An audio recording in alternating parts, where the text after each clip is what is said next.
Hello, everybody. Welcome back to the channel. We are live on YouTube, Pugio Fide with Ben Thorpe, and kick.com/ThorpeTube. And we're going to start our first stream this morning with a little open panel hopping. It's actually not Thoughts on the LA Riots. Not right now. Yeah. I'm not sure what we would retitle this to, but we're about to hop on a stream discussing when YouTube beef ends in tragedy. We don't know this panel at all. Tragic beef, yeah. Justine Bieber says, "Hey, fat dad." Hello, Justine Bieber. Justine. So we're gonna hop on this panel and see what's up here. This is Let's see what's up. Let's see what's up. Let's see here. The Thorpes. Yeah. I'm gonna put some makeup on. Oh. Dad. I just. Why do that? Why do that kind of shit just to fuck with people? You know what I mean? And I'm sorry, I should have never put open panel. I was gonna put the Discord panel. There's gonna be people that I don't know that's gonna be hitting the links too, man. And I just don't know what they're gonna do with the conversation, where they want to take it. Hi, how you doing? If you guys can give me about 20 minutes, I'll let you back up because I don't know who you guys are. Okay. Thank you so much, man. Because there's people that do porn bombings, or there's people that come up here just to use the N-word and say crazy stuff. I just need to verify. So we'll just hit the link in 20 minutes and we'll have this conversation. Okay, so that's that.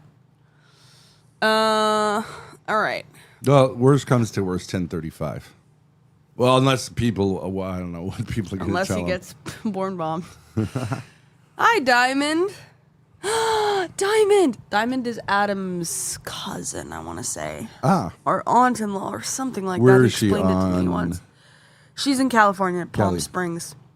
Oh, on Kick, I mean. Oh, she's not a streamer. Not right now. But she might have made a Kick, but I don't think she Grace, what are you talking about? Sorry. She's on the Kick chat. Kick chat. Sorry, I didn't realize. Here's that's what you one were of the referring principles to. of communication. It's good to talk in a way that both sides understand. True. Mm-hmm. But After 2 years. Diamond, Adam is coming to Rhode Island to split an apartment with me. Oh my God. Big moves. 20 minutes is crazy. It's a big process, apparently. He's got 6 people watching. I mean, What's he gonna do in 20 minutes? What's the big danger? Yeah, I'm not sure. We're gonna have this war about this. No, set it You want however it you like want. that, Don't show right? my rolls. No, I don't want it like that. Okay. I just think that this is too much space above Oh, Grace. us. I don't care. Hey, man, it's your YouTube channel. All right, what else do we have here? Let's try Glenn's again. All right.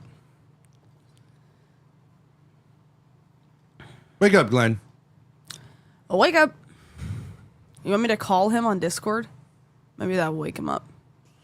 Glenn, let's wake up, boy. Let me call him. Well, I don't know. Is it He's is it only been... uncouth to wake someone up on their own stream? Y'all will be streaming a lot, Diamond. I think you have Sister Sarah. I really wish that was my half sister Sarah. Whoever that is, nice. Yeah. Kind of. What's that mean? She's a bit of a sarcastic troll. Well, Glenn did not respond.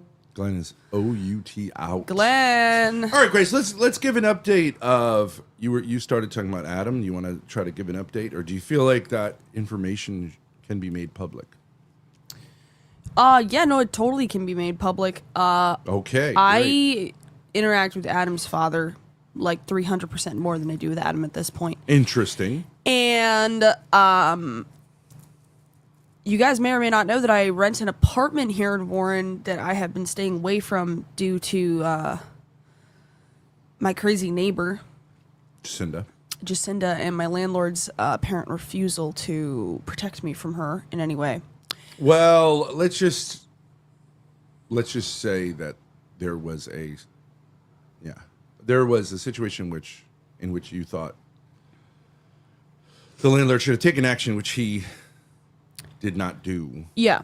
Do you want to go over the Jacinta stuff a little, just to get your feet back in that? Because you're gonna have to, if this happens with Adam, you're gonna have to like get into this. Well, I kind of want to sell it more than I want to show the downsides potentially right now. Well, that's sort of an upside, though. Yeah, well, I've always said that hopefully- Jacinda would be an excellent content creator. True. If she can, well, this is like the problem with this is the thing, beef ending in tragedy. I do think, especially among black YouTubers, there tends to be a blurring of the lines, like where it gets personal and people get violent. Yes. But Well, I could Adam has the show- same issue, I think. Yeah. Well, let me before we get into the Jacinda stuff, let me just give a broad overview. So, about a week ago, Good morning, General Brandito. Adam, aka War Chief on Kick, called into our stream, I think. And Makeup. yeah, and he was what was he talking about? Basically addiction, and you were talking about how he has pancreatic failure. You're talking about when we met each other, when we first encountered Adam. No, recently, like the last week. Okay, so why don't you set it up that way? I did say don't- that. You I just did said say that. Adam called in. No, I When was didn't- that? You know, I'm like, I don't know. What I you're didn't talking say about. that. I didn't say that. I said about a week ago, Adam called into our stream. Okay. Practice listening. I did say that. You want to right. rewind the tape? Hey, listen. I think that men are better at setting things up logically and giving context, and women tend to jump in and say, like, so then I was at this turn, and I turned left, and he was coming from the other place near the other thing. That's generally true. So maybe I've been so accustomed to just saying, like, I'm not going to be able to get a hold of this that I do miss it when it occasionally is. I don't know what to say. Okay, I don't care. I don't care. Are we going to have a down, like... No, I don't. Literally the point don't care. is, let's be nice. Okay. Literally, I don't care. I'm just saying I didn't do what you accused me of doing. So, Oh. about a week ago... Okay.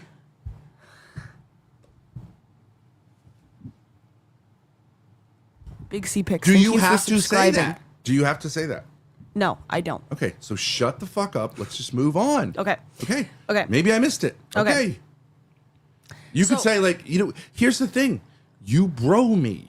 You're supposed to go, oh, you may have missed it. I said about a week ago. Don't be so fucking defensive. Okay. It's unfeminine. All right. Okay. I just want to say, I did say that. Okay. Okay. But Okay. say it again. Do it again. Do it again right here. Do it. I'm not Do gonna it. say it again. Say it again. It's just that I did say it. Just do that. Do that thing that these women do. I'm not going to say that. So, Adam, a Kick streamer, about a week ago, we met him in about a month ago, we met him in California. We've had a whole arc with him. About a week ago, he calls into our stream to discuss addiction with my dad. Now, that conversation my dad and Adam have had Did he before, call in to- Is that what it was about? I think vaguely. The conversation was generally about his addiction. And then you started saying there obviously are problems with him living at home. I think it had Remember to do, that? I think it had to do with what we had sort of stimulated a conversation about rehab, right? Yes. Or about like Yeah. his living situation not being a good one, because we had attempted to analyze what was going on there. Yeah. Yeah. And he was like, I think he was calling in to say, you don't understand it. He wasn't Yeah. calling in because he was inquiring about alcoholism. Yeah, that's true. That's true. It's like a follow-up. Yeah, yeah. Because And- no, yeah. no, because we had analyzed him and his dad going out on a certain night. Yeah. We had done a deep dive. And our conclusion was that he Thank you, General associates... Brandito. Exactly. Grace, Fucking please back is stop. killing Ben me. has enough stress. Yeah. Chill out, bitch. Okay. And basically we had said that Adam's Ben, please alcoholism yes. is associated with him being at home. And like, you know, and we came to find out he's never lived away from his parents, et cetera, et Well, cetera. my main thing of that analysis was like, how is Adam's dad letting him have a fifth at home? Right. And then going out with him, like, not the going out part being so wrong, but like this seems enabling, right? Right. And I understand it's complicated, but I was like, that just seems like you should put your foot down. There's not enough like kind of putting your foot down. Right. And Adam So was he arguing, wanted to call in to say it's not about that. My dad's a great guy. It's alcoholism.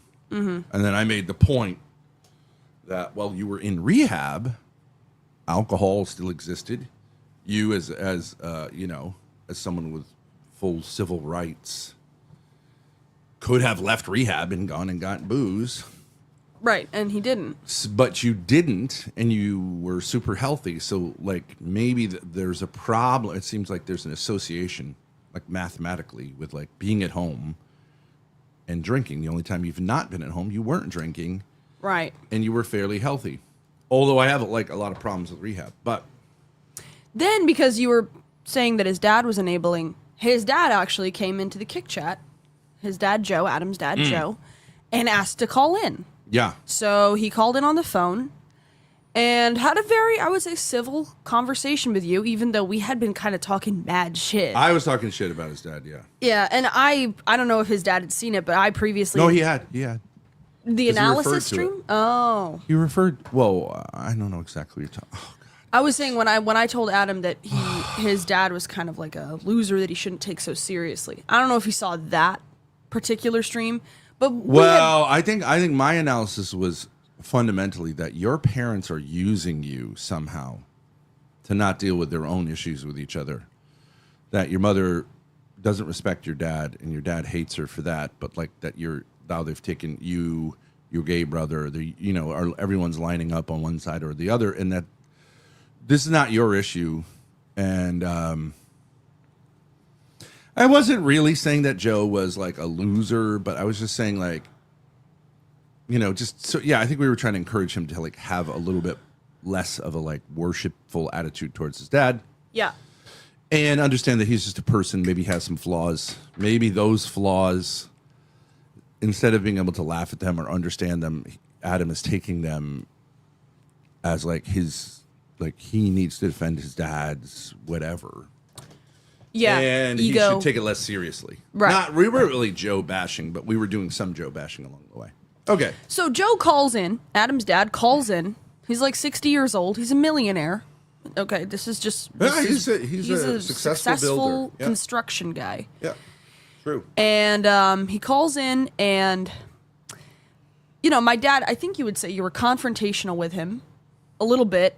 And then Adam's dad basically says, like, look, I was just saying, like, do you see the point? Your son's like, it's not like a minor thing. Your son is drinking heavily, has had pancreatitis to the point that he's been in the hospital for several weeks.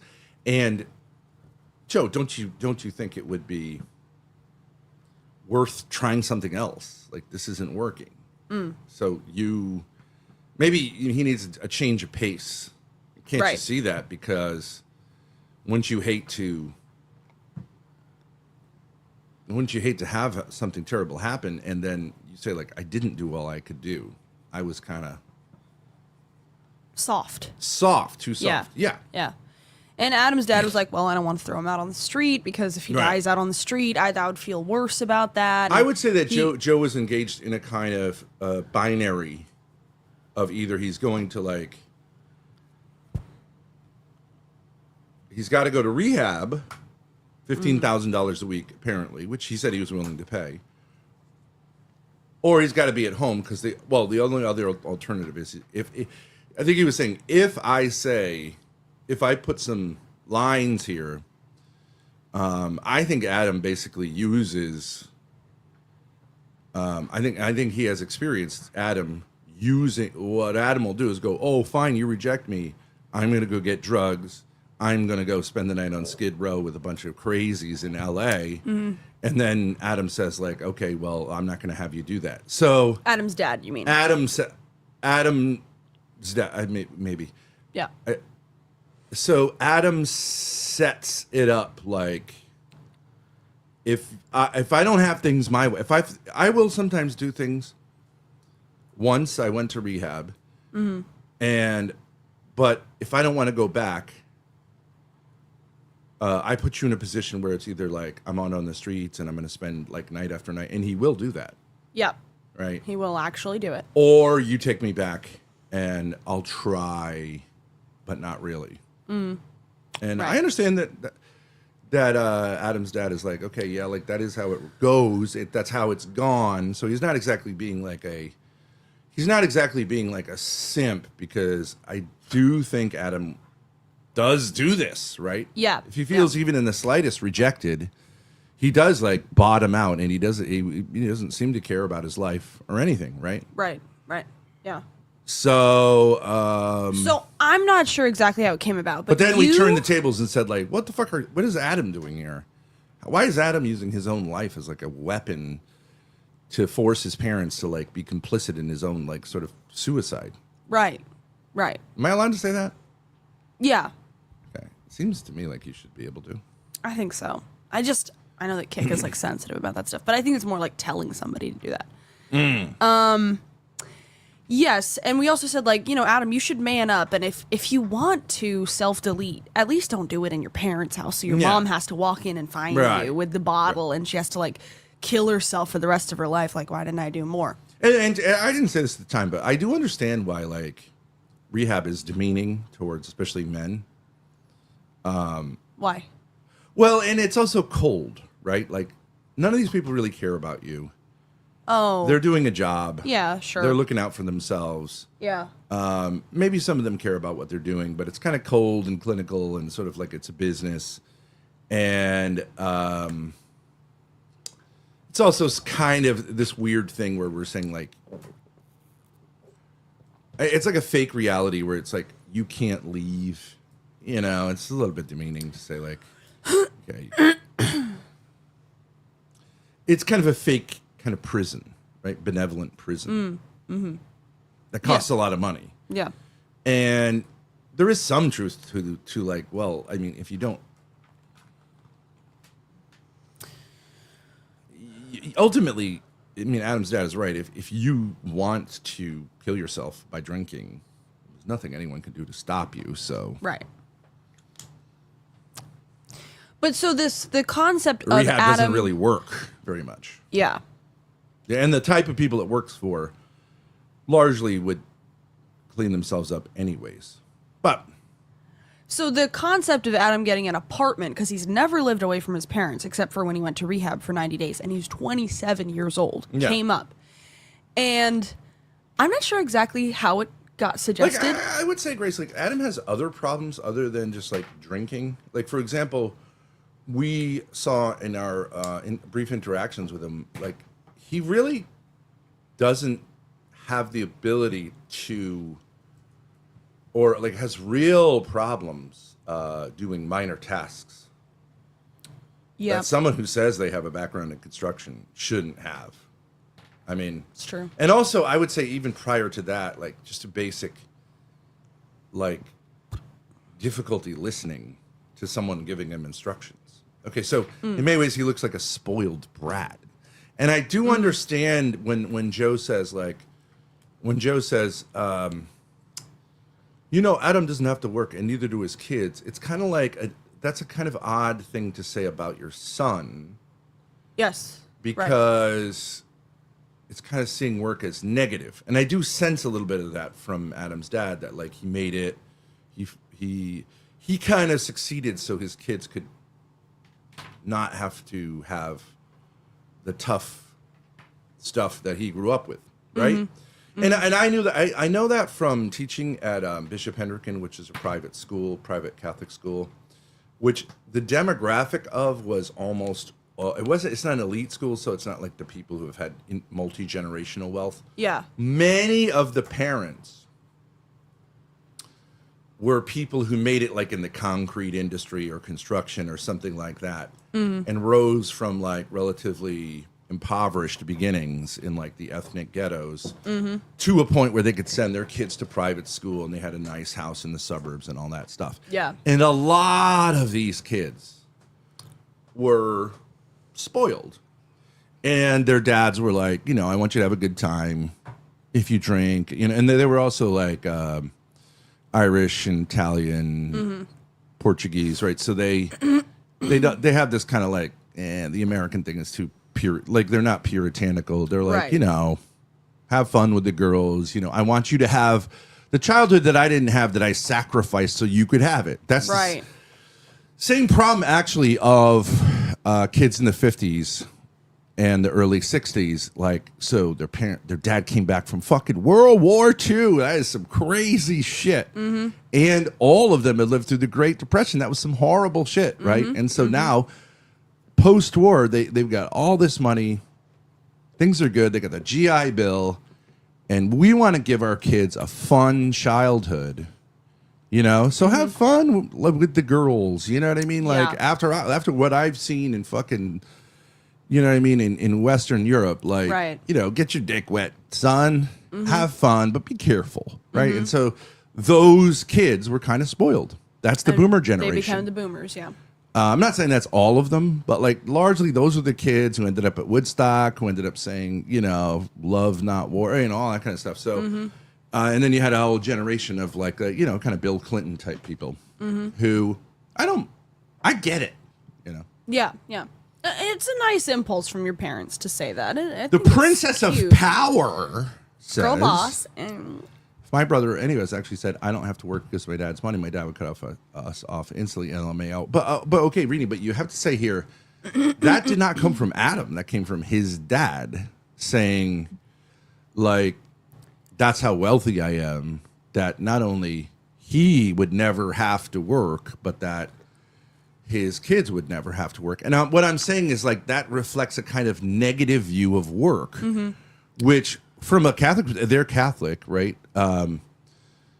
You can say certain types of drudgery are like demeaning and, not good. But especially for men, learning skills and working are essential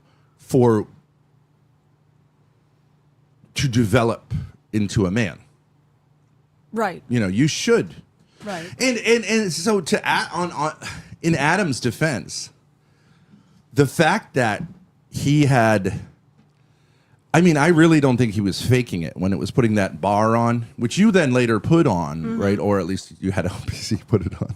No, I put it on. okay, you I put it installed on. that whole bike rack. It was like at the level of, like, that was basically at the adult version of putting like those little things, like the things that fit like in daycare, you know what I mean? Matching up the square with the square. Yeah.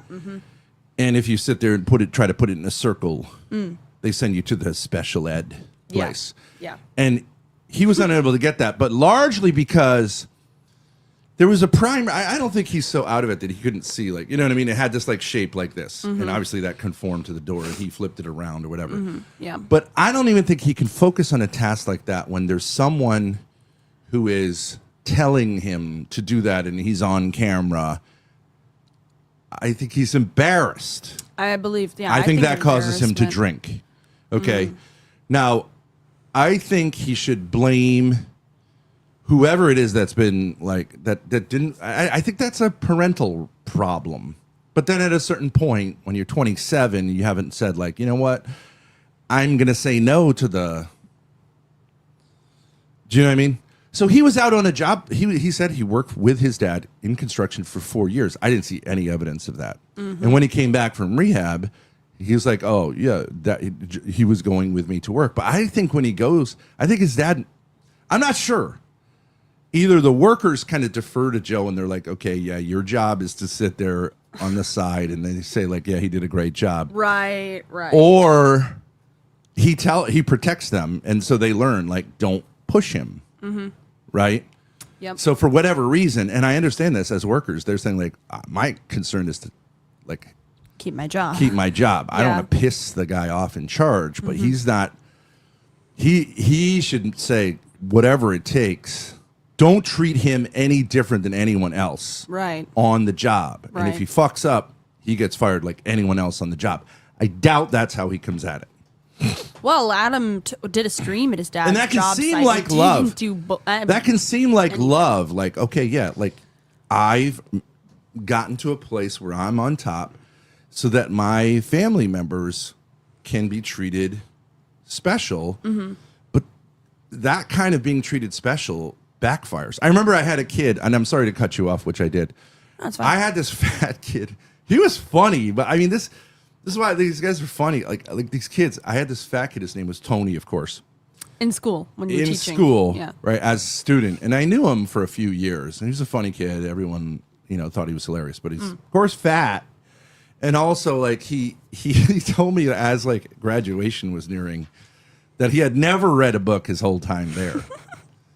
Which is not really his fault because, like, the teachers should somehow, but his parents also should have a culture where reading a book is, like, a good thing, Tony, right? Hey, Mr. Thorpe. But yeah, he was one of those guys, and he's like, even when I did my entrance exam, right, which you only they only cut out like the bottom 5% ever. It's like if you're like brain dead or you don't even write your name on the paper, you don't get in. Wasn't hard to get in, but he just openly said like he found a kid who looked smart next to him and said like, "Hey, and he just copied that kid's entrance exam the whole way through. Now, him saying that would actually jeopardize, technically, him being in the school at all, right? A school should really say, like, even though, like, no one asked him, like, they should make an example of him and go, like, if that's true, Tony, then you're expelled. You got hinder. But, whatever. At least lie, Tony. But he was, in a sense, I think, saying, like, he's just like a funny guy. And I believe he was saying, like, yeah, this is just a scam. And it's like, I think it's true. If your parents aren't into reading, if they don't create a culture of reading, then you see school is something to, like, fudge your way through. Because that, they don't say, like, hey, Tony, we want you to be able to, like, think like a, a white person. Right. Or like, an elite person. But I saw him a couple of years later at a bank where I was just doing banking. It was in Federal Hill, the Italian section. And I was like, oh, hey, Tony. He's like, hey, Mr. Thorpe, And he was always very friendly with me, but I could see he couldn't do the basic thing. And the boss had to take him to the back and say, like, Tony, you don't know how to, like, don't you know how to add? Don't you know how numbers work? And this kid had gotten, obviously, a college degree. Or maybe not, but, like, probably all the kids went to college. But he wasn't able to do anything. And I was like, okay, well, you can be a funny guy in high school. Just like the sometimes the black guys in the back, like you're the cool guy saying like, I ain't doing none of this white boy shit, right? And you're cool, but then you're out on the side of the road, and it's like unless you make the NBA, like you said you were gonna, now you're just a street hustler who can't even figure out how much to pay his hose because he doesn't know how to do any math. You know what I'm saying? And that's a little bit of a stereotype, but it's sort of true. I could have been in the NBA, man. Yeah, you bitch about the NBA, but like but that's a different thing. That's a cultural thing. The culture says be cool, don't be white, which is stupid in a white culture. It is stupid. Unless you are that NBA player. But, and like learning how to talk shit doesn't really get you too far. Unless you want to be a streamer. Okay. But now... But most of them end up just talking shit to each other, so nobody cares, right? Right. So... But to continue with what you were saying, so Adam has this problem with not taking No. direction. But what I want to say is like the other culture here is like nouveau riche culture, where the parents a lot of times will say, I want to protect my kids from that. Look, what did I earn? And you give them credit because they have a kind of noble thing. Like every dime I make is all about giving my family a better life than I had. Okay, but be careful because they're likely to not appreciate that. Because if you've been handed everything from birth, why would you appreciate it? Right. Why would you appreciate it? And in some sense, people might say, like, I really appreciate that. But actually, they might really resent you for that. And rightly so. If you've been actually sort of using whatever power and money you have to enable them to avoid the normal challenges of growing up. Right. And it won't Yeah, you could do that to a certain extent, but eventually society will come to see like you're not very useful and I don't care about your daddy and his money, and you end up with a Hunter Biden type, right? Who's just like feels useless. And that's not all about alcohol. It's somewhat like, I imagine the Biden household, Hunter wasn't like raised like a lot of rich people like Donald Trump, I think says like, I give my kids a hard life. I don't do this bullshit. Like they got to make their way. I think he's one of those, even though he's nouveau riche, somewhat nouveau riche. And it's a tricky thing. And I think people can get messed up. And I think this is what looks like happened here. But Adam's alcoholism somewhat comes from the fact that like he's been told he can do construction by someone and he actually can't. And so he lives in a fantasy world that, yeah, dude, I know how to do construction. But when it comes down to it, you can't even, I don't even know if you could succeed in, like in a daycare center, having someone instruct you to do these things, because you've learned that if you just cry, guess what? Mommy and daddy will protect you. Right. In some way. So. And these, can I just say one other thing about these parents? Sure. They're good people. Like they have a good moral backbone. Adam's like, parents. No, these people I'm talking about, these newer rich parents, with very few exceptions. Some of them were helicopters, but most of them were like, they would come in and they'd go like, why is he getting us, very few of them would come to me because I was a religion teacher, so no one cared. But the few who did come into me, I was like, they're like, how can he do better? And I was like, I would just show them the paper, and it's like, well, he didn't turn this one in or this one in or this one in. If he just turned something in, because my class was relatively easy. And they were like, I told him he's got to do the work, right? Like, I told him, it's your future. And if you don't care about your future, then, there's only so much I can do. We've given you every opportunity, but you got to take it, And I was like, okay, whatever. But you're not actually Gonna enforce that. You're not enforcing it. Yeah. Right. And one time this mom, she was very nice.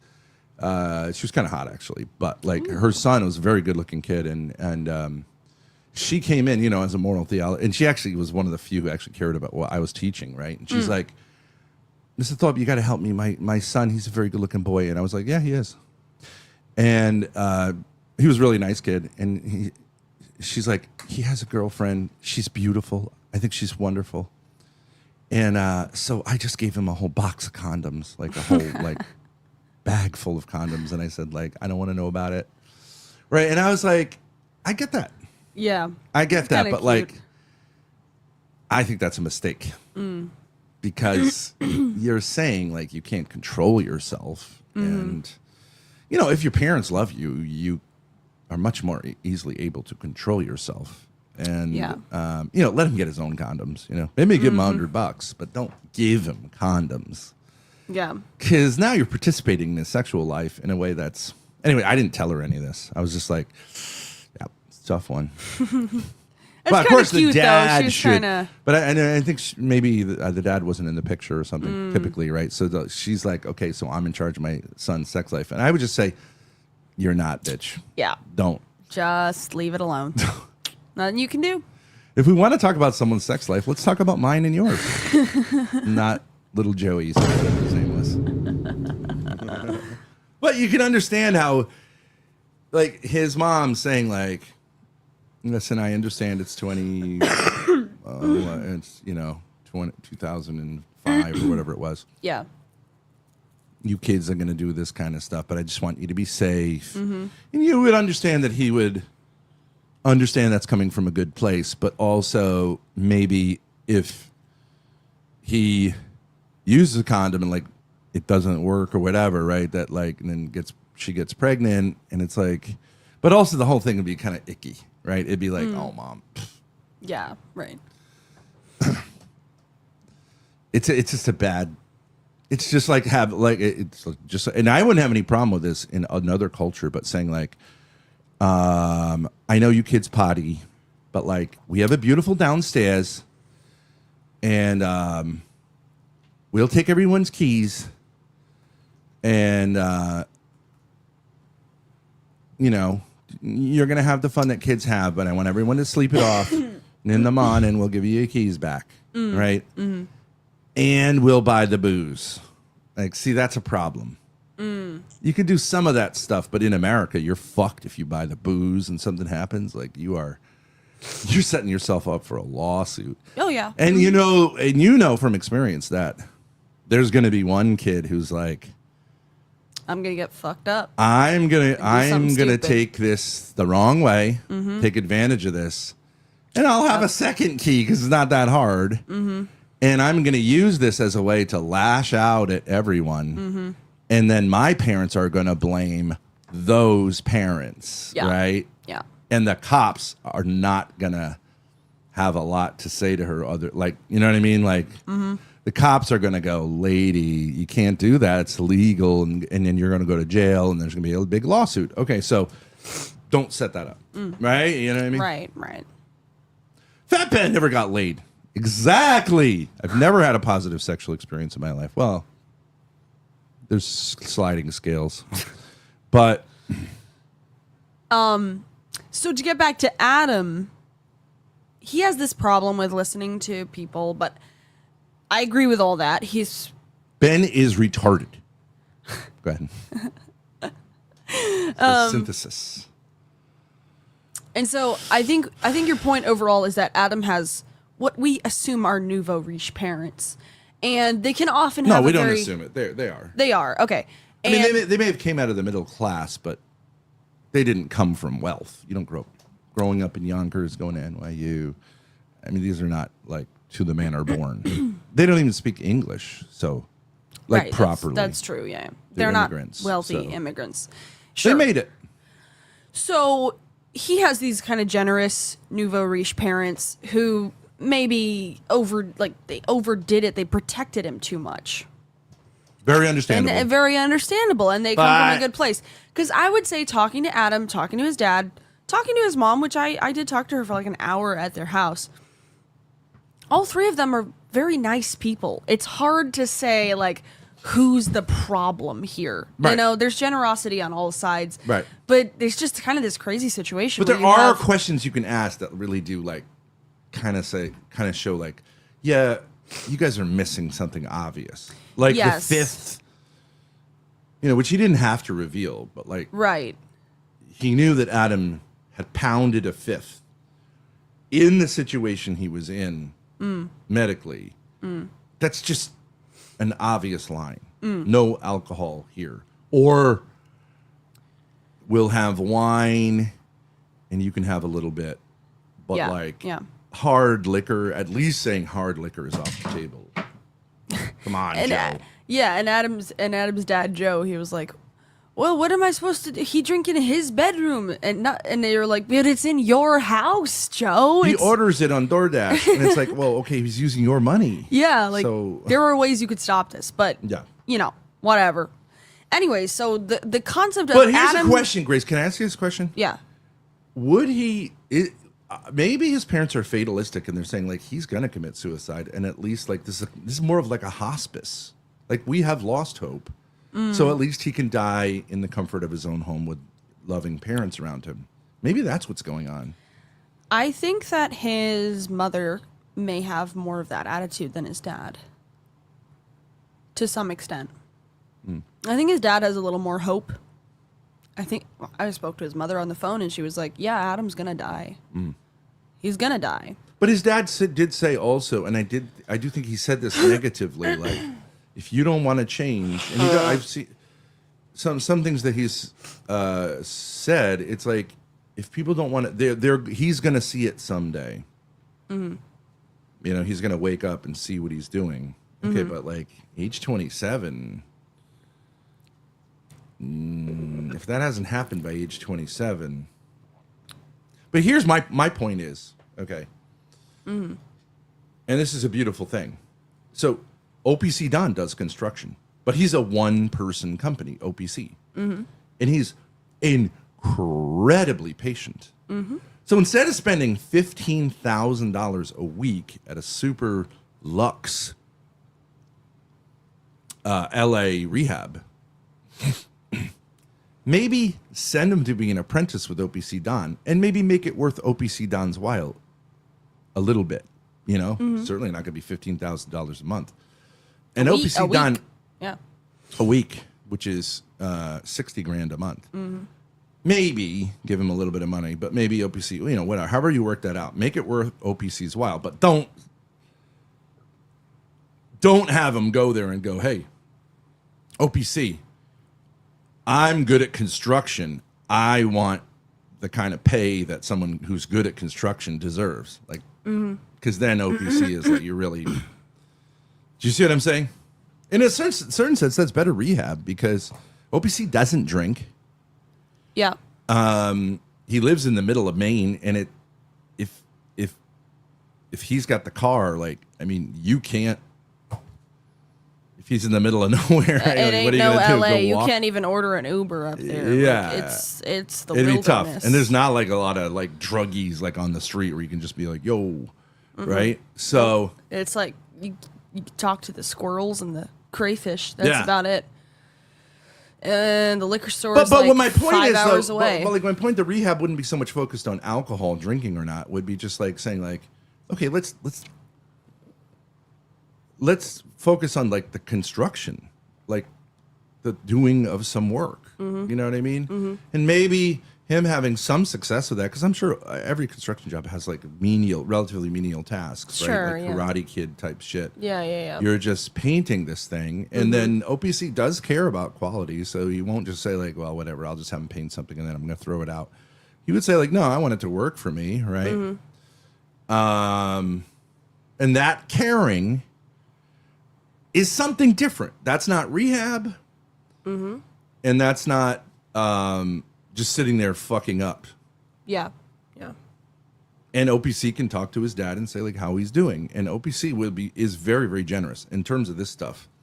Very, very generous. He refuses to get angry and has an incentive. Obviously, his dad's a big builder, a big Lux builder, and OPC, may want to have a relationship with him and may work on both sides because OPC Don is like does this for a living. So it works for everybody. Absolutely. Yeah. But it's not about alcohol. I think if you focus too much on alcohol, and even rehab clinics know this, like they have horses and they have them do like little stupid shit. Yeah. To get a sense, getting on their feet. But maybe the dynamic of Adam kind of working directly with his dad, which I find with my sons too because of the alienation, it's better to have a kind of surrogate. Yeah. An uncle figure. Work with Uncle OPC. And you can make fun of OPC. He's very tolerant up to a certain point. But he does have knowledge and does have skill and all that stuff. But I don't think he's at the level of Adam's dad in terms of success. But I could definitely see that working. But Adam would have to give himself to it a little bit and say like, okay, I'm here to learn. I'm not here to say that I'm the shit. But exactly right. There has to be a little bit of humility, which I did notice with Adam. Like he was, he didn't say like, I'm not fucking doing anything. He was like, all right, I'll try to give it a whirl. And I became impatient with him because I was just like, I think I was extraordinarily patient, but like, I think you have to understand here you're dealing with something that's like much like he's not almost there. You know what I mean? It's like borderline. He seems borderline retarded. Yeah, but I think it's just I think he's just ready to despair all the time. Yeah. So you need someone extraordinarily patient. Right. And you are not that guy. You and Adam are hilarious together. But fuck you. Not to the point that you need to be for Adam. Like, it's not going to work. He's going to feel embarrassed and he's going to feel like you're trying to mog him. Yeah, and but he's going to be fighting against you because you both have strong personalities. But also, if you're too patient and you turn it into like, yay, for every little fucking thing he does, then. Yeah, but OPC has a way of like. He is incredibly patient. He's very patient, but he has a way of like, he doesn't quite coddle. It's like, he will just keep Keep you saying at it. like, Yeah, right. okay, did you screw it in? Did you screw it in? Did you do what I Yeah, told he you? won't let it get He won't- into the emotions, the Yeah. fifis. And that's with me as a girl, so I would imagine job, it'd be a little champ. stronger. Yeah, and maybe start with not having the stuff streamed. So, or if you're gonna have it streamed, like understand that he's gonna have this like fuck you thing. But like, I don't know. One way or another, it's just like you gotta deal with reality. Either he's gonna deal with it, or he's gonna say, I don't want to deal with it, and I'd rather, kind of off myself. Like I can't deal with reality. But Yeah. I do think an important part of it is saying that, if your parents didn't put you in challenging situations, you're going to be weak, and that's not your fault. It doesn't mean you're an F slur. True. It's not fair. Because I don't know what it's like, and I don't think you know what it's like to be like indulged like that. But that fat kid at the bank, like, No, I don't. it's not really his fault. It's like gay guys. They often end up there, or these transgenders. It's like family dynamics that gets you there. My the ethos of my family is very harsh. Mm-hmm. And so like in a certain sense, like I envy these kids because they I have know, a right? good time. I know. Be They're not wealthy, they're not worried not about worry it. about anything. Yeah. But there's dangers on both sides, right? Yeah. And it's similar to like in religion, you can be scrupulous and be like, I'm going to go to hell, I'm going to go to hell, I'm going to go to hell, right? And the problem with that is it seems moral because you're going to be like really concerned about doing the wrong thing. But you can also, on the far other side, be presumptuous, which means like, I don't have to do anything. I can just be a total pig. And I know God's gonna. That's the Catholic thing. And I do say, because of where I came from, that I kind of like that more. And I do think Catholics and Christians should feel like, yeah, the grace of God, like he's got me and I'm trusting. And that the devil really works through Calvinism and all that stuff much more effectively, just to exhaust human beings and make them like settle for misery. But obviously it could be too much. Like these kids, it's just like, yeah, they're like, I'm good with God. And it's like, well, do you know anything about Christianity? You've been in like Catholic programs for 12 years. And they're like, I don't know. I kind of think that's Jesus hilarious. loves me, something like that. I would say like I kind of think say that's the hilarious. Final exam, 11th grade. Almost all these kids went through this. Like, can you just give me the basic blueprint of what Christianity is? And they're like, Jesus loves me, blah blah blah. Right? 2 sentences. They don't have any idea. So that's Because you and I are both inclined towards scrupulosity. I think we both appreciate those kind of people. yeah. But maybe if we were on the other side, we would feel differently. It's complicated. Yeah. But it's really hard to catechize them because they're not interested. When someone, is there really nothing you can do with people far on either side? If people are just freaked out, right? You can't get them to calm down because they've been psyoped to think like the foundation of being is like morals, right? Even though the scriptures are filled with, like the New Testament is like almost anti-moral. Hate the Pharisees. But on the other hand, presumption, you're just convinced God's got it. Like God's just a big, nice guy, like my parents, indulgent. He knows I'm good deep down, and that's extremely lazy too. It's hard to say like, okay, but yeah, you might go to hell, and they're like, whatever. So somehow during the conversation with you and Adam's dad, the question of whether Adam has ever lived away from his parents came up. And Adam's dad said, no, he's never lived away from us except when he went to rehab. Yo, low key, Rainey, low key, that would make a lot of sense. Because listen, he'll be. Did Fat Tony get a job at the bank? Well, he was working at the bank, but I don't think for very long. Adam will be. He'll go to the next life in a couple years. I have a baby. His dad's got millions. I mean, what's the problem? I get a cute baby for a couple years, and then I go send him to live with mommy and Boppy in L.A. Oh, is that what the plan is? Well, she'd like a baby, wouldn't she? The mother? Nana and Boo Boo. Where's Adam? 6 feet under? Yeah, he's not with us anymore. The bloodline!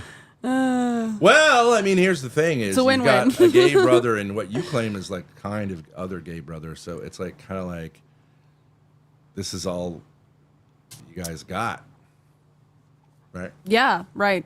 Yeah, you're not gonna get. It's not This is your progeny. going this way. It's It's going this way. going this way. But You could pull the whole abortion clinic. Abortion clinic. little Yusef will be 9 months of like abortion clinic. And look, if he turns out to look a lot like you, it's just because my And then you genetics could- are stronger. And then you could grift off of how you thought about going to the abortion clinic, and it turned out great. Yep. And then we have content for like 40 more years until I die. You get rewarded for being a total hoe. Little Muhammad. Multiple gold mine. You're a gold digger of all. You're the biggest gold digger ever. Well, that's the best way to be a gold digger. 16 Hoe it years, out. 18 years, and on the 18th birthday, he found out it wasn't his. Okay, so, but Adam's dad did say, I would pay for Adam to have an apartment anywhere he wanted. I don't want him to live at home. And Adam claimed later that his dad's never told him that, and he's never had that offer made. So maybe some miscommunication, maybe somebody's lying, who knows. But I think basically, I'm not sure, I don't think you said this to Adam's dad, but like, I think I was talking to Adam and I was like, I have an apartment with 2 bedrooms. No, I did. I mentioned it. You mentioned it? I have an apartment with 2 bedrooms. Sitting there empty Sitting there empty. because you haven't found a way to get back in there, and Adam certainly will protect you. Yeah. I mean, he certainly will protect you. Had a bad experience with the neighbor there, but it is an apartment with 2 bedrooms and a kitchen and a shower and a living room and everything an apartment has. And Adam's dad, I was texting with him like 2 days ago. He was really like keen on the idea. He was like, yeah, that sounds great. And I told him, like, you know, it's a small town. I want you guys to understand, Adam's never been out of LA except for like when he was 6 years old and went to Hawaii. He doesn't even... He's never been in a small Grace, town. He has no idea what this vibe is Well, like. Grace, here's an interesting like little tidbit, and I asked chat, and let's really engage with chat because I think they'll find this interesting. I think we're really saying like this is going to be a really interesting arc. And they can help make it happen by going on his Discord and encouraging it and stuff like that. You know what I mean? Well, hang on a because second. he wants to be a streamer, and he is manipulated by chat Yeah. Well, can I make to another the point point? where he almost Hold on. Wait. do anything. I've been... Stop texting Adam's parents is so weird. No, they text me. I don't want to get into it, but like, I'm not the one starting this shit. I do text Adam. He doesn't respond. But I want to make a point, okay? Which is that Adam, people have branded him as like a unhinged IRL streamer, right? He gets shit-faced and he goes and starts shit. And like, hopefully the best content you can get from Adam Hi, Brittany. is to end up in a fight. Wait, can I say something to Brittany? No, you cut me off all stream. No, let me finish. I've been such an idiot. Haven't gotten back to Brittany, he'll get right back to you. I really enjoyed our conversation. It was like a whole day. It really made my day. And then I've just been to all this crap. Anyways, go ahead. Take that as a hint if Adam isn't responding to you. Well, his dad already confirmed he's coming. He has no choice. No, but can I make my point, Grace, just very briefly? Okay, This little yeah, tidbit. sure. I think that it speaks volumes. Okay, Sure. so he's like, I do want Adam to come see you, but I want to fly with him to Florida. Must have some other business in Florida or family. And then I want you to come fly down to Florida to fly him up to Rhode Island. Okay? Or Boston, whatever, you know, but eventually get to Rhode Island. Sure. So, and I do understand at this point why he would say like he needs like an escort every step of the way, like saying like Adam, the it's over there. Okay, but also you see here, I don't know, like a kind of babying going on, right? Yeah. Yeah. Because I mean, you could literally go to LAX, get him through TSA, and then just go like, and then have someone come over and even like say like, okay, you got to go to this gate, get him on the plane. They'll come back to you if you say he's like impaired or whatever. Yeah. And say like, we got him on the plane. Mm-hmm. And then have you on the other end, or if you want, like a limo driver who will sit there and say like, Adam, you know, and pick him up, right? I mean, but he's like, I don't trust that he can do that. Well, he has changed his mind on that. Oh. Because I can't fly. So he's just going to try to send him directly over. Okay. But you know what I'm saying? Like, I do get your point. I'm saying even getting, it really is the type of way that you would talk about a kid who's like 8 getting on a plane. It's true. Like, yeah. I don't want him to freak out. But like, I flew on a plane when I was 8. By yourself? Me and my brother. I remember Allegheny Airlines. It was super fun. They give you a little like thing, and the hostess was like totally nice. You know what I mean? They make, because they don't want, they definitely want kids to feel comfortable. But I mean that's Adam's. I do believe you would say like that's about Adam's maturity level. And his dad's not wrong to say like at this point. But you see how it's like a kind of, this has been going on for a long, long time, right? Where it's like, okay, but if you keep treating him like a kid, he's going to keep acting like a kid.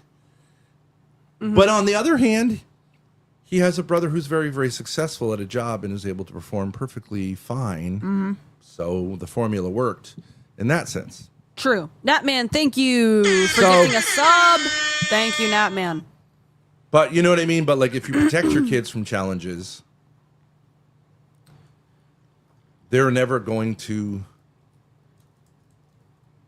be able to mature. This is the problem in our society, largely with young people. A lot of people go, oh, it's young people today. And it's like, well, okay, but you're protecting them from the things that are going to help them to grow up.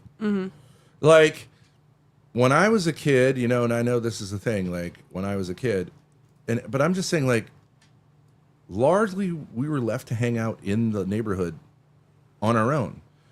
And there were, like, kind of, like, weirdly gangsterish people. There was a pedophile who I saw, like, I was like, wow, he's shaking a lot. He's peeing and then shaking a lot after peeing. There were bullies. Like, I remember a bully. I think I told you this story before. There was a bully who, like, there was a retarded kid behind me. He wasn't like severely retarded, but like this bully was throwing huge rocks, like stoning this retarded kid. And no one did anything about it, you know?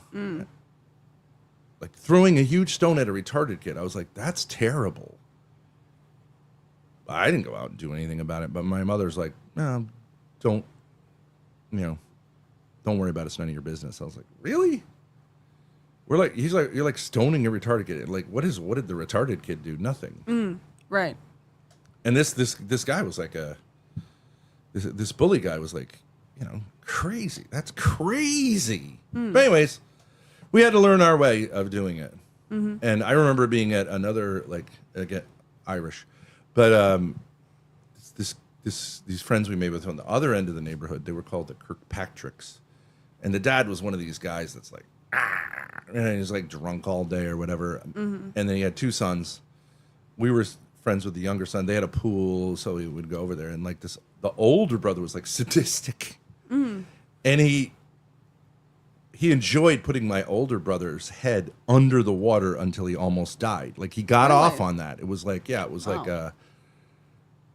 and it was crazy because he was holding his head down there like way longer than was like just fucking around. Like, this kid was sadistic. Yeah. But It's crazy. yeah, you just learn, you know. And you know, I kept my distance from, I de-escalated. But even my older brother, like, it was just, and this was in a fairly wealthy town. Like, there were some crazy motherfuckers. There was a woman who was stabbed to death 72 times. An old woman, like, right up the street, and we knew the people who hung with that guy. Anyways, Damius gifted 2 subs. Thank you, learn. Damius. Our neighborhood was on the side of a highway, like a big highway, Route 4. I know that highway, yeah. And we used to like rip through the fence and go sliding down a concrete waterfall that this creek was directed through on our asses, like right down into the concrete and cut our feet up and stuff like that. And when the rivers swell, we would just like go walk down it, and it was super scary because like water is super dangerous. But there's no other way you're going to learn, Yeah. So your point is, kids these And days parents don't now, learn? like, no kids do that shit in that neighborhood. They don't do it. Yeah. The fabric of the fence is never penetrated because kids, they're all in like organized classes, and then we wonder why they lack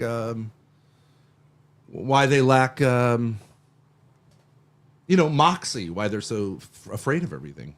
And when I was a tennis coach briefly, or for a couple of years, I was a tennis coach. I was a bad tennis coach, but I was the JV tennis coach. And so our tennis courts were used by the varsity, of course, right?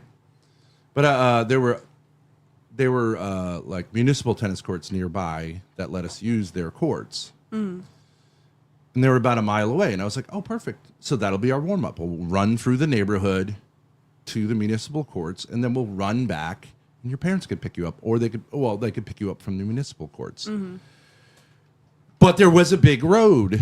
Not a highway, but like a fairly big road. But I'm like, okay, you're teenage boys.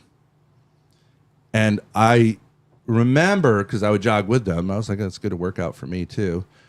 I would jog with them, and I would watch them try to cross the road. And I was like, holy shit, these kids are going to get killed. Because they're goofing around. They don't know how to properly, you got to make eye contact. Okay.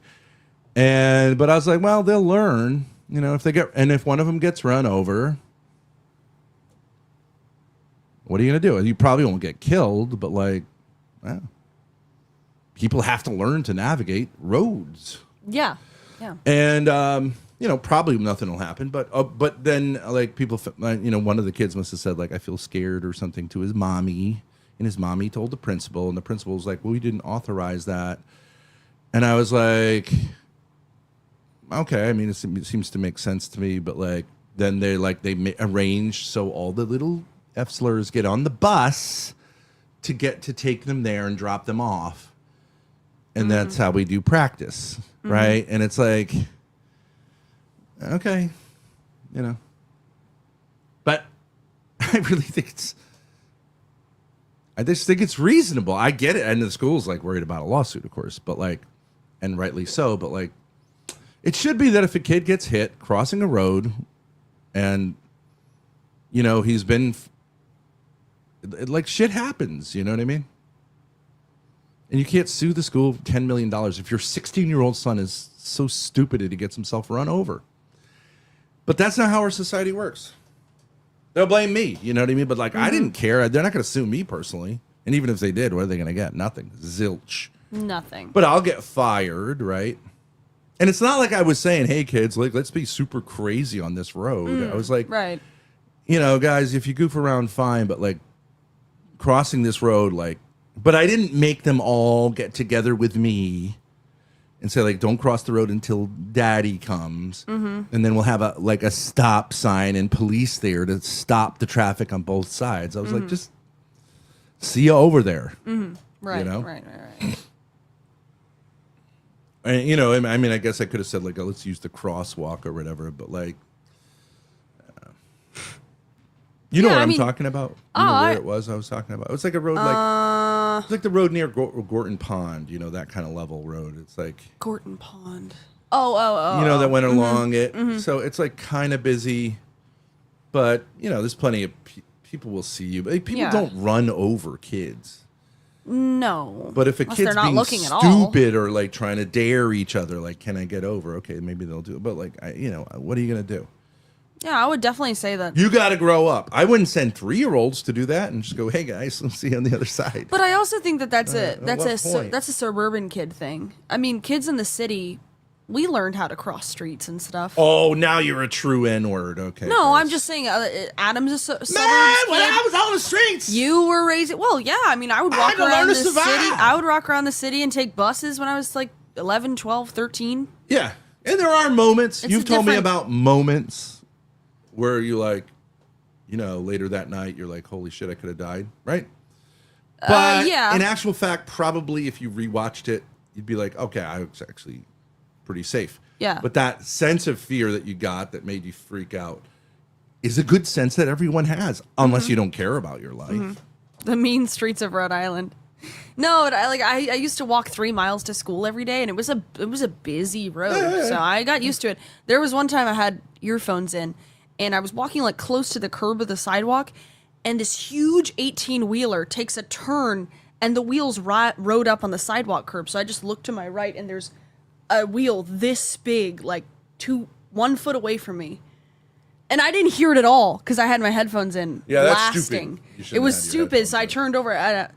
I didn't wear them for like a week after that. I was like, Wow, a whole week. Well, yeah. I mean, and that was a little bit rough when I found out about that. Like when I put the pieces together and I saw the route, I was like, that was too rough for you guys. But it was fine, except for when it was snowing. It was brutal. you know what's interesting? You know what you find it's really, really interesting. A huge part of white trash life is that you don't let your kids ride the bus. They go to public schools. The girls are whores. The guys are scumbags.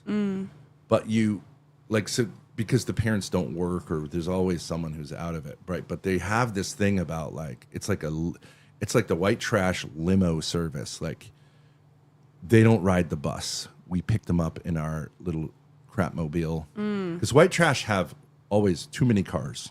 True. And it's like, yeah, Brianna, you got to pick up Brianna at 2:30, right? And really, it's like half of their life is like picking up Brianna and dropping off Brianna. Yeah. And they believe in the whole school system. You know what I mean? Whereas, like, my mother, who was not exactly white trash, but like she was in the same economic demographic, it was just like, whatevs. If you don't get the bus, like, don't come back. You know what I mean? It was just like, get the fucking bus, catch the bus. And we would have, there was a lot of drama at our bus stop, let's say, but it was interesting. And like, but I mean, I'm sorry, but you think your white trash kids are better than other kids? Well, but then why are you sending them to this school? But you know what I mean? It's like a weird thing that white trash do. The taxi service for the kids. Yeah, that's true. Because I think it gives them a sense of structure. And also a sense like they're like doing the right thing. You know what I mean? Yeah, they care about the kids. They're not like black people, basically, is what they're saying.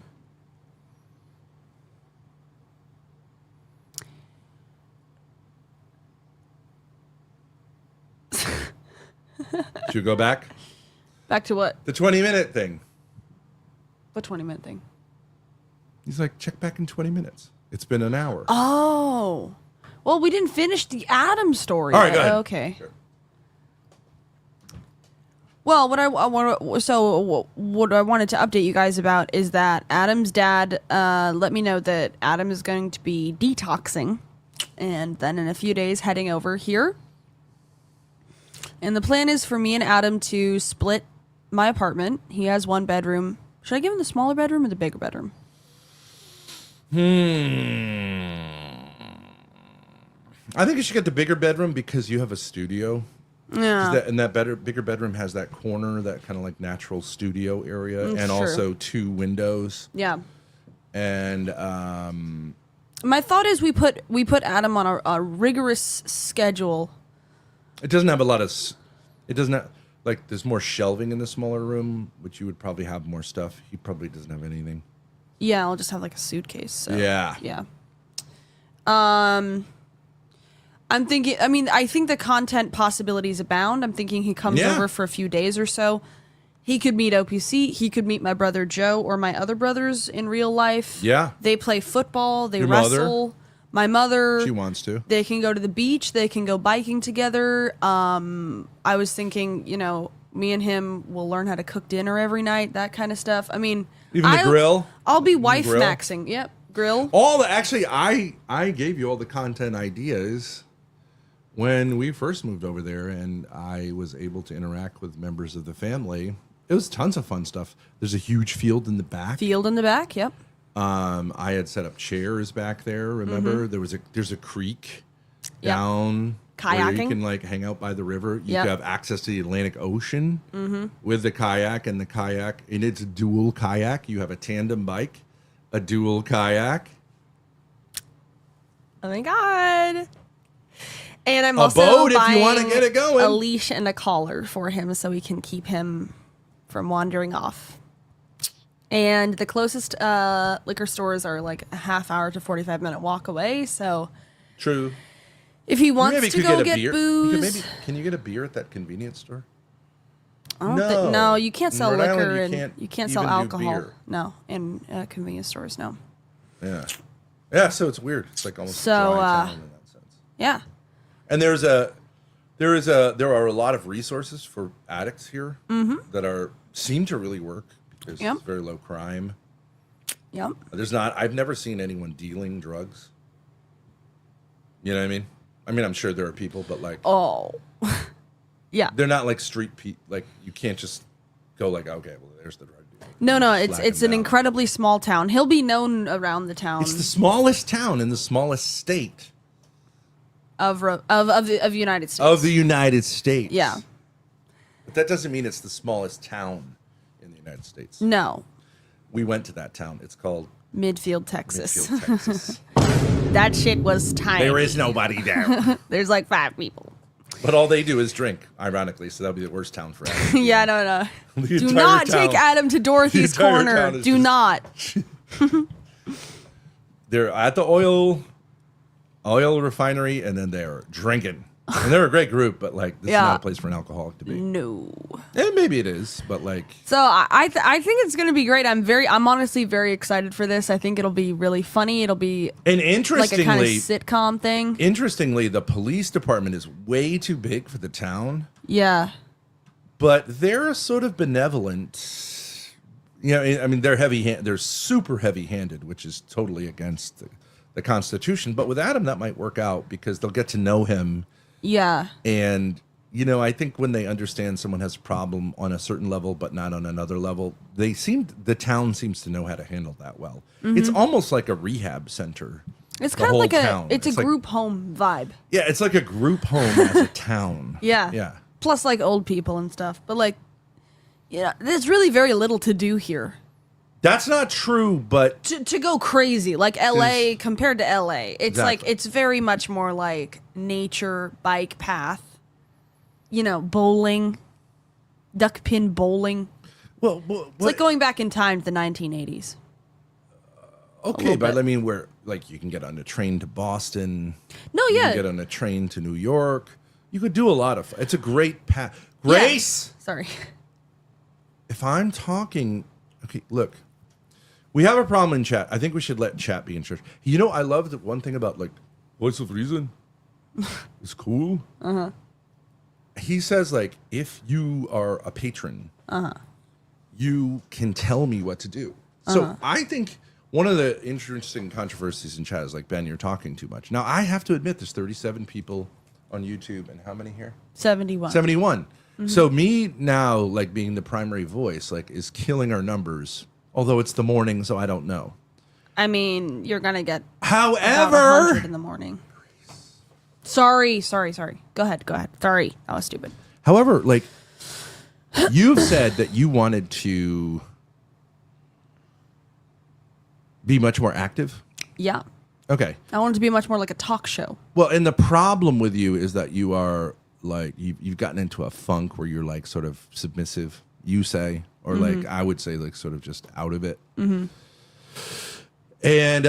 maybe chat could help. So like if like one subscription, you can you can tell me to shut up for 5 minutes. No. See, And I'll hate it. This is the problem, guys. What I was saying to my dad, I Why actually not said let this. them run it? Hold Why on. not let them run because it? that's not, in my opinion, that's not the right chemistry. It shouldn't be just you yapping and then me yapping. It should be a blend. So saying Ben, shut up for 5 minutes, I don't really think that solves the problem. Let's try it for now. Let's try it. Let's try something different. Because Okay, but I think you need to slightly stop monologuing a little bit. No. We need to have a back and forth. It's more interesting for the chat. Or we need to come up with something else. Like, let me be the voice of chat, and I have to read a chat once every 3 minutes or something. But why not let chat just like dictate it? And if no one wants to pay, then okay, great. Why not? Okay, well, what do you want the rules to be? Okay, well, theoretically, what are the rules? 1 sub equals 5 minutes, so 5 subs equals you have to go for 25 minutes. But it's your channel. This is supposed to be your content. The point is not to have me talk for 25 minutes. No, but I am absolutely adamant that I want to do host co-host, and I want to succeed. I really do want to succeed. And even if it doesn't work out, at least we make the sub, right? Okay, I mean, it's your channel. You wanna. Ben wants chat to pay $5 to go have a cigarette.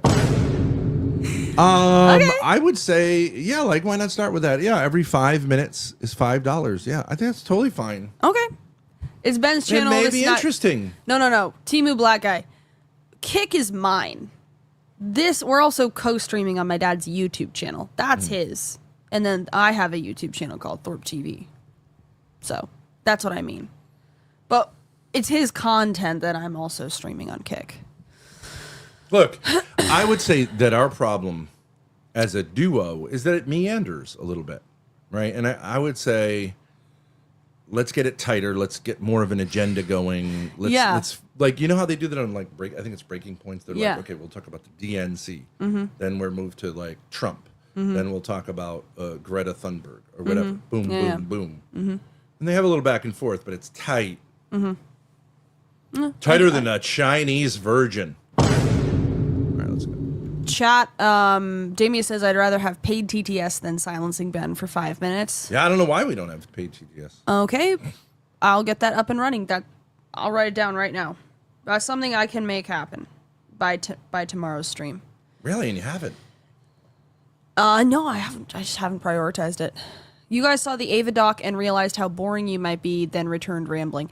That's the actually Ava true. doc actually did make us both I made me extremely self-conscious, and I was too. like, "Fuck, Yeah. we have a terrible It's chemistry." a we problem, not a you or I problem. So, I don't think that's gonna work. But I don't want to be the star. I just want to be like Gila and Ethan, except Gila's a retard. Let's just keep I think this meta going back is like a huge part of the problem. Let's just come up with quick shit, and then let's just hope we can get some more energy. All right, so the new thing is $5 per $1 today. per minute. We're hoping for tomorrow to get TTS. Okay. For today, it's not $1 per minute because it's all subscriptions, right? We don't have. Well, you could Cash App or Venmo if you wanted. Okay, fine. $1 per 1 minute, Ben. To shut either of us up. Oh, okay.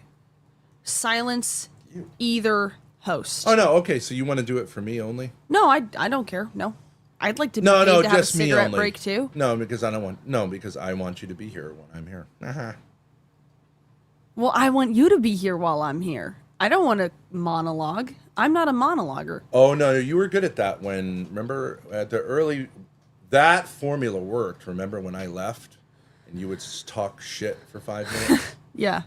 Because you were like, oh, I'm a little precious little female. Oh. Yeah. All right, let's Okay. go. So we're gonna try to go on this. Yes, Damius. Why don't you incentivize this What the bitch, hell? Damius? Say you'll give her $100 if she gets working TTS by tomorrow. Hells yeah. Where was the one that we I've told were her, on? Let's do that. Well, I had it. Forget it. No, Let's go back it's to Glenn. It's done anyways. I had paid TTS and nobody used it, so Try Glenn. I didn't. It's over. Damn it. Live. Go live. Yep. Punishment walk. Nope, that's not for this channel. Okay.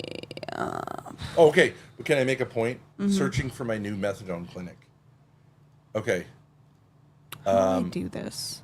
Here we go. So she's going to walk and around on camera and go to her new methadone clinic, and that's not like I have no problem with doing that, but you can't accuse someone of doxing you if you do that. I doubt she's actually walking Let's from take a clinic look, to Grace. clinic. Come on, get a fucking life. The fuck are you telling me to get a life for? Don't be so horrifying rigid. experience where I was in there in like peak fentanyl and methadone withdrawal, and they didn't give me a fucking Tylenol. Can you pause for a second? I was suffering. Now, I do appreciate that Ruby says fentanyl. Oh no, she does it wrong. It's fentanyl. Yeah, it's fentanyl. Everyone says fentanyl. Fentanyl. It's fentanyl. It's not fentanyl. It's fentanyl. YL, not fentanyl. Demi says, I'll do it. 100 if you get paid TTS. Let's go. By what time? By what time? By noon tomorrow. Okay, sure. It's easy work. It's light work. Don't tell me that. That's going to make me furious. Why would that make you furious? You've literally never mentioned TTS before now. That is totally not true. Well, not since I got it up last time and nobody paid for it. I'm sorry. I was just like, well, I added it to OBS and nobody used it. So I was like, okay, well, whatever. People don't really use this for us. Anyways, I was wrong. I'll put it back You're up. such a liar. Okay. Extra methadone. No, we had TTS, but not the But paid okay, version. now I'm going to say so. I want to be careful because I do want to like rebuild the bridge with Ruby. Mm-hmm. But here she's describing a scenario where she was in a clinic and no one would give her the drugs she really needed. Mm-hmm. Now, that is the exact scenario her brother was in. Mm-hmm. And it's a weird... Here, let me ask you this question. Do you think that's a scenario that makes sense? Do I think that Like, is what's a your scenario analysis? that makes sense? Does that happen a lot? I mean, like, you know, you could say it's just coincidental. I just think that's a really rare situation to be in because if you are compliant, do you know how low the bar must be for heroin addicts to get methadone? Do you see what I'm saying? Mm-hmm. They really want to put them on methadone. And these clinics are like, not only are there jobs, but like they're also, I think, for profit. I think they use like for profit clinics. Mm-hmm. Okay. Mm-hmm. So the clinic has every incentive to distribute methadone. Mm-hmm. And they have the disincentive of course, is if they distribute it and they're aware that the person they're distributing it to is using it illegally, then or ends up dying from like ODing on it, which is a possibility with methadone, then they'll be sued. But like the policy of the government is like, we'd rather have methadone zombies than fentanyl junkies because they're way more dangerous to themselves and others. Of course. Right? And methadone does zombify you. It's a very powerful opiate. Mm-hmm. But it rarely kills you. It's hard to OD on. It's more of like a stable opiate, right? Mm-hmm. Than the shit that you get on the street. Yeah. Plus, it's controlled by the government, so it's much safer. Mm-hmm. It's not going to be spiked with stuff. You see what I'm saying? Yeah. So, I think it's hard to fuck that up. And I was in a place where methadone is distributed like candy, which is in the Adult Correctional Institute. Mm-hmm. And they even, like the guys told me, like, if you want to get methadone, you absolutely can. All you have to do is request it. You fill out a form. You don't even need to say you're a heroin addict. They'll give it to you. Okay. Mm-hmm. Whether that's true or not, I don't know. Maybe you have to say it's for a reason. But like, they love it because it turns everyone into a zombie. Mm-hmm. But there were people at the, like, you know, with the med line, right? That you have your meds, like, okay, and they check it off, okay, and it's a little window. Yeah. Who caused problems? There were people who caused problems in that line, but most people were like, you know, they were like junkies. And we used to drive, for some reason I used to drive, maybe when I was going to grad school, drive by this place in Boston where this methadone clinic had this line always at the time I was there, and it was like down the block and over, and it's all people trying to get methadone. It's free. Okay, and these are a bunch of junkies, but I bet there was very few problems there because they all, you know what I mean? When you're at this point where you're a methadone person, you understand, I got to stand in line. It's like welfare, you know what I mean? It's like, I got to stand in line. As long as I stand in line and I'm compliant, I'll get my fix. Right. And you will. Yeah. It's not hard. So how does it become hard? How does it become hard? You misbehave.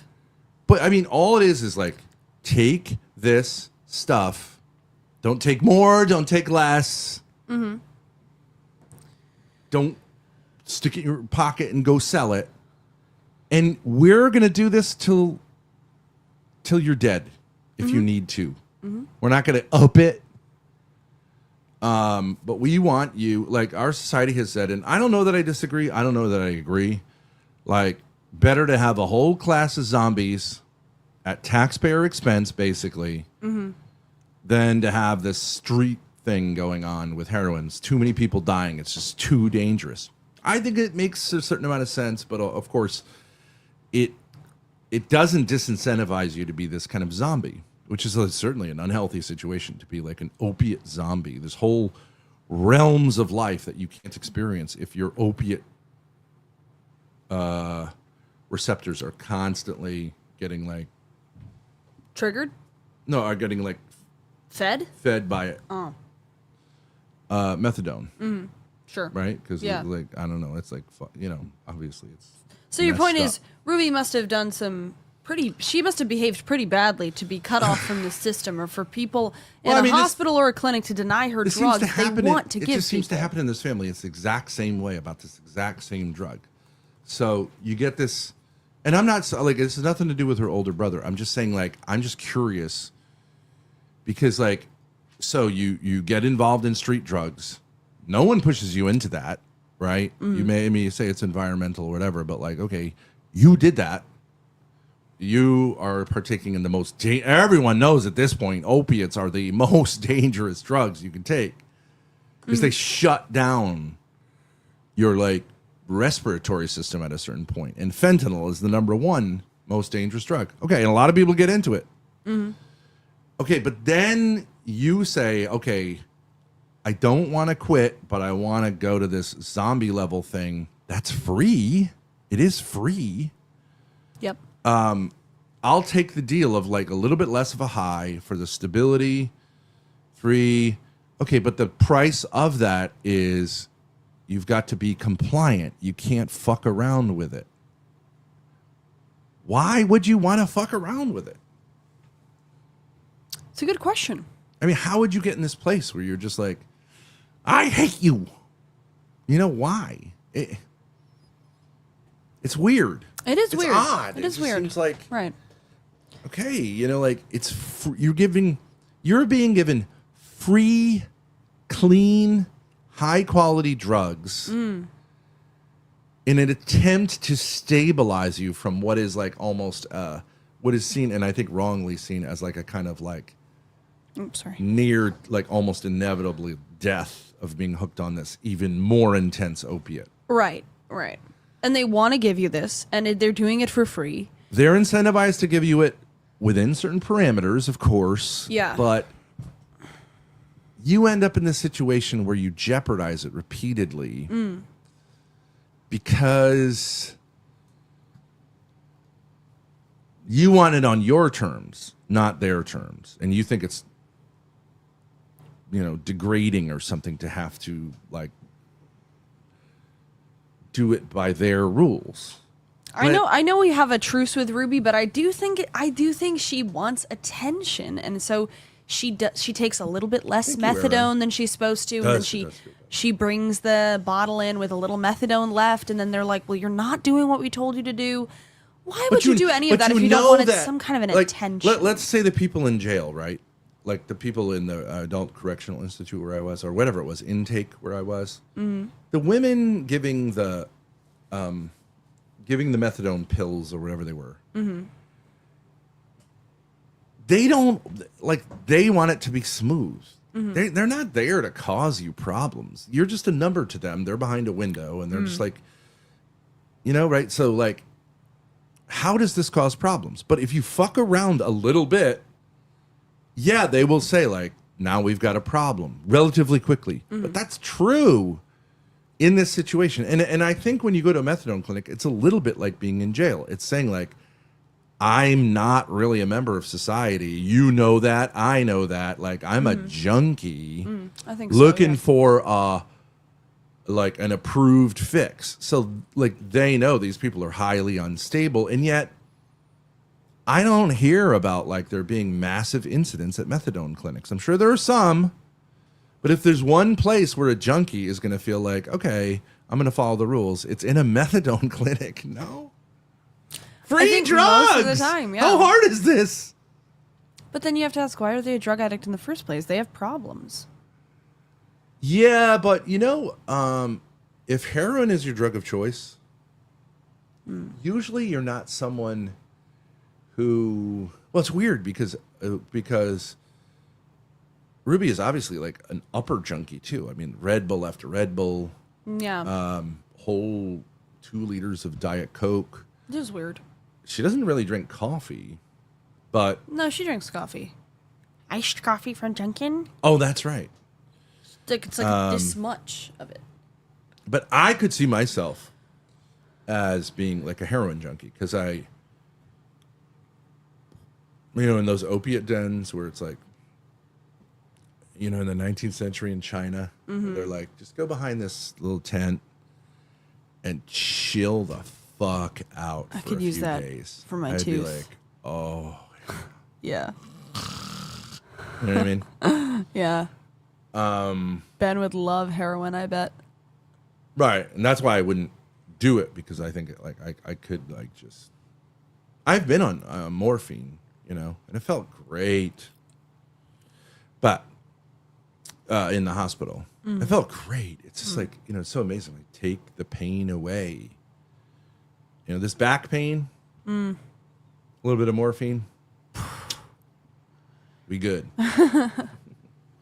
But it wasn't that interesting to me. Like, I just like reality. What is your theory as to why Ruby acts like this? So, but what I'm saying is like heroin type of people are not generally people who, it's not like crack or cocaine where they're like all amped up and they're feeling like, I could, whatever the world, what was that thing in Scarface? Like like they feel unstoppable and euphoric. That's not what it is. You're basically chill. And the problem is that they'll just chill out so much that they'll end up dead because their own body won't respond anymore. Won't keep breathing because it's like, all right, let's really chill out. Right? I mean, that is the problem. Yeah. So it doesn't, I wouldn't think that would tend to be the same type of person who like really gets into a lot of conflict with authorities, especially when the authorities are the dealers. You know what I mean? And if you've dealt with drug dealers, which all these people have, okay, a methadone clinic is going to have some rules, but like a drug dealer is going to have a whole other set of rules that are quite harsh. Yeah, right. And they're also criminals. So if they feel like, hey, you know what else? I'll take your money and I want to get fucked. Like, you kind of are stuck at that point. I don't think that occurs very much. I want to get fucked? You're like, I want to have sex with you. Like, I mean, what are you going to do about it? Like, they're criminals, right? Yeah. And certainly if you're not able to make the payments, like, doesn't go well. But again, most of them probably act a lot like business people, but like it just has that additional criminal element to it. And if they want to just be beat the shit out of you or kill you or put something in you. You know, I mean, they can easily do that. Lace your drugs. Right. Yeah. So I would think if you had these kind of problems with people who were dealing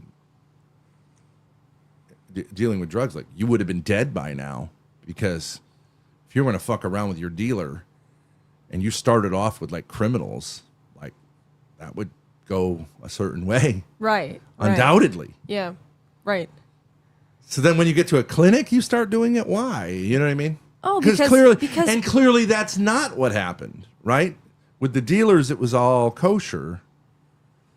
And it must be because I think it's this thing of like, it's not so much like authority or people who are in charge as like public authorities, right? Like, because you can get away with it with them.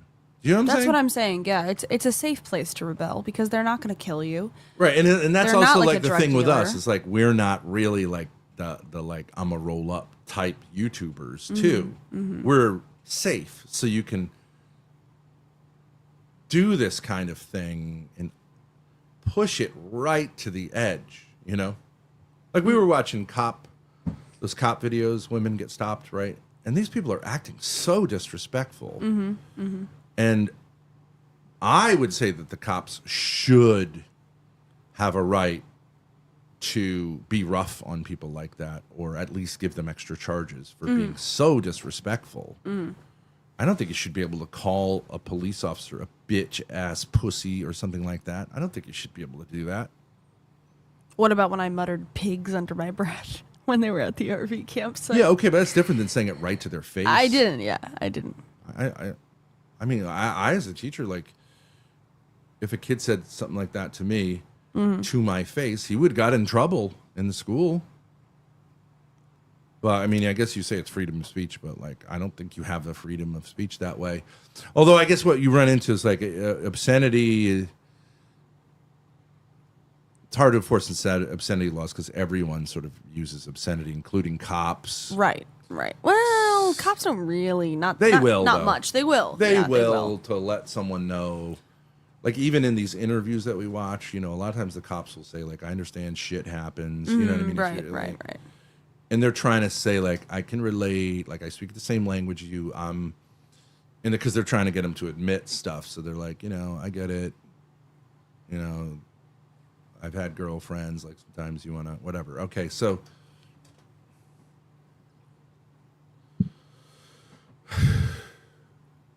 What's going on?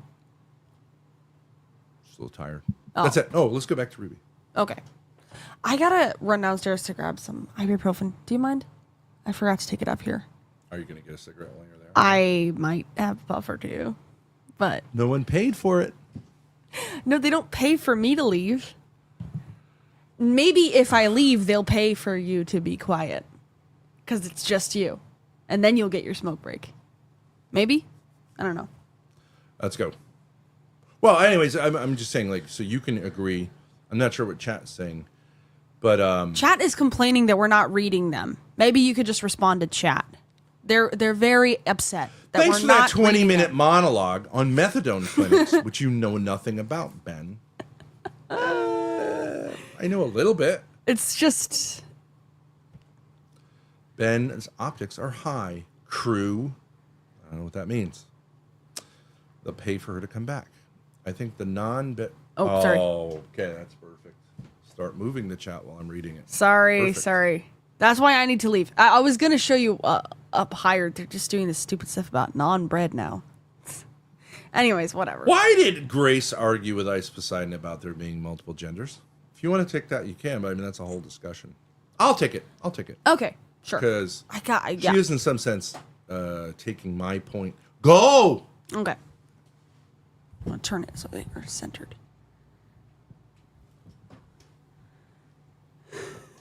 Okay. Go away. Go away. Do you have the keys? No, I got it. Never mind. Think about genders. Yeah, okay, so you've got this idea of sex and gender in it. For many people, those are the same. They refer to the same thing. So gender is like a euphemism or is like a different word for sex. But technically gender only, like originally it only referred to language. So only a noun or a verb or an adjective, a word could have a gender. And that didn't mean sex. Like, you know, it's in most languages you have gendered nouns, like say la or el in Spanish. The ship. And certain ones, you know, for kind of natural reasons, like something like a ship or a house would be feminine, la casa, and certain things would be masculine. But that doesn't mean a ship is female, but it would be kind of loosely feminine. So I think that gender theorists tried to apply this to expand what gender meant, to get away from the idea of sex, because to say there are more than two sexes is just going to be problematic, because there are two sexes. It's a biological truth, and it's very hard. Although I've seen people say, like, that's an outdated, biologists don't agree with that. It's really not true. But so they try to say, like, gender's a little bit different than sex. It's the expression. It's how you come across, which is different than your sex. So they wanted to say you can, and there is a certain truth to this. There are males with dicks, balls, all that stuff, who present as female and can pass as female. It's tough, but it's possible. A very, very low testosterone, like thin male can pass. Okay, and you know, is that, how useful is that to say like that person and can even talk like a female and like be really convincing as being female? Yeah, I think recognizing like that is something different than that is a male. I think it's fine. That's a fine thing to say. That's true. And I think there are many genders. I actually think there are limitless genders. In other words, expressions of sexuality that in many ways, like obviously they all in a sense have something to do with the sex underlying it. But it is possible to have a woman who's just almost exactly like a man other than physically. But I think there's all kinds of other things. And I think calling those genders is fine. But that's not saying there are two genders if you use gender synonymously with sex. So I tend to take the position rhetorically, with rhetoric, with like arguments, that it is better to reappropriate a word than to or a concept that maybe has problems. It's better to kind of reappropriate it in a healthy way than to dismiss it. Now, so what I would say is many of these gender expressions are unhealthy, and that your gender expression should correspond pretty tightly with your sex, so that like men, there can be more or like more effeminate men, where the yin and the yang, you know, the yang is a little bigger, more masculine men, taller men, shorter men. Those are all like acceptable gender expressions. There's an artist type, there's a scientist type, there's an athlete type, there's a lover boy type, there's a religious type. Those are all, maybe you could say, different expressions of masculinity that are all can be healthy. But then there are disordered expressions that really like troll what's underlying it, to various degrees. And I think like transgender is hugely problematic, hugely confusing, very unhealthy. Gay is somewhat problematic, depending on the level of, you know, Conservative closeted gay, huge problem. Anyway, so I think it can be kind of a useful concept, but I don't think it's very disputable at all that biologically speaking, there are two sexes, male and female, and that there are some people who have either hormonal or genetic abnormalities, which mostly you're clearly able to see which sex they are, but there are like 1 in a million where you're like, even a doctor and a geneticist couldn't figure it out because it's so messed up.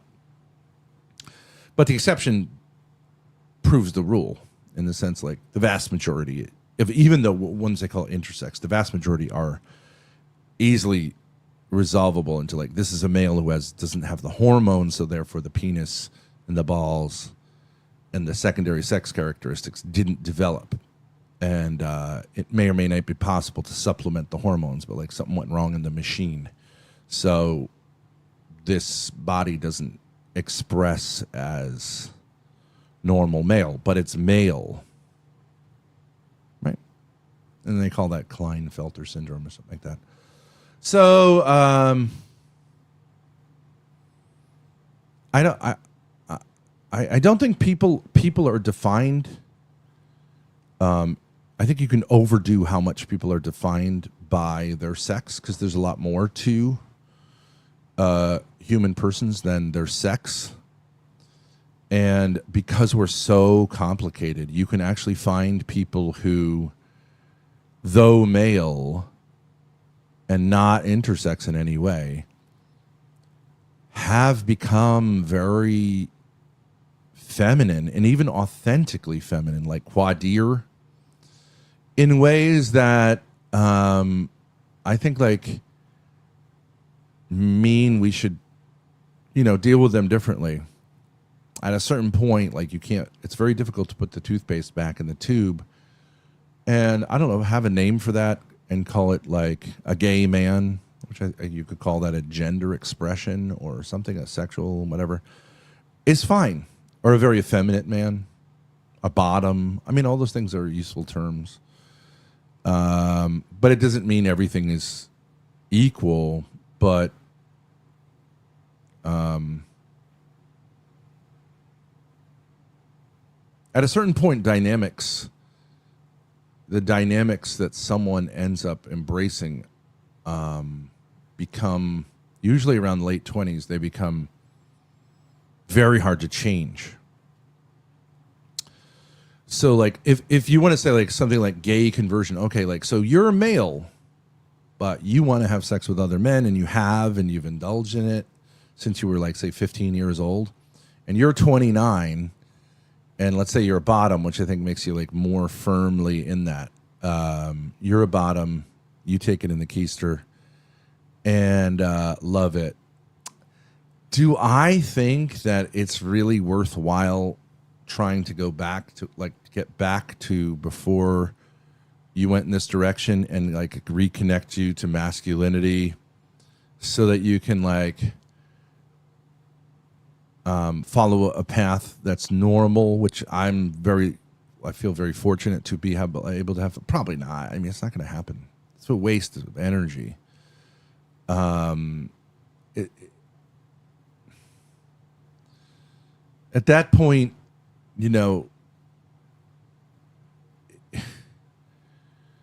like just try to live the best life you can, and I would say like you're probably called to celibacy, but you're not going to become a heterosexual at that point.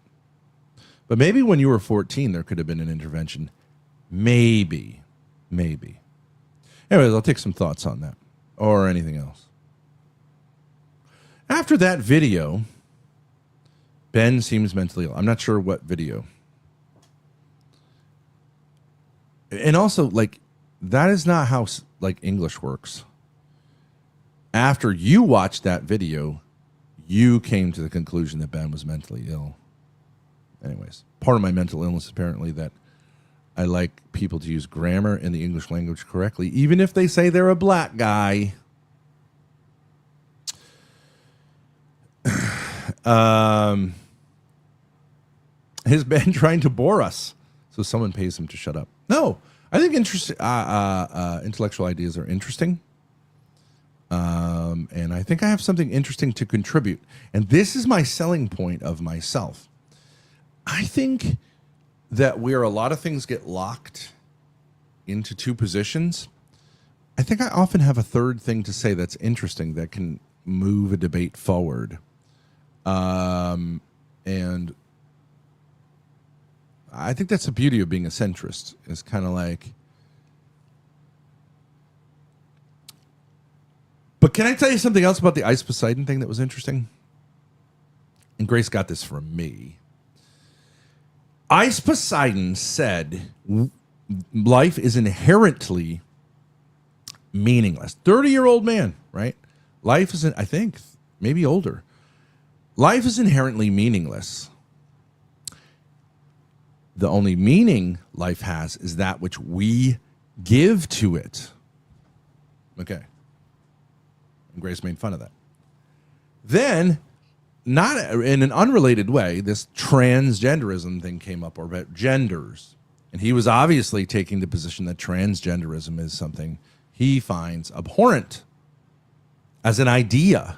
Okay, he wasn't saying people. But that is actually the same idea. Right? It's this idea that, like, I impose my own whatever on something which inherently doesn't have a right. Transgenderism is like the most perfect expression of, like, sort of like creating your own meaning because you want to, and imposing it on a milieu which doesn't frankly have any inherent meaning. So that was the point I gave to her. She picked up on it. I texted her. She picked up on it. She like said, "Oh yeah, that's true," and that is true. And that's why it's important for people like Ice Poseidon, if they want to wade into the waters of having intellectual thoughts, to at least recognize that, like, to do a little bit of work, to do a little bit of study. Ben wants to be trans. For political reasons, yes. For legal reasons, yes. For sexual reasons, no. I want to be gay for sexual reasons because gay guys are just like very, from my experience, very honest and straightforward about what they want, and they don't play game. They don't like play a lot of games. At least the gay men that I've had encounters with. Just be clear, Ben. This is 24 Thai greatness. One of my all-time best buddies. Ice loves incest, if I had to guess. I have no idea where that's coming from. Big patience. Ayo. Free benefits? Wait. What the fuck is happening? Big patience, what's up? Big patience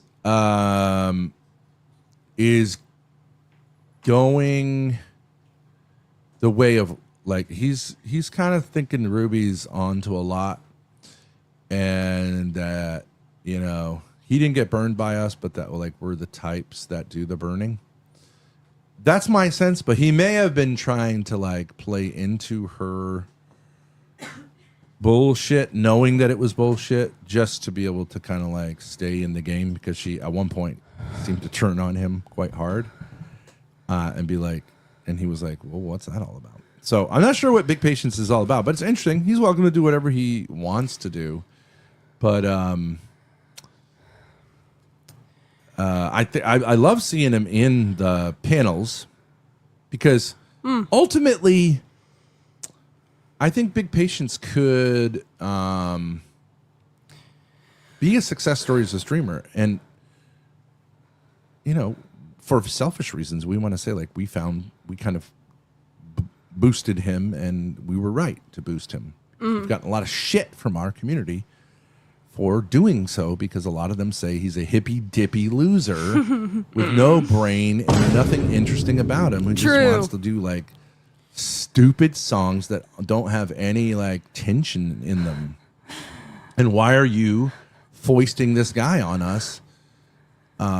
Okay. And I think he understands that criticism. I'll always remember you. But I think there's I a know. lot of depth to big patience and a lot of maturity. But I do think, and I don't know whether he'd admit this or not, but like I do think he maybe has, some growing to do in his life. He's not all set, and he's not saying like I've got everything worked out. And an interesting thing would be a visit from Big Patience to Rhode Island while Adam's here. I think it would be really interesting. There's just so many interesting things that could happen, none of which I could see as being like really, really dangerous or like that we really regret here in Rhode Island, Yeah. Even Adam, frankly, just really overdoing it and ending up in the hospital or worse is kind of like, well, that's not really, that's where he's at now.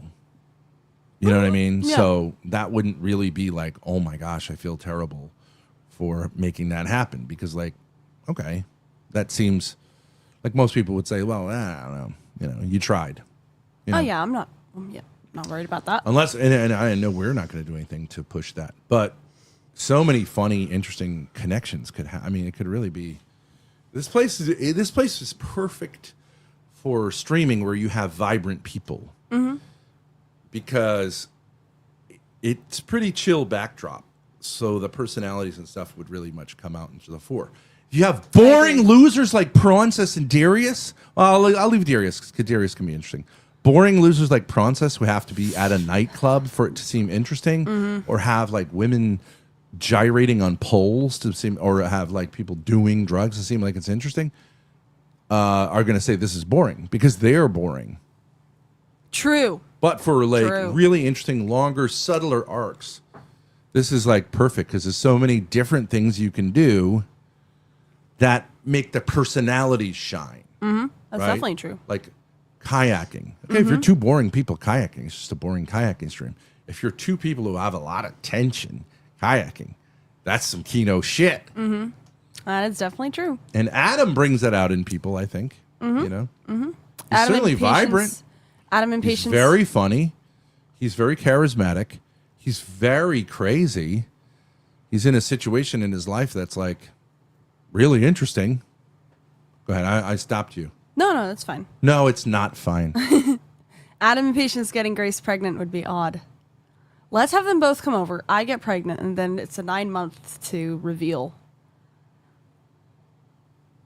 Do you think when the baby came out that you could prove that it would be obvious if it was Patience's or Adam's? Yeah. You think so? Either it comes out with a blunt or a bottle. Either way, it's cooked. Grace, you just went on a rant about how boring and suffocating Rhode Island is. Why the change of heart? I think because I realized that like running away from Rhode Island is kind of like running away from my problems, and I want to like solve those problems before I leave. And I also do think that a small state with a small town is a good backdrop for collabs because it's Well, you're bringing way less LA pressure. here. Yeah, that's true. So Do you think he's going to try to do that? He won't try to do that. Like, I'm from LA. I'm from Hollywood. It's like, he's the least no, I think Hollywood he will. LA guy I've I think ever. I think he will. You mean Adam? Yeah. He'll definitely. He's going to be like, that. it's boring here. Yeah. Well, he didn't take advantage of anything in LA. Oh no. He's retarded. LA people literally asked them both if they were visiting because they seemed so out of it. So you guys touch. new in town?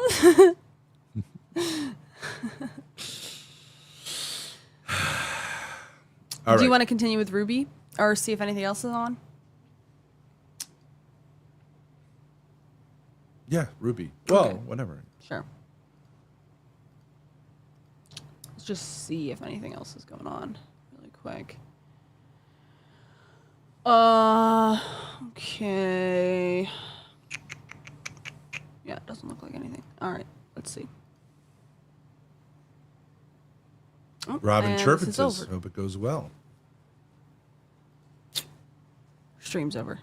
Oh, well, but it is. You want to go back? Grace. What? I don't know. Just make a decision.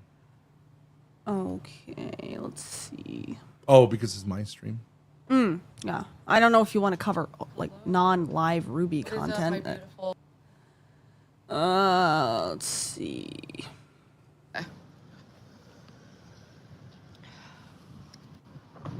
Dude, I'm just like wasting time.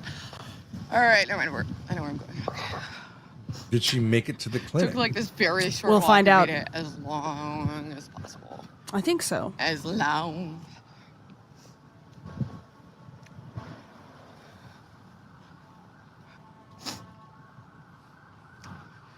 I don't even know what part I'm supposed to go into. Hopefully, I have what I need.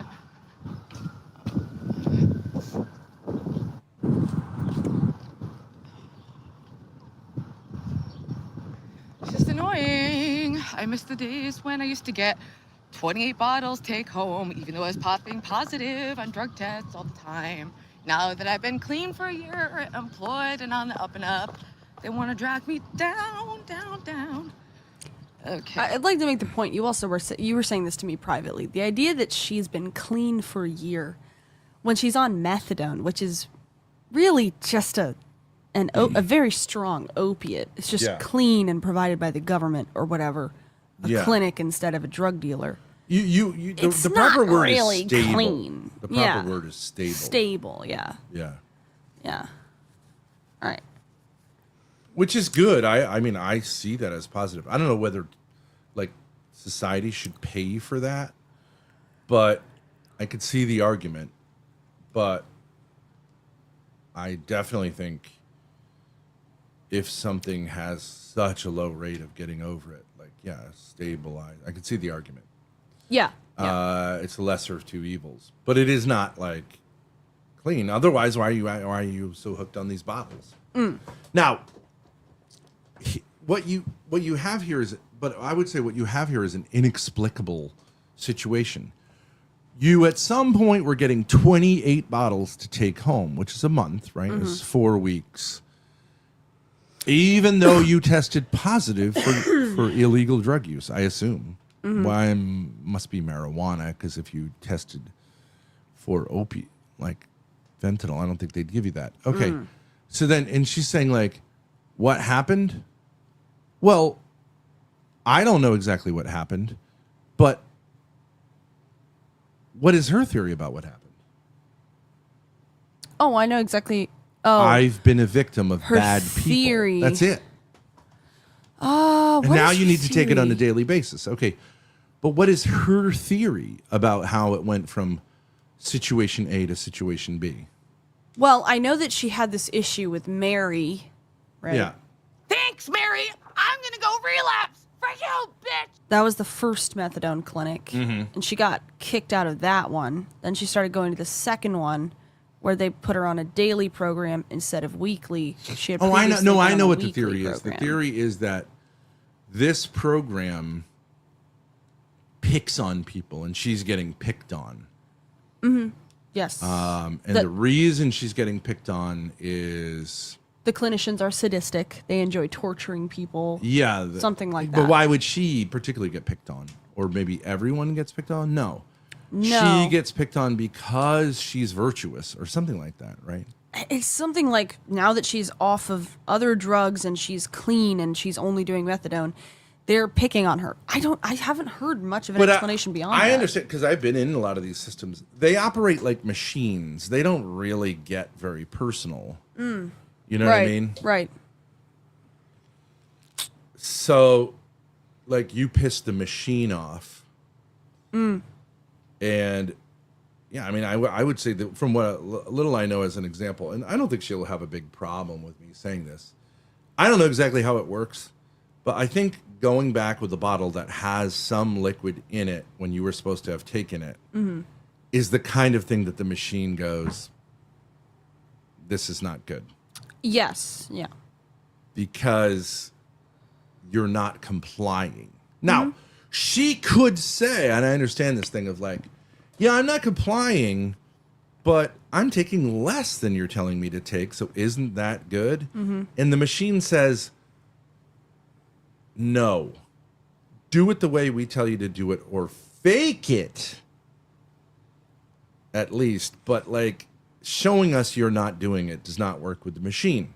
Right. Now, she may be right to say like, well, the machine should say like, oh, look at you, right? But I think their experience has been, I think their experience has been that like, if you want to go down, we also want you to go down.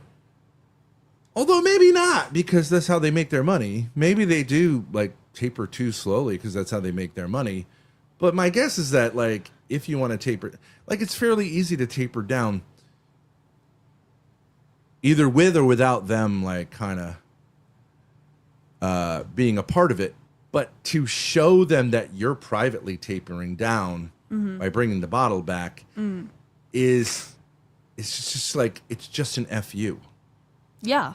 Yeah. Because they tell you not to do that. Yeah, they do. Right. Right. So something like stockpiling, which she has said she does, and I'm not doxing her, she said it. I've got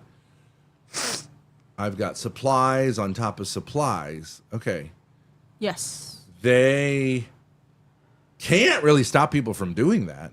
And in a certain way, the only way you can stockpile is by not taking as much, which generally speaking is good. Right? Right, but they know that stockpiling can be used to sell it or to take a huge dose yourself to get really it high. Also creates a situation in which thieves and stuff, you could put yourself in danger, especially if you're talking about it on the internet, right? So They really don't want people to do that. to me, saying you're stockpiling methadone, let's see if you do this. It's an analogy. Saying you're stockpiling methadone on the internet is like saying you've had a vasectomy. There can be reasons to do these things, but it doesn't make any sense to say you're doing these things. Your thoughts, and I'll be back in 5. Here, take this key. And take the keys on the keychain, too.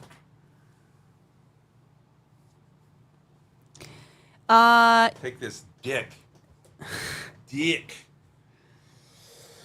Yeah. What do you think about that? I agree. And that could be I something agree. for Glenn Lawrence on one of his panels, because the guys on his panel yesterday ended up trying to say like they were flexing like, I got a vasectomy, I'm getting a vasectomy, I haven't been able to get a vasectomy. And I just think that's odd for a men's panel. Odd. But I do understand why someone might get one, but not why you'd talk about it. What does it get you? Your thoughts? Because in the red pill sphere, having You're a like, I showed these vasectomy bitches. is a way of saying like, yeah, I'm in control. I'm not finna get baby trapped. These women are But that not is gonna a let very lock odd me. flex for men to say like, I have castrated myself. Oh yeah. Fist bump. Oh yeah. It's stupid. So is most of the red pill. Damius gifted a sub. You okay?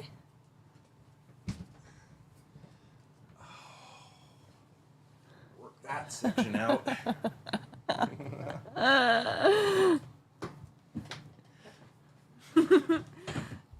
The mini shorts. Now you know how us females feel. Where are the cigs? In the RV, on the bed, in the ashtray. Do I have to make them? Nope. There's like 3 of them. Are we eating anything ever? Yes. What do I have? Bagels? Had a lot of bagels. Oh no, we could do bagels. Bagels and cream cheese. Yogurt. Yes. Okay.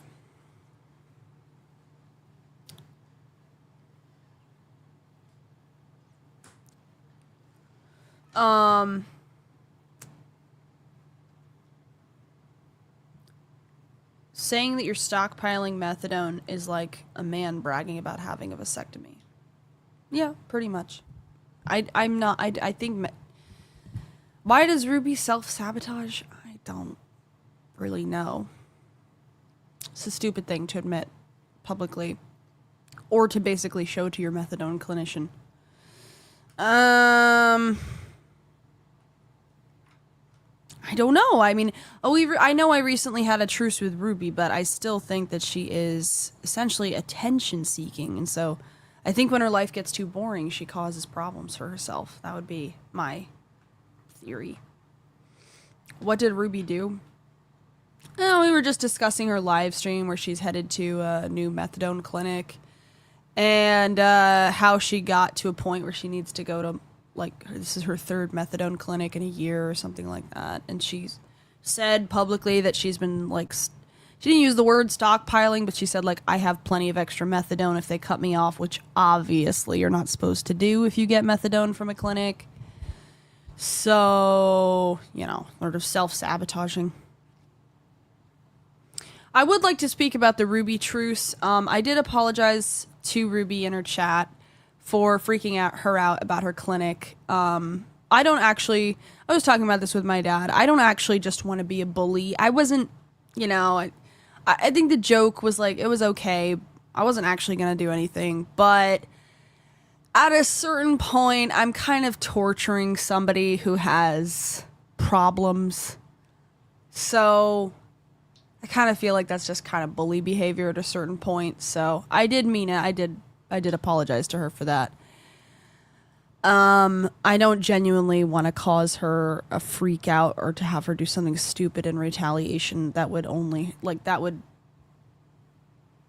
you know, just make her life worse.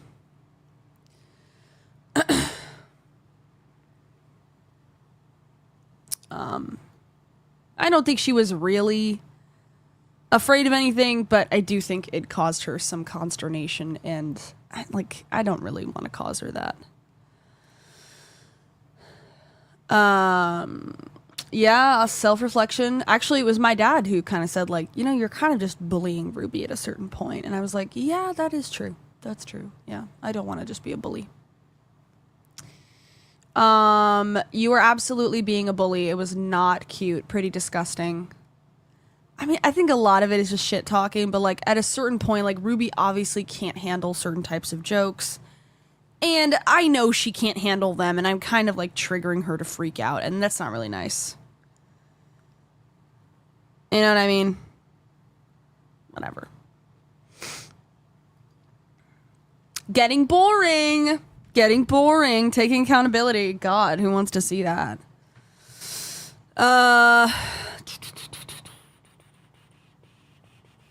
Okay. What's next? I just got a DM. Would you get offended if I called you a faggot? From Gabriel. I don't even know what that means.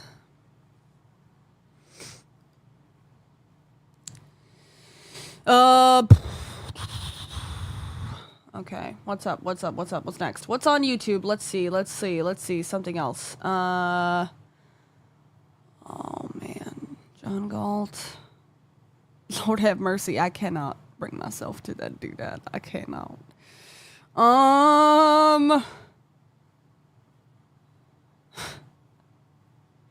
Guys, look at this thumbnail of Lola, right? First of all, my dad pointed this out. She AIs herself to look a lot whiter than she actually is. Red flag. She's self-racist. She's a self-colorist.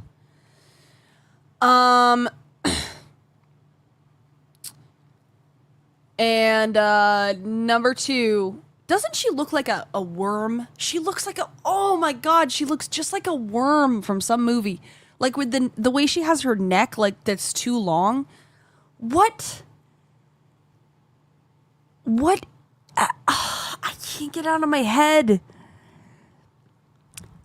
It's like a snake or a worm from some kind of cartoon movie. No, it's not Earthworm Jim. The demon from Hercules?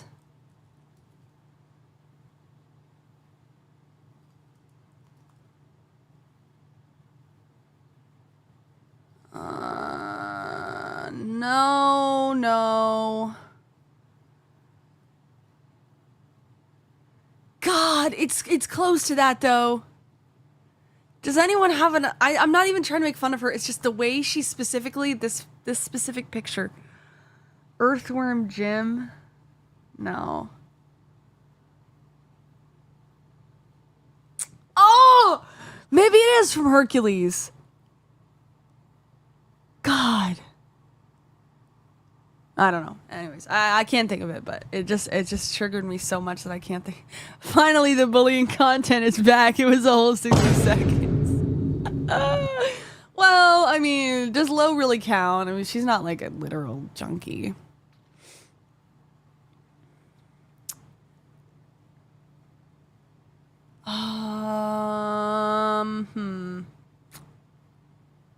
Live. What's live? What's live?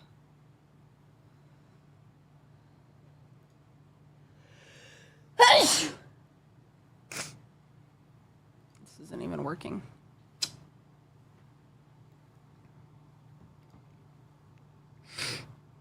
Trump is live. Sam Cedar is live.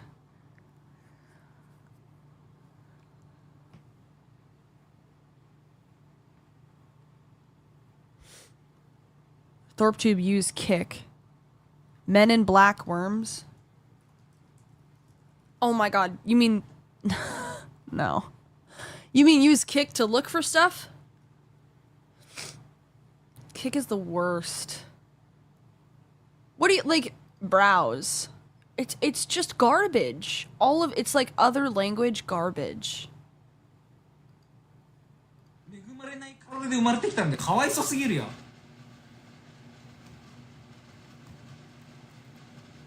なんで全身そんな不自由なんだよ。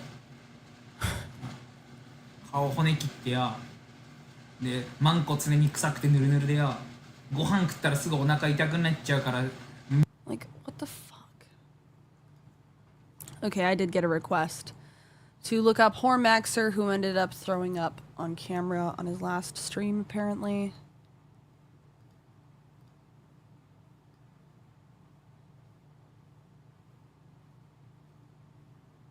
I don't know if I want to watch somebody vomit. When did he throw up?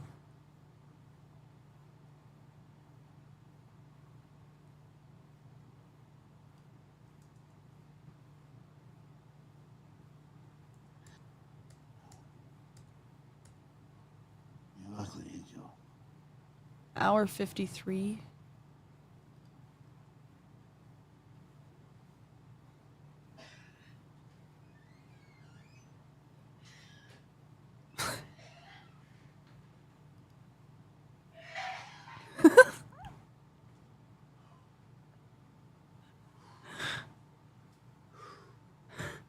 Oh yeah, my back's getting so much better. Oh, that's were you great. showing the Yucathon? Yeah, did you see that? No.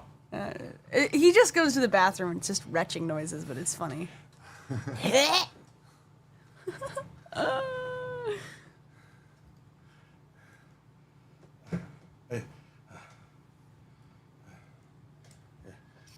He said something to play by the rules of this country. So what? You could watch your cities get burned. He has become sort of an alcoholic. Yeah. Yeah. Because he used to say drinking is not good. Mm-hmm. Then he started, and he has gotten to the point where he's vomiting on stream. Yeah. Which is totally very internet. Yeah. Cover Andrew Wilson trying to open a jar. We already did Sponge, or at least we both watched it. I'm just writing a little. I don't know. I'll ask you some real questions.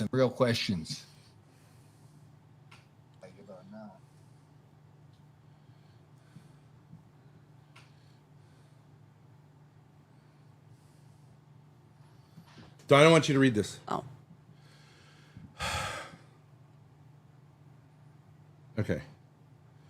Couple of points that I was just thinking of. Sure. Some maybe fruitful things that might be interesting. Okay. We're maybe wandering a little far afield People want us to get back to the core thing. Okay. I think this Adam thing could be great. You and I have both seen that in this very building, there's this beautiful studio that's available, and the landlord is very, very reasonable. That could be possible for Adam to have his own studio. If money's not an object, really for them, it might be good for him to have his own space. Sure. Because the apartment will be kind of shared, and it's a great little space, and it's a super bargain. But, you'd have to work that out with the landlord. You or he would have to work it out with the landlord. And since Adam, the only thing is, like, he's really against smoking and against spending the night there. But if you have an apartment within really basically walking distance, and Adam doesn't really smoke. Yeah. Adam, I don't think Yeah, he smokes. Here and there. He's not I think he smoker. socially smokes, yeah. Yeah. So, whatever, he'd have to work that out. I don't think we would want to jeopardize ourselves by saying, like, to vouch for him, but, like, it looks like the studio's open. It's beautiful, and I'm sure it's super cheap. So, No, not this studio, baby girl. A different one. you could show them the studio.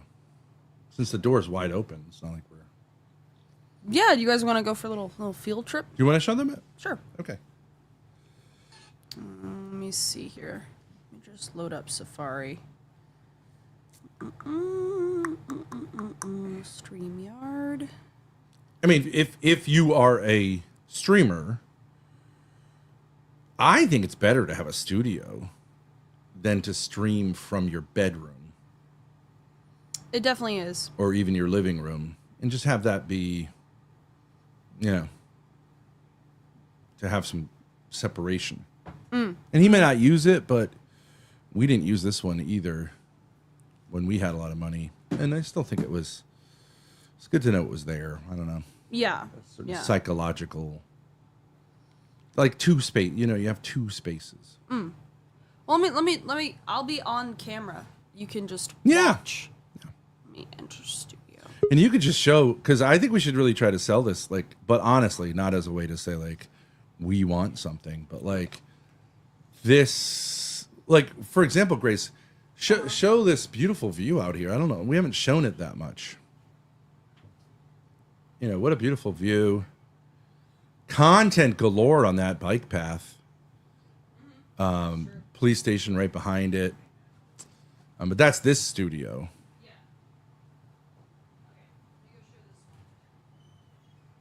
But this building is gorgeous. It used to be a mill. And the bike path, of course, used to be the train tracks. And so it's this fascinating building that has all this old wood. But it's an odd place. But this has really good light. See, the light comes in through those two big windows. It's a very narrow space, but there's actually, unlike in this studio, there is a kind of kitchen area that even has like a sink, maybe even running water. So, and of course you can use it how you want, but it's not a residence. And the owner is super nice and super reasonable. Yeah. But it looks like you'd have to put a rug in or something. You wouldn't have to, but Flooring's a little messed up. the flooring's kind of like, obviously wall-to-wall carpet would be an easy, cheap way to do that. It would also be a fun project for him and OPC Don to do. But Speaking of that, I have some news about that. OPC said that he has a small cabin that he needs help working on. Oh, there you go. Perfect. Yeah. I'll be right there. Yeah, it would be great. And it would be great for... why didn't you show the hallway? Because I just don't want people to know exactly which unit we're in. Oh, I see what you're saying. Yeah. Trying to keep a little privacy. Now, I also but... I was thinking about Ruby when she was threatening to come find us. I think we've had one person come and find us and roll up on us but it was odd because we didn't know who he was, and also At a motel, right? Yeah, at a motel. Yeah. But I do think like it would be fine with me, you know, if there's no like kind of threat of violence or something like that, for people to collab with us. And so like I would say, you know, I know they've already made their plans, but if Ava, Ruby, and Lola wanted to come to, you know, Rhode Island, we got beaches. It's actually like in July. Who wants to be in South Carolina in July? True. You know? Yeah. Yeah. But they'll be stuck inside with the AC all. and if trip. Adam comes here and people want to collab with us, even if they want to surprise us, I think it would be good to like kind of just let us know. But you know, we don't really care if you just kind of show up. If you're willing to be on camera, and if you have, I don't know, some point, something you want to do. Yeah. You know, Right. Sure. Other than the guy with the pizza, it's like I don't know you. Like, I don't know what your angle is. Right. Right. Why are you rolling up? But you know what I mean? Like it's like, yeah, pop in. Sure. But if you let us know ahead of time, then we can like it can be usually more fruitful. I mean, you might roll up and we're doing something or somewhere else. Or we're just asleep or something. Yeah. Yeah. We take lots of naps. Yeah. So, but if you want to try that, that's fine too. We're fairly public about where we are. Yeah, I that don't doesn't have a problem mean with roll up like, you know, try to get into like, try to invade our privacy, but Yeah. Yeah. because that's illegal and for good reason. But like, yeah. So, but another question I had, a minor question. Okay. And this might be just fun for chat to think about. I have a debilitating back injury that is sharply painful occasionally, but when I'm not stressing my back, doesn't hurt. You have a low to medium level constant pain in your tooth. Yep. That is not debilitating at all in the No. sense, like you can do pretty much everything. You can even chew food and it's not that painful, right? Yeah. Okay, but pretty much everything else is Yeah, fine. I can so talk. it's just like a kind of theoretical pain. And there's nothing you can really do about it because your molar or your wisdom tooth is just shifting or something. Yep. Which is better? Do you want to take a let's get chat engaged a little bit here. Let's do a poll. I think sharp, debilitating pain is way better. As long as you have someone to help you out. Brief, Which I do with sharp, you. debilitating back pain. Or it wouldn't mean necessarily back, but Whenever you stress your back, yeah, like getting up, sitting down, constant tooth pain. tooth pain / swollen gums. But it doesn't really flare up like crazy. Like, really, Yeah. ow. All right, let's see here. Vote in the poll. What do you think most people will say? I think most people would rather have constant tooth pain. Really? Yeah. I don't think that's true at all. No, because I think most people prefer to be mobile and have pain than to be debilitated. Oh, I'm wrong. Oh, constant pain. Back pain is brutal. winning by 80%. Well, by Yeah. 60%. 5-2. Yeah. Whiskey is good for dealing with a toothache. Yeah, the vodka has been flowing. Yeah. I think it's totally like that's I don't think back pain is the worst pain. Tooth pain, eye pain, Eye pain I couldn't handle. I could not handle that. sinus pain. So close to you, you know. Lower back pain is probably the worst thing I've ever had. That's because you're a pussy, Zogzog. No, I'll tell you what's worse than both of these is constant neck, like I had before, constant neck pain that is also debilitating and flares up. Yeah, you can't even. That was the worst. That was hell. You have to just be like that 24/7. Oh, it was horrible. Oh, decentralized, constant migraines. I hate that. Really I decentralized. literally can't even think about it. I hate that so much. I had those when I was a That's my kid. least favorite.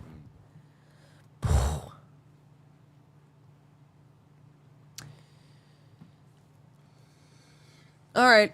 Yeah, back pain is winning. They'd rather have back pain. Brief, sharp, debilitating back pain. Yeah. Fair enough.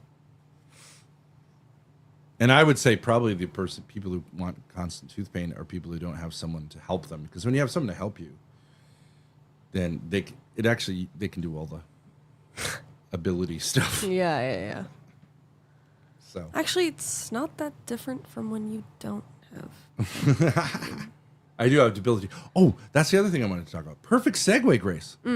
See, I'm trying to make it more flowing. Okay. I'm down. Perfect segue. Okay. Yesterday morning, we had, because people are saying like, I don't know if I'm interested in this intellectual stuff. It's like boring me. I get that. We got to drill up that audience over time. Sure. They want to know about the drama. They're into drama. Okay. Yes. They find us interesting, obviously, in some way, or they wouldn't be here. True. Now, True. yesterday morning, you and I had one of our very frequent, or used to be daily, kind of struggle sessions. Mm-hmm. And I took a different tack at the end of it than I usually do. And this was my premise. My premise was, Grace, you have lingering anger that flares up because you started, no. I was saying like, there are unresolved issues that you have having to do with what can be called trauma that you experienced or you thought you experienced or you felt was compelling. There's a little bit of a victim narrative. It's gotten better, but there's still a little bit of a victim narrative and yada, yada, yada. You got to get rid of that stuff. And I think maybe it's time to make a big shift and get rid of that stuff. True. Yeah. Okay. And you said, and I was tough, right? It's kind of saying like, come on, how is this not true? We got to clean up the mess here. Because we kind of know what it is and we got to clean it up. And I think it's true that we kind of do know what it is. Okay. Then you said, that's great. And I was like, oh, okay. That was worth, it was like 2-3 hours. Right. And then part of it, you came on to Ruby's thing and said, I'm really sorry for whatever extent I was kind of like pushing things. And I also made my amends with Ruby. So it had that fruitfulness, which I stand by.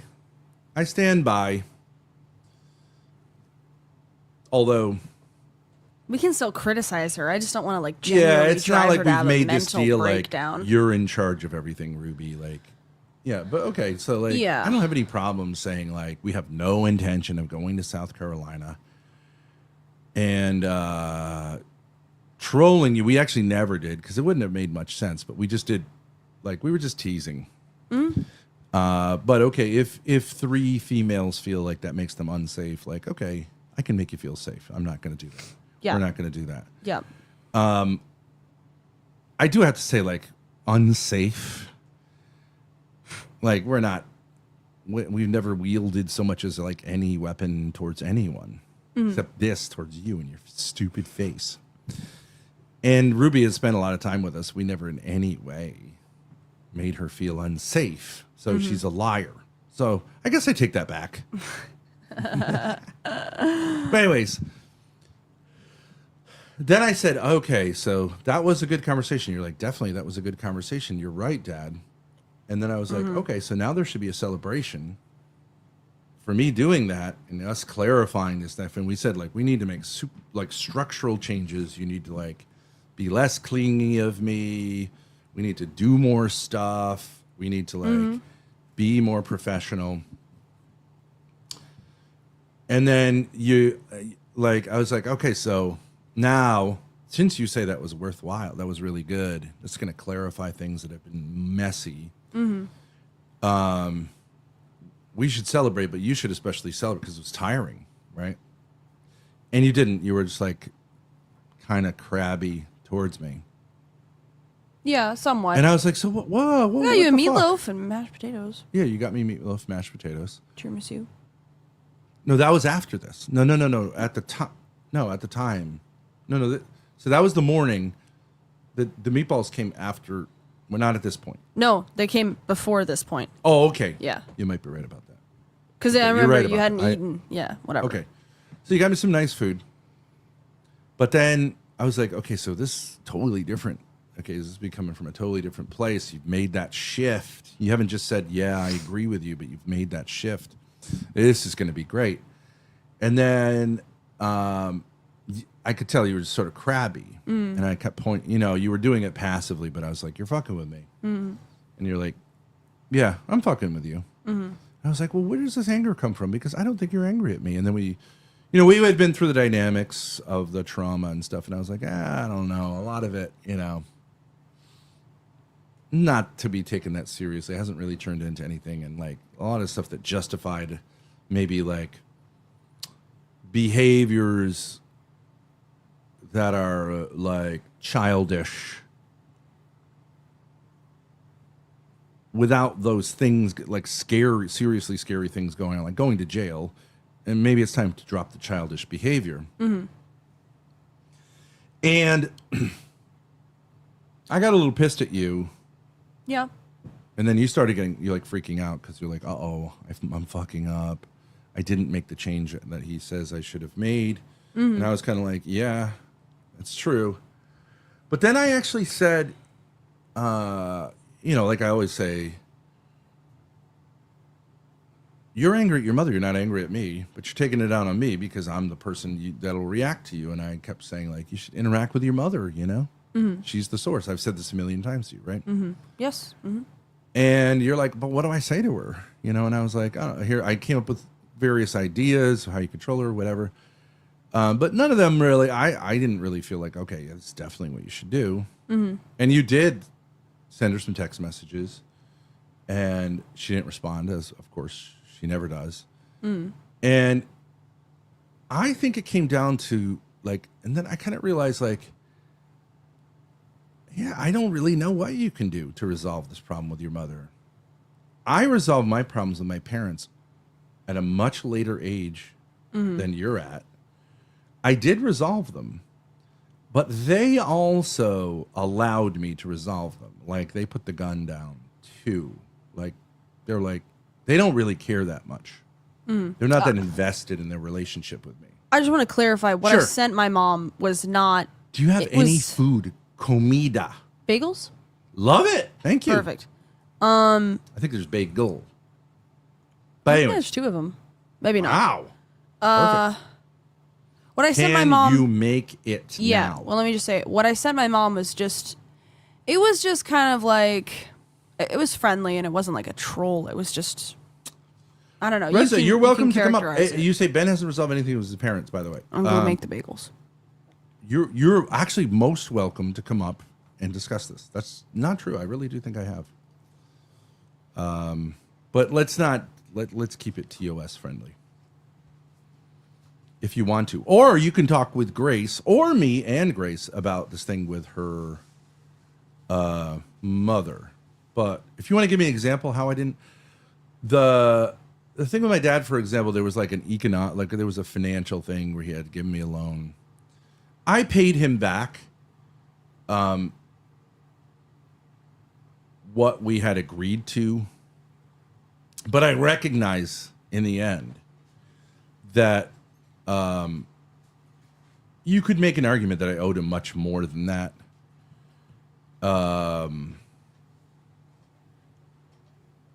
But he said, okay, good enough.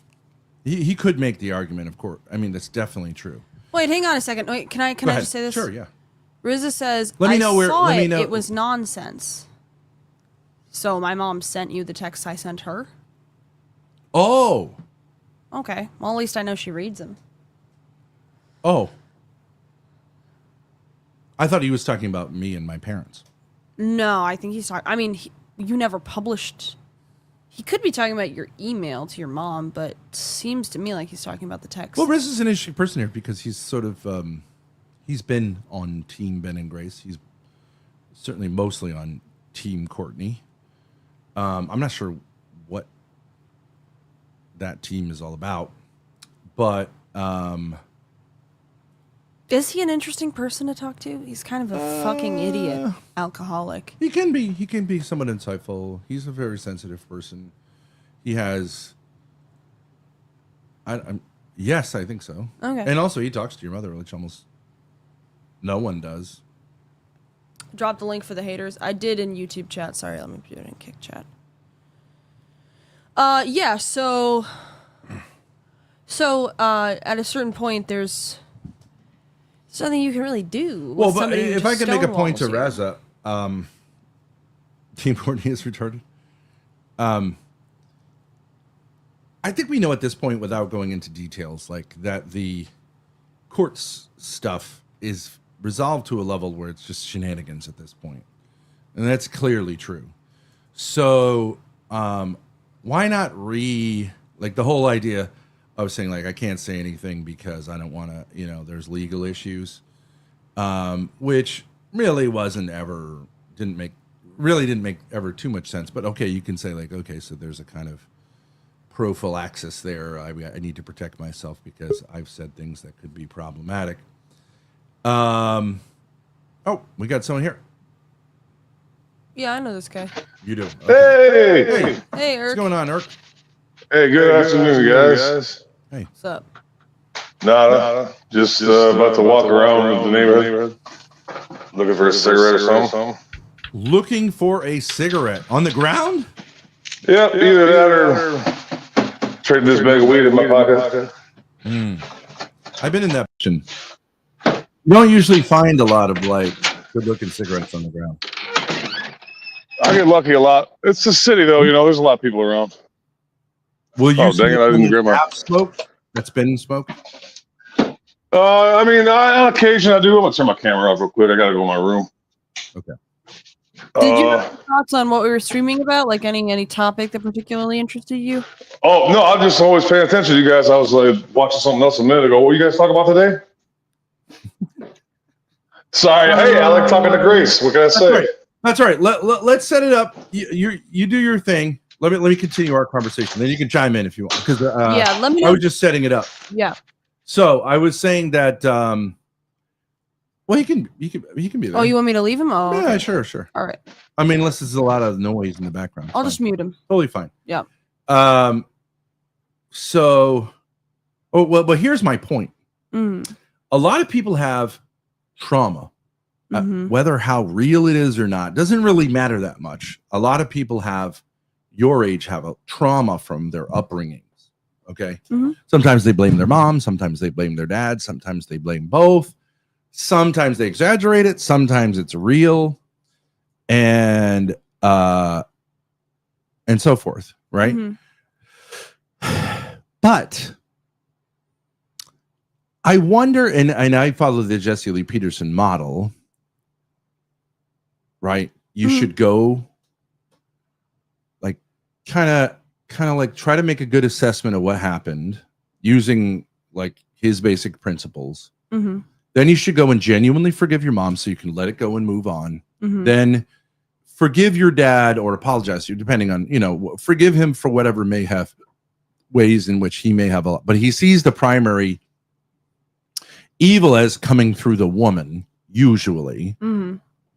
Although men can have that feminine evil as well, but he identifies the evil in the feminine, right? Which I agree with.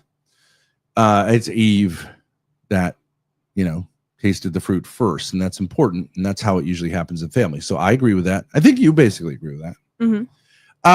But I'm not so sure. In your case, you said you forgave your mom couple of years ago, and you said like, she did the best she could. I realized she was limited, etc. But you're still kind of angry because you don't quite buy that, right? Forgiveness is easier said than done. Oh, my bad. Yeah, exactly. Good point. I know Irk. I don't really think I'm angry at my mother currently. Okay, well, who are you angry at? I'm angry at the fact that my life is unorganized. It's not really anger at anyone specific. Okay, but you can't be angry at a thing. You can only be angry at a person. So you can be angry at God. You can be angry at me. You can be angry at, in a certain sense, the internet. You can be angry at society. You can be angry at the government. But you can't be angry at your life being disorganized. I mean, I guess I would be angry at God then. Okay, but why is your life disorganized? It's because of the chaos that occurred in our family. Right. Which you don't blame me for as the origin of it, but you do blame your mother for as the origin, which I think is correct. I do, but actually in fact, or I wouldn't say blame. Actions... It's not blame, but you would just like sort of identify where the problem originated. Yeah. Well, I would say that in actual fact, I did not appreciate the way that she handled this situation. But at the end of the day, the way she's handled it has ended up working out for everybody involved. But you're not okay with the idea. Like, so your mother seems to, and I can talk about this because it's not derogatory, because it's just simply true. It seems like she has said towards you that she is never going to communicate with you ever again till the day she dies. I mean, that would have to, and you're saying like, I don't think that's okay. I don't think that's okay. Right? I would say, I mean, I would just say it's like okay it's a fairly like logical extrapolation to say like, I would say she's like pretty effectively rejected me. Yes. Like permanently as a human being. Like no matter what you say, she's going to see it as until like maybe if you actually like murdered me, she'd be like, okay, I get it. You agree with me or something. I don't know. Like I'd start talking to you, but as long as I exist, there's always going to be this, like, you're brainwashed and suspicion, which makes it like, I'm not going to interact. Mm-hmm. And I don't think you're okay with that. Now, well, who would be okay with that? Would someone be okay with that? Is that okay? Is that okay? I mean, eventually the wound will for heal. A mother to do with her daughter. Is it okay? Is that reasonable to say? Like, in other words, like, say you got married. She's not going to go. She's not going to wish you well. Like, there have been like pretty big events in your life. She doesn't say congratulations or you did a good job or I'm glad to see you're doing well or anything. Like your birthday, she doesn't say like anything, right? It's like zero. Yeah. Seems and if you like ask her a simple question, she just doesn't answer it. And if you went over there and knocked on the door and said, hey, Mom, I'd like to talk, she would call the police. I mean, she made that very clear. I don't think this is disparaging at all. There is no way for you to communicate with her in any way, short of currently, taking her to court. Like, and that's the position she's taking vis-a-vis you and me is like, I do like any conversation that it will take place through my lawyer. Mm-hmm. And she has said that will permanently be the case between she and I. Okay, which of course is absurd because like her lawyer is not going. If I say like, okay, Joey needs his wisdom teeth out, like the lawyer, she doesn't have a lawyer on retainer for the rest of her life. Right. So it's not going to really make sense. Mm. But okay, I don't really care. But you do. Yeah. Like when I get the annulment, like it doesn't really matter to when I go to get the annulment, which I really want to do. I think it's gonna be super easy, and it's finally I'm gonna be able to show these fuckers on the internet. Yeah, the church did give me an annulment, right? Mm-hmm. Mm-hmm. So, she doesn't have to participate in that, though. There are ways around it. Mm. You know. I mean, I would say, do I care? Like, it's not an active concern each and every day, but would I say overall? I mean, to be honest, I don't even know what I would really talk to her about. So I would say I care more in theory that I got rejected by my mom than her as an actual person. I mean, you've never really been very close. But, okay, but what I'm saying is like, let's say you were going to get married to Adam or you got pregnant by Adam before you got married. Much more likely situation. Okay. But like, what if you were pregnant? Would you want her to say congratulations and I wish you well? And if the baby, that she would want to know the baby? Because it seems to be very extreme that a daughter having a baby, that the grandmother would never even so much as say hello to the baby. That seems crazy. Don't you agree? Yeah. I don't know. I've been texting my mom on and off for about a year now, and I've never gotten a response except for when she needed to go to the storage unit. Grace, I understand that. So it's not up to me. It's up to her. Door's open on my side. No, but you're not, I'm saying, is it crazy? Yeah, it's crazy. Yeah. Does the situation warrant that level of behavior? I do not believe it warrants like You know, that, in actual no. fact, as I'm thinking of it, that's a lot like her dad, right? Her dad has never communicated with his grandkids. Yeah, he has 6 grandkids. Yeah, but Yeah, he knows 6, Hayden and 7, Adeline. 8. He knows Hayden and Well, Adeline. I mean, like, he hasn't communicated with 6 of his grandkids. Never. Through mom blocking it, though. Once by sending okay, yeah, right, okay, I understand that, but like, okay, but like, obviously you're an adult, you're publicly, all you have to do is type in Grace Thorpe. He knows your name. Yeah. So, but that's rather extreme on his part, and your mother seems to have followed his lead in that sense. Yeah, I guess so. Yeah. Mm-hmm. But I actually think it's. And are you think, okay with that? No, I'm not okay with it. No. Does a grandparent owe their grandkid more than that?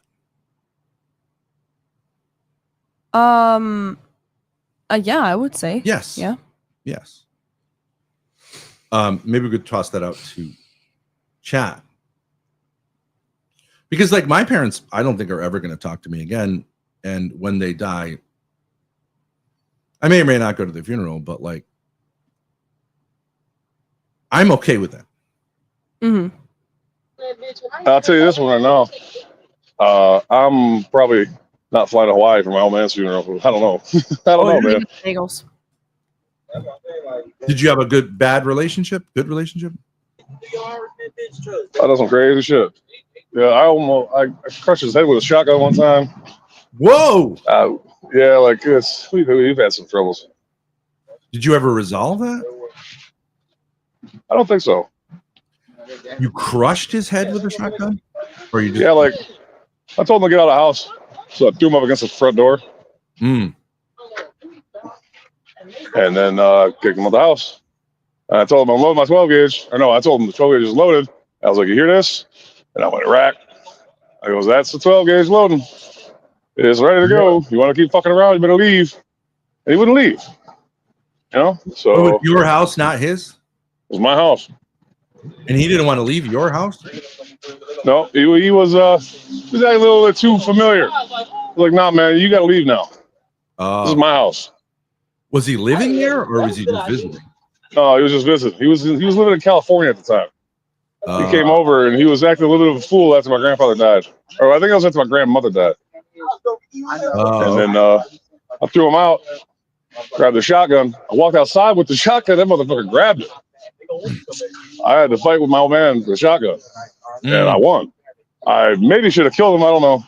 I probably would have been out by now. Why should you have killed him? I shouldn't have. I don't know. Maybe I don't know. Because I've been out by now. You know? I went down for murder, 2nd degree. I've done like 8 years. I've been out. Oh. But not, anyway, not having anything to do with your dad. What? Oh, you would have been out. Okay, I thought you were saying you've been in jail for 8 years. You're saying you would have been out. Yeah. Why should you, like, why are you like, in retrospect, maybe I should have killed him? Why? I don't know, man. Sometimes it's just like, man, you have to get that over with one of these days. And, you know, it's kind of funny because, like, I started growing weed here in Michigan legally.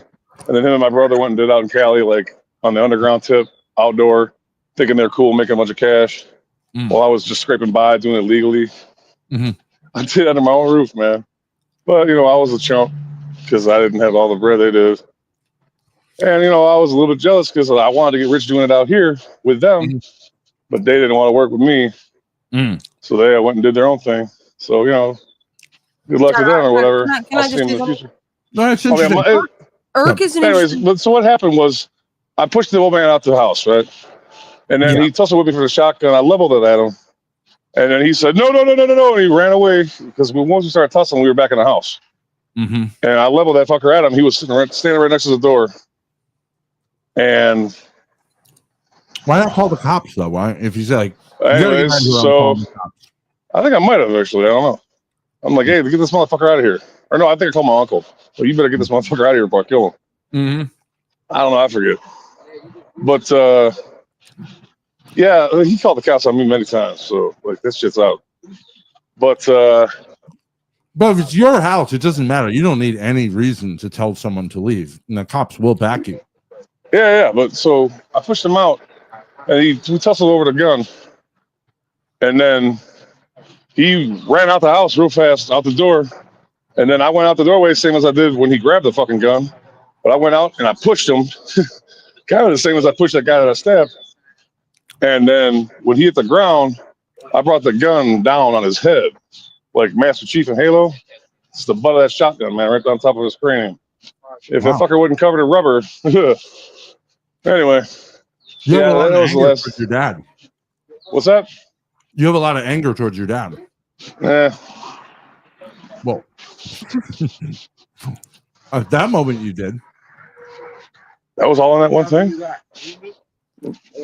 But yeah, that moment for sure. For absolute answer. Like there's a backstory to that because like that didn't just come from him saying like I don't want to leave your house. Like you wouldn't get there just from that. Obviously there was a lot of bad. Well, it was like I'm saying, like how these motherfuckers didn't want to acknowledge me, But your story about how your brother and your dad didn't want to work with you, like if you're adults, they trying like, to really get me back in that bitch. that's their right. Right? Kurt is being. No, of course.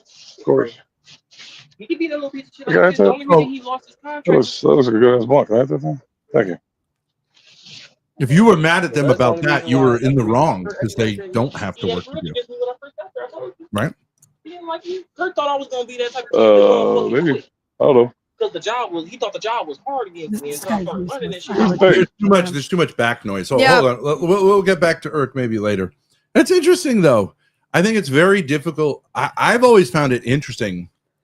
Like what must it be like when John was doing the stuff he was doing, trying to get me thrown in jail as a son to a father, because there's just a natural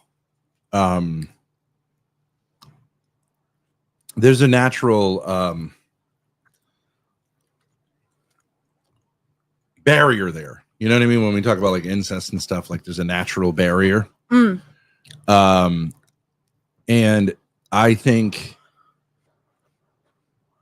with a son towards his father in terms of violence, there's just a natural barrier. I never crossed it. I once said, remember when he said that you look like a prostitute with your dad? Remember when you did a stream and I had told you, like, troll your mother a little bit, wear like a low cut. It was totally fine. It was like a 50s dress. Yeah, it was like you look like Audrey Hepburn or Marilyn Monroe. Okay, and he said your daughter looks like a prostitute or something like that. And I said to him, if you weren't my dad, I'd come over there and kick your fucking ass. Right. And then he actually was pretty nice about it. He was like, okay, like she doesn't look like a prostitute. Because I was like, she doesn't look like a prostitute. And actually, it's interesting to say someone looks like a prostitute because prostitutes generally dress like women who are I mean, there is a certain like street prostitute look, but like it's generally like a high-end escort. The whole idea is they're not able to be discerned from like a very fancy lady. Yeah, right. Right. So right. It's really more of an insult to say you act like a prostitute than that you look like a prostitute. I mean, usually when people say that, they mean like a cheap street hooker with like the fake blonde and the. No, and you didn't. You looked great. No, except you totally were manly. embracing your womanhood, right? So.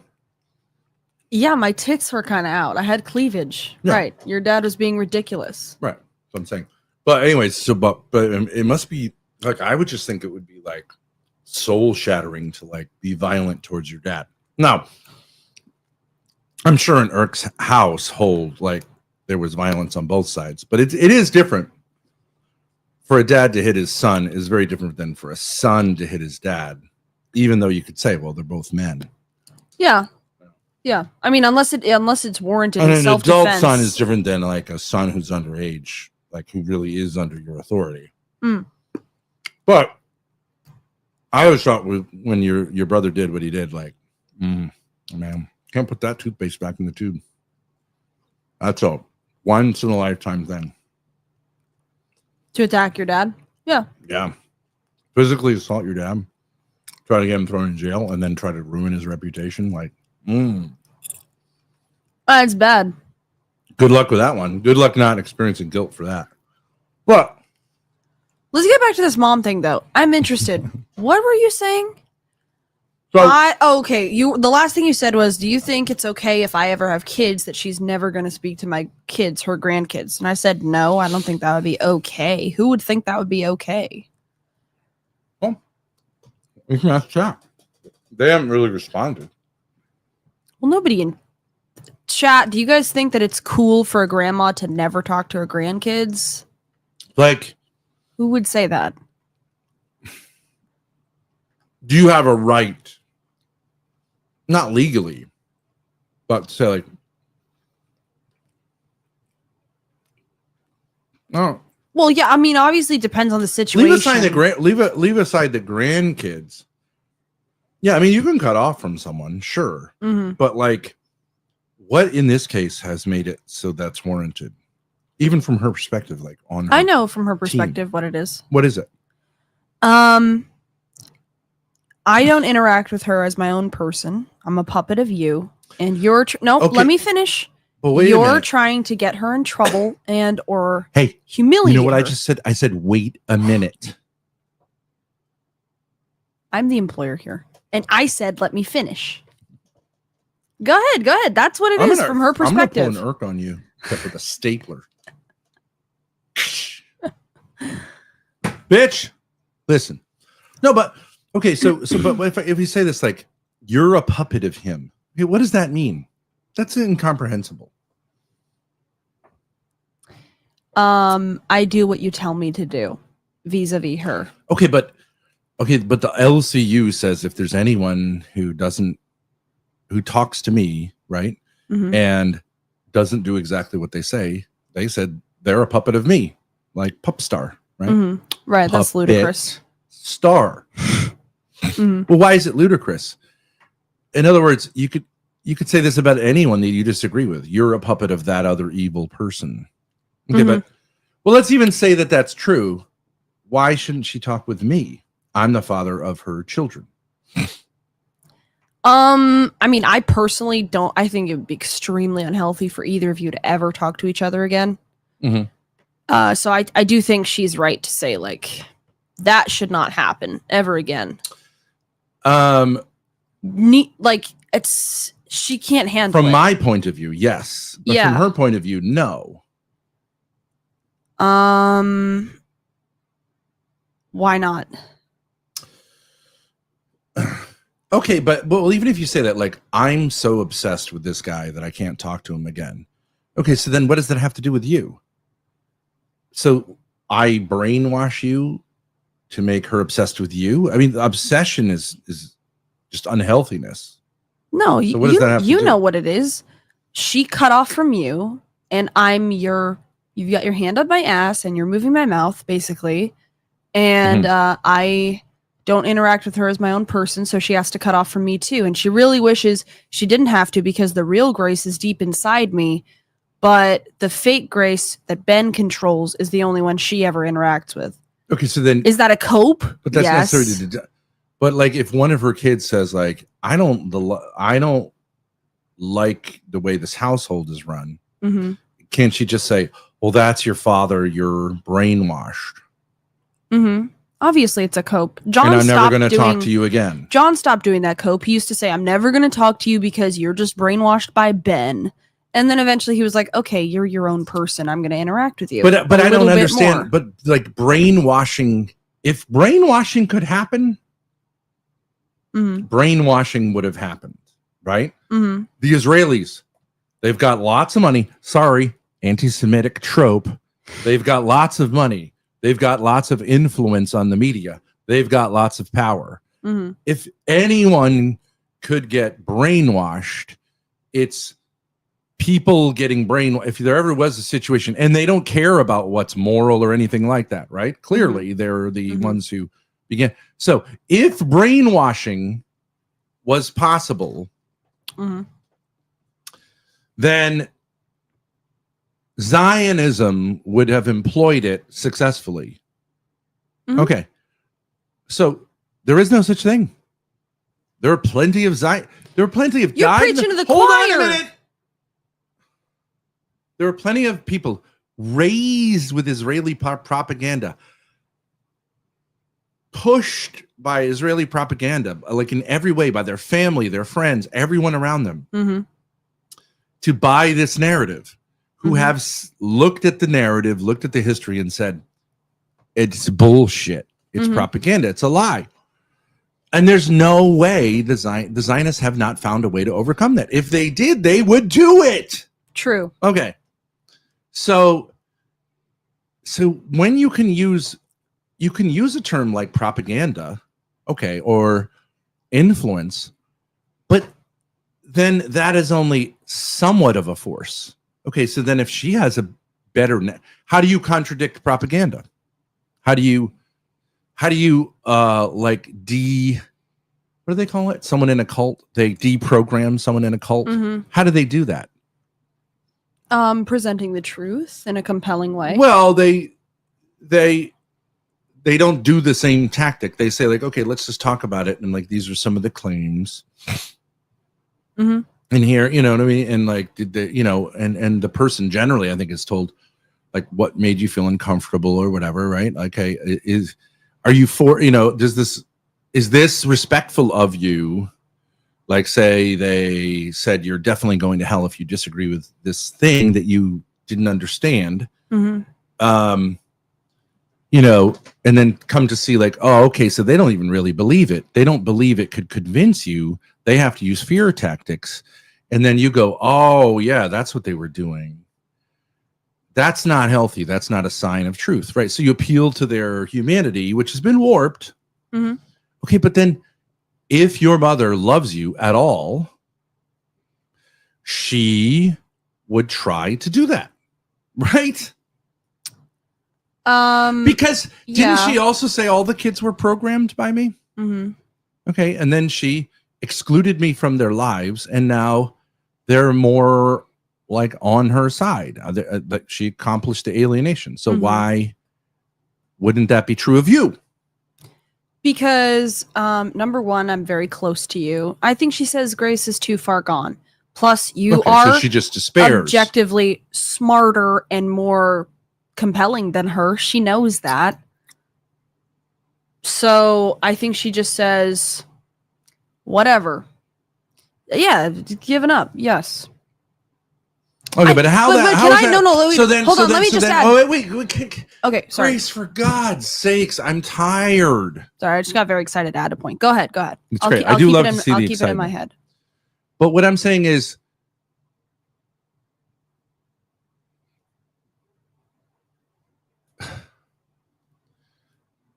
well, I forgot it now. You were saying brainwashing. I said mom's given up. She says I'm just brainwashed. What and I'm she can't saying is like, so this combat whole brainwashing thing is just a way of saying, well, what you're saying is like, I've given up communicating with her. That's all you, that like, okay. So the reason I've given up communicating with her is because I've given up communicating with her.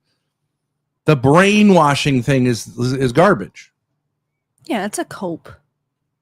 But it's just garbage. It's just a I- circular argument. Yes. I've given up communicating with you because I've given up communicating with you. Not because it is circular. I recognize that you are in a state that like can occur called brainwashed. Even like the people I've given up on communicating with, like my father, I just recognize that he, no matter what I could offer him, is always going to like, because I'm his son and my mother is his, I don't know what, life partner. I don't know, like divorced friend. In other words, he's trusted her in a way that like it can't be broken until it's broken from within. So there's no point in me trying to appeal. Do I think he's been brainwashed by her? No, I just think he's, for the time being, said like allying myself with her is better than not. And He's made it. He's made I it don't pragmatic. I have no interest in trying to like, it just seems like a waste of time prudentially for me to try to argue otherwise. Do you know what I mean? Yeah. But that's not me giving up on. Well, you also don't think he's brainwashed. You're just saying he's decided something else over you, and that's just the fact of the matter. I mean, do I think it's irrational? Yeah. Do I think he's been like pressured into that and manipulated? Yeah. So, I mean, I guess in that sense, I could see it. But actually, you didn't give up on communicating with your dad. The door's open on your side. Oh, but he could communicate with he me could anytime. communicate with He you. just Yeah. stopped. Yeah. And I said, okay. So, well, anyways, what's the point about mom? How does that? The brainwashing thing. Yeah. I mean, it's a cope. Okay, Yeah. but my point to you is, Feminist cope. are you okay with this? I don't know what that means. Does it not bother me at all? No, it bothers me somewhat. Well, I'm saying like with my father, like I've done really well by him, and I don't really think he has much else to offer. Even if he was to text me today and say, you know, Ben, your mother's been like manipulating me and humiliating me in front of you, and I'm really sick of it. I think I'd be like, I mean,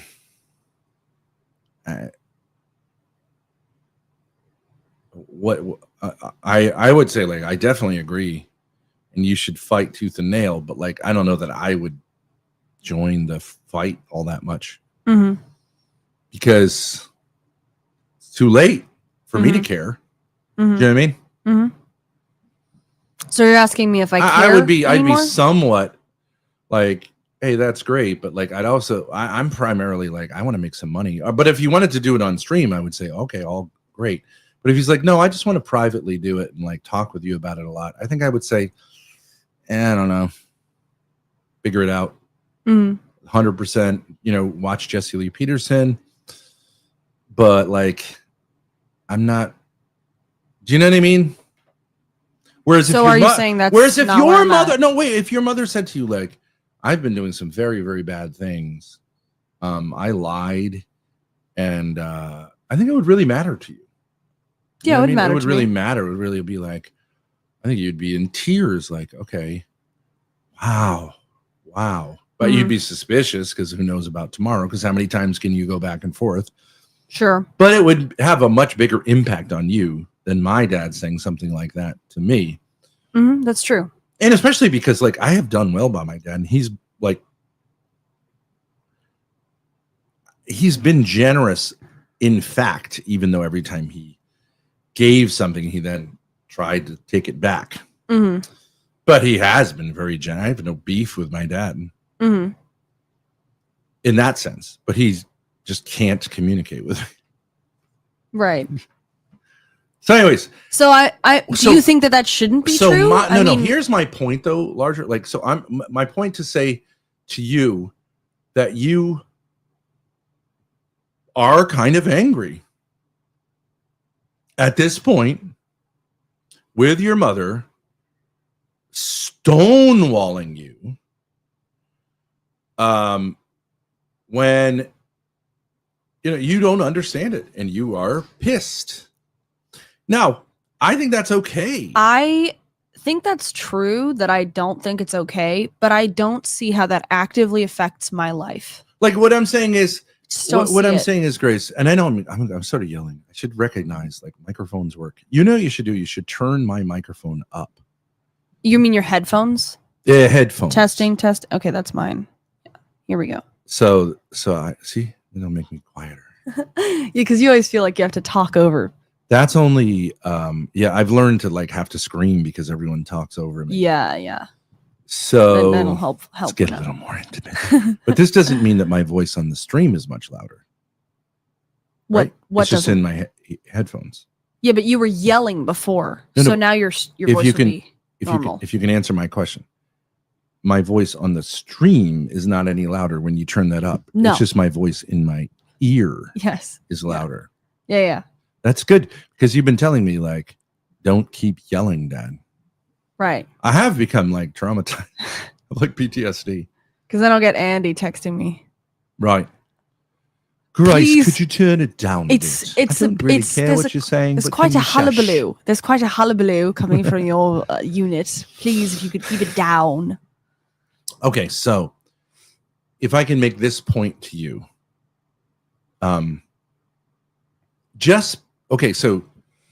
so I say in my case with my dad, and again, I'm in my very, very late 40s at this point. And you're 22 years old. Mm-hmm. Also, like the relationships are different. Like I don't think the relationship between two people who thought they were married, the kind of relatively, one of them easily came to see that wasn't true. Mm-hmm. Even after having 6 kids, and was just like relieved. Mm-hmm. And was like, actually, technically speaking, that person is always a stranger to me, and actually matches up. Mm-hmm. Like it 100% matches up. That's very different than a parent-child relationship where you can't.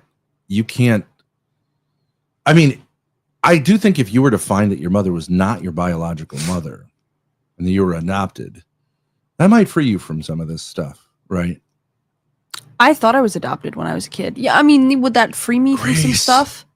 How could my mother? On the points I'm making. How could? But let's say you met your let's say you met your biological mother, and she was really nice, and she was like, "I've been trying to contact you. I made a huge mistake. I was pressured to give you up." That woman is not your mother. Mm-hmm. I'm your mother, and I love you very much. I actually don't think you'd have that much ire towards your mother. But the fact is, I believe that she is your mother. You see what I'm saying? I think you could be like, oh, great. But I do think you feel like you got short shrifted on what even like someone with mental disorders or whatever should pull. And at the very least, I understand this. You should say like, well, as a mother, the last thing you should do is turn on your own child irrationally because you can't deal with it.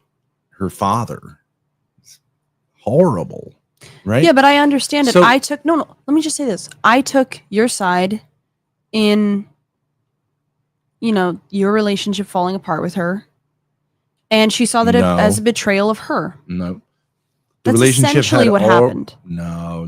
This is not true. The relationship had already fallen apart. Mm-hmm. It clearly had. And I took your side in saying like, okay, this isn't just neutral. Like, you've been terrible towards Grace. It's true. Okay. You've been really bad towards Grace, and I've tolerated it. Okay, that's where the offense is found, not in the falling apart. I mean, then it all got mixed up. Okay, but yeah, that's true. It is not true. Or you could say things weren't going well, But Grace is the one who really ruined this thing that could have been resumed or restored, which is totally not true from my point of view. But you are blamed for that because I just think there's a lot of envy.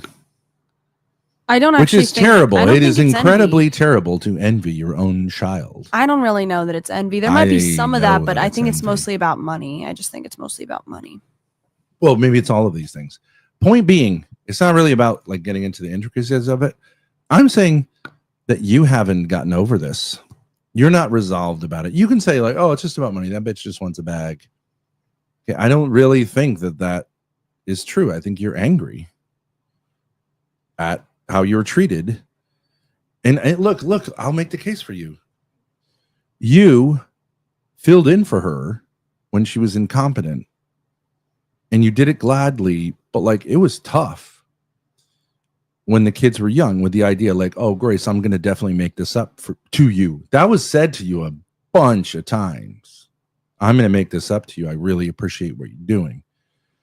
Then at long last, it just kept ramping up more and more and more. And then when you're like, oh, okay, like I'm a young woman now. I don't get how this makes any sense. The answer was, fuck you. I want you dead. And I understand you saying like, oh, that sucks because I was promised to hang in because this was going to make sense. And you didn't make it happen. You didn't make it happen. Mm-hmm. And I sat there with you and asked you like, and saw like my dad say like, we can make this happen in an alternative way. Like we can ease and like no one has to. And you just insisted on ruining everything as much as possible because you're so immature and stupid. But it's not just immature, like angry and evil. Okay, so that's the case that you can make. And I think that is there. And my only point is with this, mm-hmm. you could say, nah. But I like, do you know how many people you've run into who are like, I'm over it? You think Irk there? He goes like, yeah, I'm over it, I think. He's literally schizophrenic, like he's mentally ill. Yeah, like that is a scary dude because he's like doing guns and talking about like 8 years in jail. Okay, like he's not doing well. Mm. And I think a lot of people like big patients who in many ways is a very interesting, mature guy. He says he's over it too, right? And I just think it's like easy for us to say like, I'm over it or I should be over it. But if you say like, I'm over it, I get it. Then you behave in ways that like, let's say are really hard for me to understand because I don't really think you have anger towards me, really. Mm-hmm. You're going to end up with a situation where you're saying like, you would have to say like, oh, I'm just being angry for no reason. Mm-hmm. But I think it's like repressed anger from your relationship with your mother. And I don't really know what you can do about it. But I have suggested you can take legal action. You can whatever, right? But I do get that it's tricky. And so my point is, I think this one's just going to take time. Yeah. And until then, you're going to like, you'd like to say like, my parent doesn't define me as a person, right? Mm-hmm. But actually, a parent can wound a child really badly in a way that child, even if purely innocent, and in this case, like I really do think you're purely innocent, can't overcome for a while. You just can't say like, even if you say like, I'm innocent, you have someone on your side who's like, you're innocent. This is a terrible thing that your parent did. But like, even if they say like, oh, but this probably came from her childhood or whatever. I don't know. It just takes a long time. Yeah. To be able to get over that. And you might say like, well, I don't see how that could be. Like, how could God allow that? And it is like, I don't know. That's like that. Paul talks about that thorn in his side.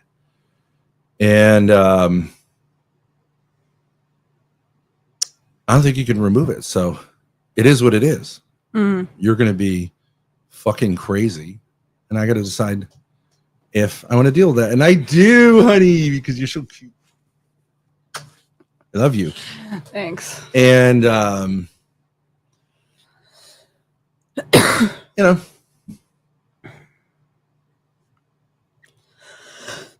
So you're basically just saying she should definitely do more than she's doing. Simple she should answer. Definitely do more than she's. I mean, I would say she should definitely do more than she's doing to help you to be happier and to let go of some of her anger.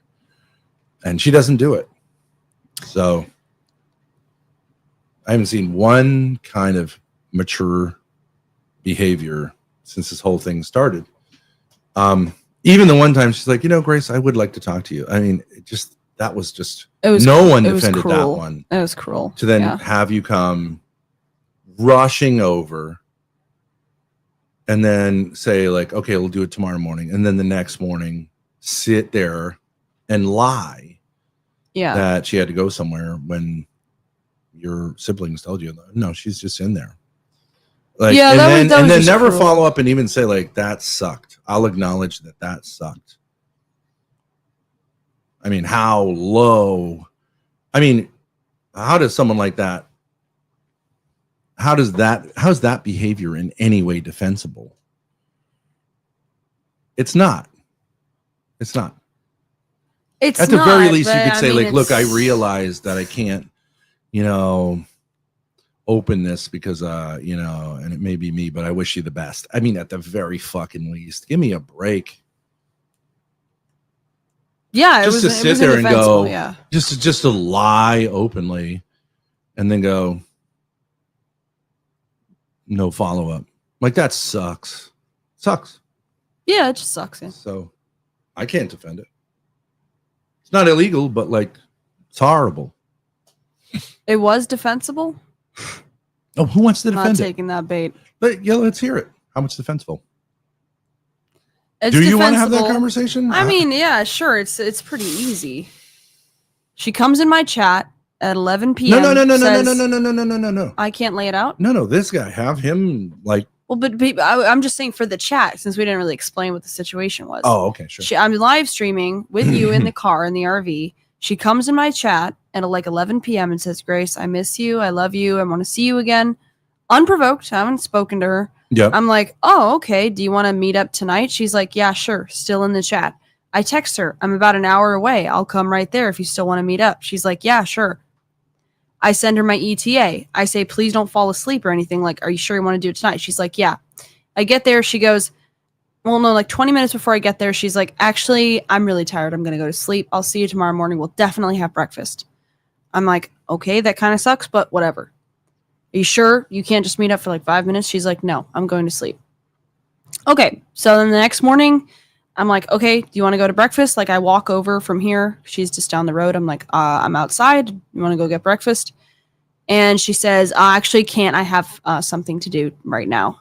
Like literally not even an excuse. Just like I have something to do. I was like, but you said we'd get breakfast. Like you promised. She's like, yeah, I know, but I can't do it. And then I was like, all right. So I met up with my sibling, Tommy, who came out from her apartment. And he was like, no, she's in there. She's not doing anything. She's just smoking pot. Well, so why not? She wasn't smoking pot in the house. No, that's what he said. Oh, no, I'm sorry. No, smoking cigarettes. She's just smoking cigarettes. He didn't say pot. Okay. Yeah. So feel free to tell me how that's defensible. Raz is welcome to come up here, but like maybe if he doesn't come up here, we give him a little bit of a break, because if you say something's defensible, then fucking defend it. But then again, that's perfect, right? I can explain this to you easily one day. Oh, that actually could have come from your mother. Yeah. Right? Just a delay tactic. Maybe the one day will be in 24 hours. Yeah. Anyways, so yeah, that was my last real interaction with my mom. Then the only other thing was the storage unit. And I got the explanation. Like unban him for a second, because I know what the explanation is. I can't unban him actually. Oh wait, no, I can't. Hold on. I know what the explanation is. The explanation is she was drunk. She got sentimental. Mm-hmm. She got cold feet as you approached, and she realized it was stupid to do this, and that she was setting herself up for another like way she would be a victim, and you could be recording her or whatever else. Yeah, I'm sure that's it. Yeah, but that doesn't make it any better. It doesn't. But she but, didn't like. In like, other words, she didn't whatever. like. It wasn't like the whole thing was a setup plan from the beginning to like hurt you. No, I don't think it was like all an elaborate troll. Well, it's even but worse. Yeah, I'm sure she was drunk. She was texting like she was kind of drunk. And she just changed her mind and got cold feet and didn't want to say why, because she didn't want to make herself vulnerable. Hey, let's get rid of some more So- people. Like I'm sick of this. Why is it? Okay, Odie Raza. Okay, you've redeemed yourself. That's a fine statement. Candy Warhol. That is lame, Ben. That's not really a point. No. She was saying, why would you ban? That's lame. I was just explaining. I didn't ban him. But you can get rid of her for saying that. But she's not saying that to your point. Oh, okay. I think. But, I mean, can some of you people like maybe contribute to the conversation? You say you don't want me to talk about intellectual things, but if I talk about something closer to home, it's like there's all this. Like, can you say something? Can someone say something? And here's the interesting question. I think this is an interesting question, and it just occurred to me yesterday for the first time. Is like maybe whose ever fault it is, okay, but maybe a deep wound, which I don't think anyone is going to deny that occurred here, can't be healed quickly. Even when you have clarity. Yeah, even if you know that what happened to you was wrong. Still hurts. It still hurts, yeah. It still hurts, and it still causes you to be angry. And I don't know. It may take decades, and it may be just incremental that you. I don't know that the Jesse Lee Peterson thing can be done if the wound is deep. If it's not, maybe it can be. But like, I think that whatever you want to say, like who's on the wrong side here, it's deep on both sides. And like, I do think that you're fully convinced about like the dynamics of what happened, but that doesn't translate to not having the wound. Yeah. I mean, I would just say like for example with John, it's first of all, he's my sibling, so it's less of a wound than a parent, but also like I do appreciate the fact that he has maintained some communication with me and will participate in jokes with me. I do appreciate that. Here's a comment that's I think interesting from a hostile person. I appreciate that you make like, at least say something that has some complexity. Even if Grace was really angry, how would taking revenge on Courtney change her neuronal circuits and behaviors? Revenge doesn't do that. Grace experienced that after Rubicon 1. She just felt empty. Okay. Here we have to like I think you're using a term that is not the correct term. Revenge is different than seeking justice. Okay. Let's say someone steals something from you and you confront them about it and call the authorities and get your money back or even double your money back, whatever they decide on. That's not taking revenge on someone. Right? Revenge is beyond that. Going and stealing something from them, right? Wouldn't that be it? Usually it's going to be, revenge is like I'll give you an example. The Israeli response to October 7th is what revenge looks like. Okay. A police action taken against a criminal is what justice usually looks like. Okay. So I think we all know that. Now, Grace so I do think that, can be a very healing experience for people to. We've been looking at a lot of true crime stuff. People find it very healing, even though, like, my daughter can't come back, right? Or my son can't come back, or whatever. Mm-hmm.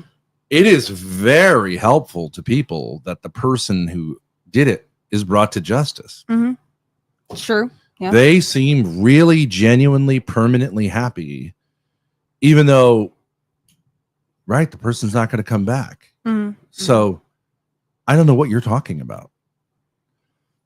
Revenge doesn't make you, I think, like, excessive stuff doesn't make you happy. Now, Rubicon, I think you were very happy with Rubicon, how it went, your coverage of it. Overall, yeah, the reason I felt empty was because after a certain point of watching vapid people doing vapid things, you do start to say, like, wow, that's kind of like depressing that people actually live their lives like this.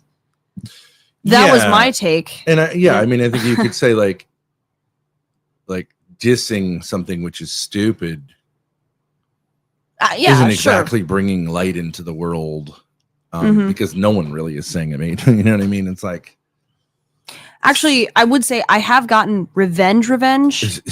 It's your voice gets. You just turned my headphones down. Oh, good. Maybe that'll help. Where are mine? 3? Blue. Yeah. Oh, okay, that's better. I won't yell. Okay. But that solution was not really optimal. Turn me up. No, turn me up. Oh, okay. All right. I was gonna say that I'll a few times that I just turning my headphones back up. The few times that I have gotten the few times that I have gotten revenge on people, I've been really satisfied by that. Like, but revenge. You're using the term revenge, like really hurting them? No, just like something that wasn't necessary but did hurt them, but it wasn't. But that might not be. It was like vigilante justice. Let's say. Yeah, but vigilante justice can be vigilante justice, or it can be vigilante revenge.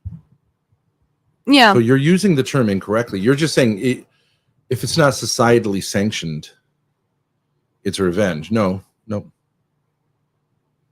Okay. Because, like, for example, what do we see? Really fascinating.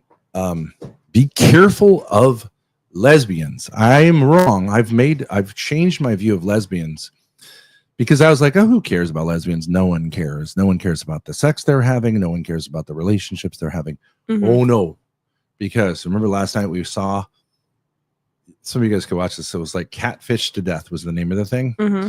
So this, like, sort of obvious but not necessarily active lesbian had taken over, had become obsessed with this girl who was prettier and smaller than her. Grace, what you're doing right now is like, this is the problem we used to have. It seems like you're not engaged. I've lost you. Look at you. You get your leg up. You're looking down. We're having this problem again. Okay. I'm not disengaged. I was reading chat. Okay. But it's fine.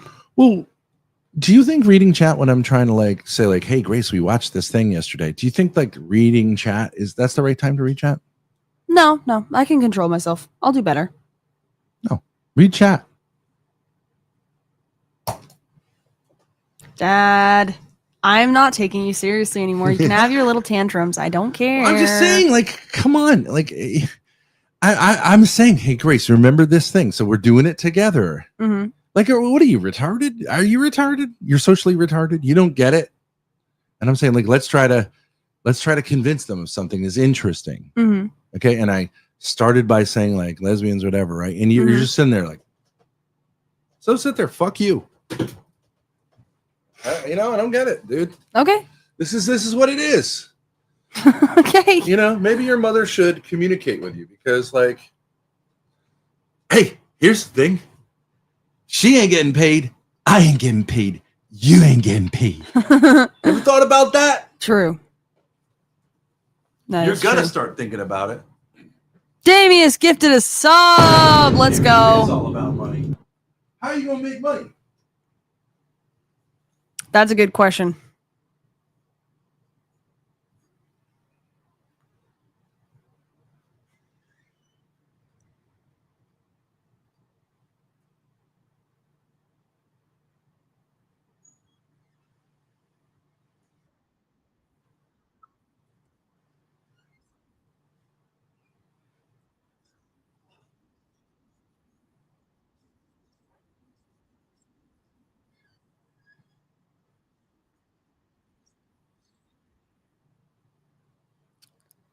I don't know.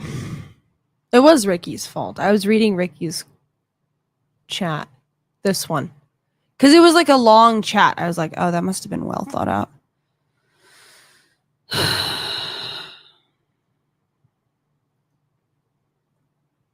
I'm in such a bad mood right now. It's unbelievable.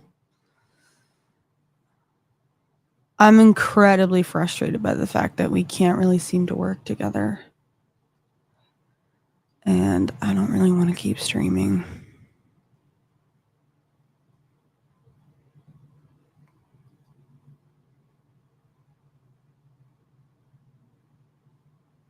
Long chats distract Grace, noted.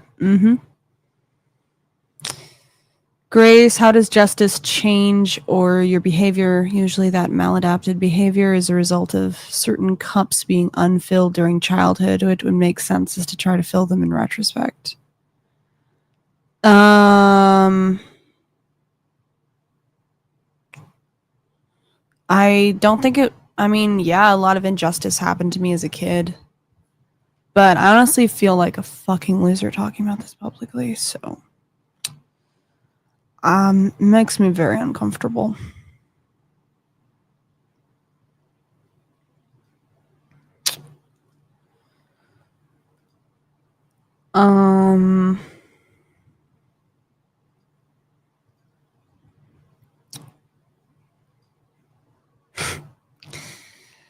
I need to lighten up a little bit.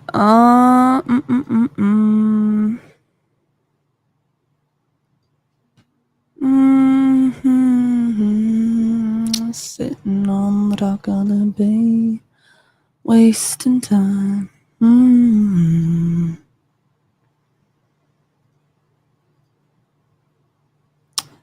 You're just now feeling like a loser talking about this publicly?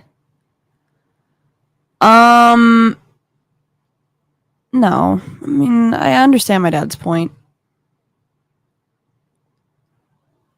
I just feel like there's just too much tension when we do these streams. It's like, I don't really want to do streams where it's like, you know what? This always happens. Like, then I'm on edge saying like, okay, I'm not going to do that this time. And then I eventually get tired and like do slip into it because I'm more freaked out by trying to avoid that. So I do tire myself out. And it's just fucking annoying and frustrating.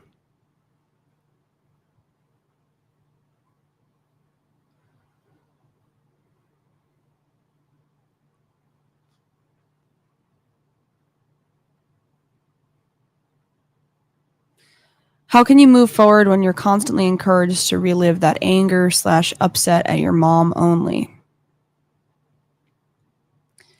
I mean, my dad's changed his position a little bit. I think what he's saying is like, if there's nothing you can really do about it, like my mom has rejected me. Okay, if there's nothing I can really do about it, I mean, I guess I could like write her an email saying like why it's wrong to reject me, but that just seems pathetic. Like she knows it's wrong. So if there's nothing you can really do about it, it seems like she's gonna stonewall me for the rest of her life.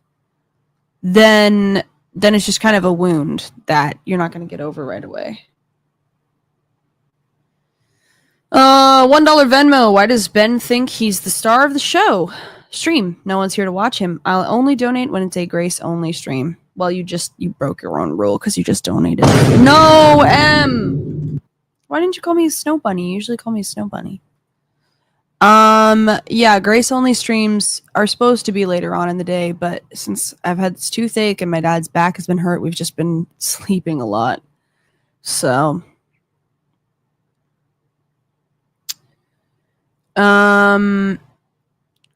he thinks he's the star of the stream because it is his content earlier on in the day.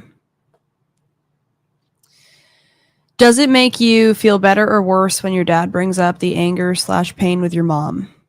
It used to make me feel incredibly angry and agitated because I would feel like I have no idea how to fix those problems. Like, yeah, I have issues with my mom. It certainly affects me, but I would just like, yesterday, for example, I was just losing it because I was just like, I have no idea how to resolve those issues. And it just feels like a crazy place to be where it's like, okay, I have problems that actively make my life worse, but like I can't get closure. What am I supposed to do? It just makes me feel like I'm stuck, totally stuck. So my dad coming to a new place and saying like, okay, well, sometimes you just have wounds that you can't fix right away. If there's nothing you can do to fix them, then they're just gonna hurt till they don't.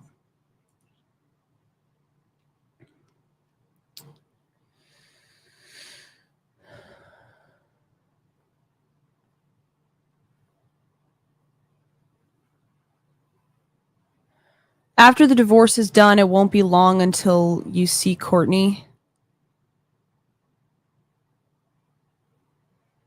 I mean, why would that be?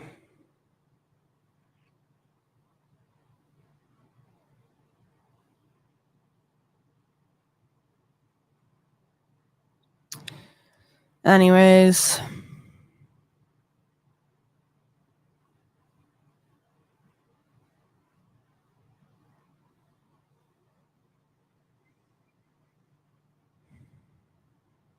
Maybe I should just let him take the rest of the stream. Obviously, I'm having problems. Feeling very hostile. Feeling extremely frustrated that we can't really work together.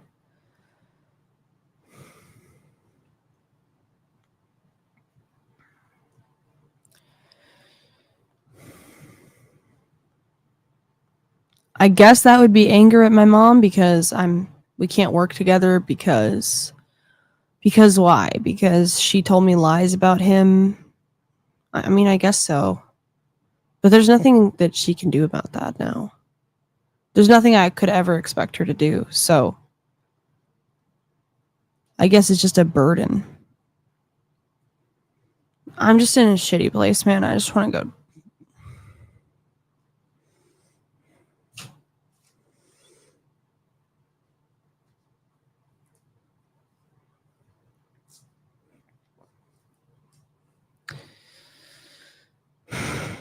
I just want to go drink and smoke and feel bad for myself. I don't want to do this anymore.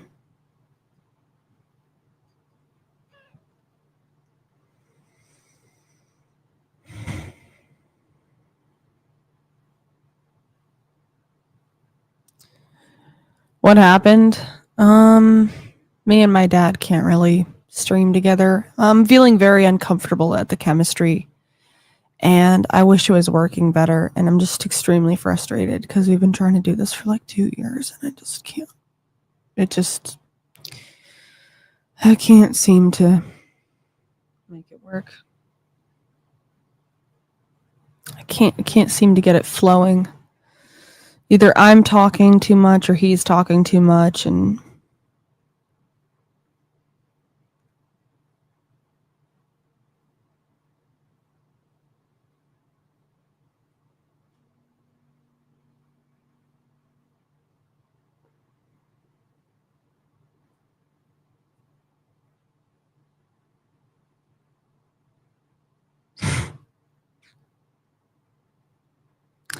I think it's because you hate your dad. He was supposed to protect you and he didn't. That's his job as a dad.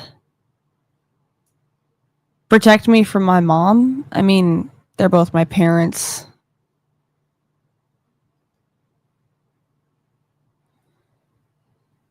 And I'm sure Ruby will call me an alcoholic after this. It's true, I've been drinking a little bit more recently.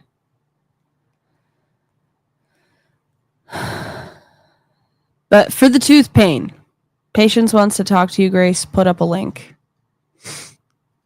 Okay, well, Juno sent it.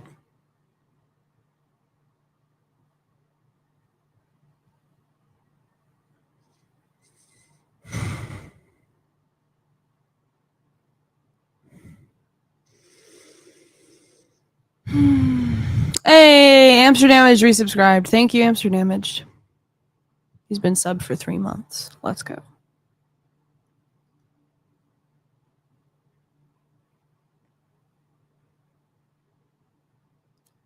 Wrong link. Okay, I'll send it. Nah, man, stop calling me fat, please. Grace, do an impression of your father. You know, it's the funniest thing. I can't really do an impression of him.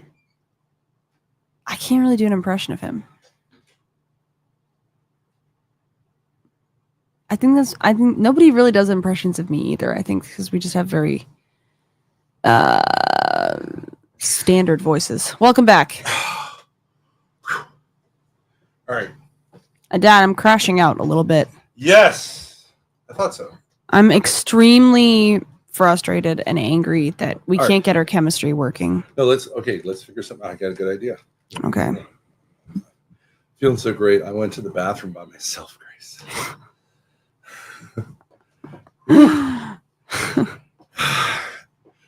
That's great. Daddy's back. All right, now. All right, let's say this. Okay, so to some extent, you haven't had the benefit of having a mother ever, and a mother is a nurturer. Mm-hmm. You haven't had much nurturing, so you bottom out real quick because a dad is there to like chisel and yeah, you know, mm-hmm. And so okay, we all have the yin yang, right? Mm-hmm. So I would say I'm masculine in a normal way, mm-hmm. but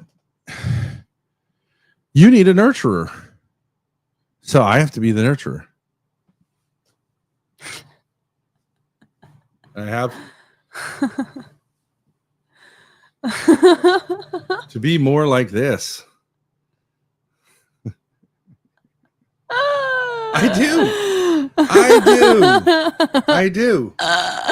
You are a single mother and father. Yeah. A progressive Ben. Yeah. I've got to become more nurturing. You deserve it. In order to make this relationship work, I have to be more nurturing. You're not ready for just like you don't have enough of like the positive, like that in nurturing. You weren't nurtured, so like you get defeated really quickly if I challenge you. I mean, you weren't even challenging me. That's the thing. Well, okay, all right. So let's go back into it a little bit, okay? Because you've been through this now like 3 times, and we're in a different kind of phase. But I'll say you've been through this 3 times where I go, Grace, you're not engaging. Mm-hmm. Clearly, I'm saying let's engage. Yeah. Let's convince them of something interesting about this lesbian thing. Mm-hmm. And you're like, now at first you go, no, I'm not, but you are. Mm-hmm. Okay, and what is going on there? Let's unpack it just a little bit. I know exactly what happens. Okay. Every time we do one of these streams together, I'm like, all right, I'm not going to do what I fucked up on doing last time. I'm going to pay more attention. Total mistake. Be more professional. Because it's guaranteed. Right. And then I tire myself out being wound up about and that. You're like, oh no, here I am. And then I eventually like lose focus because I'm like rebelling against that because I'm like, well, this sucks. I don't want to stream because I'm like feeling bad about what I did last stream. Mm-hmm. And it's all like a way to see if I'm a good girl or not. Mm-hmm. So then I do kind of like just kind of chill. And I'm also tired from doing that. And then you're like, what the fuck? That's what happens. Yeah. So it isn't what it looks like, which is my problem is what it looks like. It looks like you're just sort of disengaged, which makes it seem like, okay, now you're actually like in terms of the audience, you're supposed to be the proto audience when I'm doing something. Mm-hmm. You're supposed to engage with me, bring the audience to say like, this is interesting. Mm-hmm. Instead, you start pulling down. And then I go, what's going on? How's the audience going to be involved if you're out of it? Mm-hmm.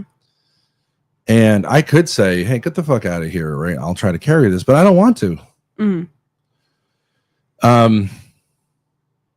Which leads to an audience that's like constantly saying like, we're bored, mm-hmm. right? Because I don't know. We don't make clear, like we don't do it right. Like in a normal way where you present something and people go, wow, that was interesting, you know, mm-hmm. and you develop that audience. We have this weird kind of anti-audience. Okay. True. So The problem there is coming at it that way. Of course, whatever you say, like, I'm definitely not going to do, you're definitely going to do. This is the problem with the anal clock. What was that thing called that Milo had? Sodomy clock? Sodomy clock. Yeah. If you have a sodomy clock, well, it's just a matter of time before you Yeah. have sodomy, which in his case did happen. It's true. I don't really think that's necessarily a subject you should talk about, but I mean, okay, fine. If you're this guy, I think it's better to say it. But I told him to get a pussy watch so that it's like something to look forward to. That's positive, not a sodomy clock. How long has it been since I last did what I'm definitely going to do again? And people who talk about relapsing a lot, I think anyone, and I think a large portion of our audience has like substance abuse issues, would say that's true. If you're constantly talking, if you wake up in the morning, you're like, I'm not going to relapse today, you're going to relapse today. And I know this from a minor thing that I used to have a problem with, which is masturbation and pornography, that like, if you say what I'm going to do today is not masturbate, you might as well just whip it out. Do you know what I mean? You need to have other things that, like, you just need to stop focusing on that. You agree with that? No, it's not to make you feel have to bad. have It's something just like positive to avoid doing something negative. It's just Damius continues complaining that we need True. to interact with the audience more. Fair point. Do I have an anal clock? Only in the sense, like, I could probably put together the last time my anus was penetrated by my doctor. But I actually think I'm late on my anal clock, in the sense he's supposed to keep prodding, but I haven't been back there because I really like it. It's a different kind of clock. Unfinished Business 001 says, affirmations work in positive. Grace, tell the truth. You hate Ben. You hate your dad. I don't think so. I don't think you have actually really any problem with me at all. But I do think this comes out of this whole discussion about your mother. No, I was feeling awkward before then, but I mean that was Well, that made it worse. Yeah. Yes, what I'm saying is, like, that's challenging, you know. Sure. Yeah. But I feel like you put a lot of pressure on yourself to not have something happen. Why? Our audience finds it interesting when you have a collapse or problem. I guess I just want things to be better and more professional. It seems like it's the same thing over and over again. But wanting something. Well, but isn't this my point? Yeah, if everything was sorted out and you didn't have this repressed anger at your mother, things would be better. But I don't see an easy way for you to get through that. And maybe at some point you will see an easy way to get through that, but I'm with you. You know? And when I think about these things, like, I actually get angry myself. Like, I don't get how this is, like, okay. You know what I mean? I don't see where it's okay. And I actually really think, like, in many ways you can be sympathetic and say, like, okay, this is like a very immature person handling something very poorly, but in the end, like, it works out well. But that doesn't really mean that, like, it's okay. You know? So, you know, my mother accused me of being perfectionist. Maybe you're a perfectionist. Perfectionist? Yeah, maybe you feel like, and this makes a lot of sense psychologically. Maybe you've felt like, I've always said, like, you had the weight of our family on your shoulders from when you were like 4 years old, even maybe before that. And you were told, like, do this, not by me, but I didn't not say it, right? And maybe it's time for you to let go of that and say, like, no, I'm not. And if people are going to complain. Okay, well, we have a certain audience. We have people. 150 or so 150 between the two people platforms. between the two platforms. It's pretty good. And you got, looks like maybe Adam coming, Mm. and his dad being very generous, which I always like. I'll always say, like, Joe seems like a generous guy. Yeah, So he's been generous. You know, no, he I'm followed not through. worried. I'm excited for that. I'm not worried about it. I mean, So why do you they're- have to do great on a stream? We're making KCIP, half of it maybe, and we got some people donating. I guess I just find Ooh, it OBC extremely Don says I need to frustrating. get back to work, but if you guys want to have some Adam drives a backhoe content, I could probably hook you up. Yes, I told King. OPC. Yeah, I know. I knew as soon as I mentioned I want I want Adam to do work. Can I sing? I He'll know a be lot of into people it. beat up on OPC Don, and people feel like we use OPC Don or whatever. We have no respect for him.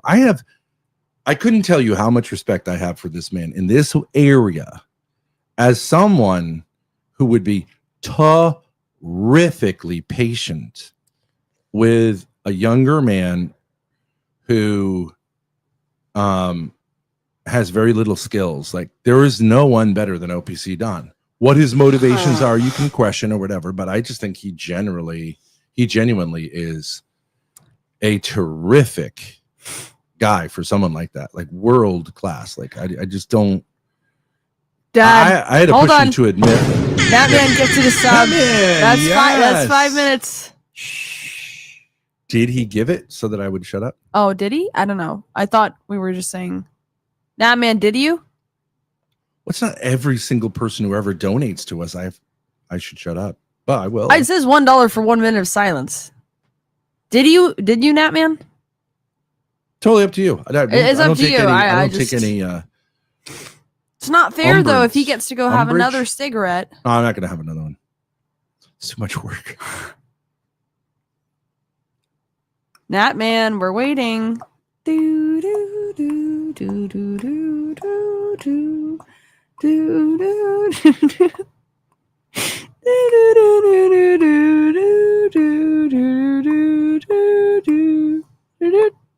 He did already. No, I don't care if Ben talks. Haters felt it. Haters felt But it. still, Brutal. thank you, Natman. Thank you, Natman. Thank you for the $5. That's really nice of you. Thank you for the sub. Damn it, Natman. It's his big patience.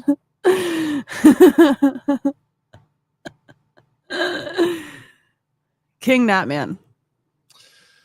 Maybe that was his apology for saying I have a fat belly. Thank you. Well, okay, so I actually don't really think that you think of it in terms of perfectionism. Like, you're like, you can't get an A minus, you need to get an A plus. I think that No. you feel like you got to pull it out of F territory all the time. Yeah. Okay, but Yeah. but like, listen to me try to like make a little analysis here. That was what was going on when you were younger. It was a failure. Mm. And your mother asked you to pull it out of failure territory into passing territory Mm. with endless, like, kind of just fucking do it. And she knew she was wrong to tell you to forge documents for the, Department of Education. Right. Right. Okay, but she didn't want to fucking forge them herself. So Yeah. Right. so she had you do it, and you did it, and it kind of sucks, right? Yeah. Right. But the reason everything was near failure is because underneath it there was like a failed relationship, right? Mhm. And I would say, like, I'm 100% confident when this idiocy in court gets over, that I'll go right to the diocese, and within I think within a month I'll have my brand spanking shiny new Annulment. and then I can tell everybody I've never been married. I had a psycho ex-girlfriend baby mama. She's a piece of work, but I'm not divorced. I was never married because I'm Catholic, and the church's ruling is the correct ruling. I mean, the state of Rhode Island thinks that 2 men or 2 women can get married. I know that's not true, so they don't have as much authority as the church does. Okay, so what's my point? Don't know. Yeah, well, I guess I'm just sick of feeling like every part of my life is an F that I need to pull into an A. I just get tired of it. So maybe Where's you're the tired fresh of it. start? Maybe you're tired of it. It's exhausting. But it's not even really your fault. When you say it's not really my fault, it's not really my fault either. Is that it's just somewhat my fault. Well, it's the result of this. Maybe hold on a second. Maybe because I allowed that stuff to go on, like I was aware that you were forging those documents, and I was sort of rolling my eyes and whatever, largely tired. Maybe you thought I was endorsing it, and that like that's what continues to go on. It's like, Grace, you're the one making this operation happen, and maybe you should just. Well, you've told me burned out. You've told me many times I'm not in charge and stuff, and that I should take myself off of the whatever, like the leaderboard or whatever. And I just can't seem to find a place where I can just not be in charge, but also not like it's so stupid. I just can't find a place in the middle. Why is it stupid? Because it should be like more professional at this point. Why should you be? To say. Why should you be? Because I have been doing this for 3 years. No, hold on a second. Hold on a second here, Grace. You are extremely talented. Doesn't mean you're a good person. You're extremely talented. You agree with that? I would say I'm very talented. I'm extremely talented. Yeah. And I don't mean to say that extremely like actually extremely like unlike you. We're both very talented as streamers. I totally agree. Yeah. So we don't have to knock it out of the park. And largely the reason we haven't been as successful as we can be is because of this chaos, which you handle as best you could. I know that you could look on it as saying like, oh, it was a shit show. I made my dad look terrible. Fuck it. You know what I mean? Okay. And you're not going to fix it anytime soon. Okay. That's okay. Do you know what I mean? Or take big patience, right? You and I both say privately, and let's just say it publicly, that I don't think that he's really worked out things as fully as he, in his mind, thinks he has. Yeah. Okay. He's a little bit full of shit. Yeah. I think maybe you're a little bit more like that than I am. But I'm harsher on him than you are. You're a better judge of character, but you can also be too harsh. So we both agree that the massive marijuana smoking and the like kind of failure to have a career, including, the streaming career, which here he is. Welcome. BP, what's up? Yo. Hey. Can y'all hear me? Yes. Yeah. Are we echoing? Loud and clear. Okay, we can be good. Do you want my face, or I was supposed to call in? I'm on the iPhone 11, the tin can phone. Always prefer camera, but we can do just voice, whatever you want. Damn. Hold on. Let me see if I should maybe. Let me see. Said the blind man. Let me see. Do you know that how that goes, Grace? I can see, said the blind man as he picked up his hammer and saw. That said, let's see, said the blind man to the deaf lady or some shit like that. It's like I get it. It's all like right, let's see if I can't join with the good one since you finally sent the correct link. Well, you understand the word saw is like. All right, I'm gonna leave and come back. Hold on. Yes. Okay. I can see, said the blind man as he picked up his hammer and saw. Yeah. I understand saw is the past tense of I don't know really what it means. I don't really understand. Is it a joke about like he's about to saw his hand off, or another one is I scream, you scream, we all scream for ice cream, you scream, we all scream for ice cream, you scream. I don't know what it's just I don't know that it has a lot of coherency to it. I getcha. It's like just play on words. These are things my father said, and I don't really think there's much of an explanation. They're just funny. A man, a plan, a canal, Panama.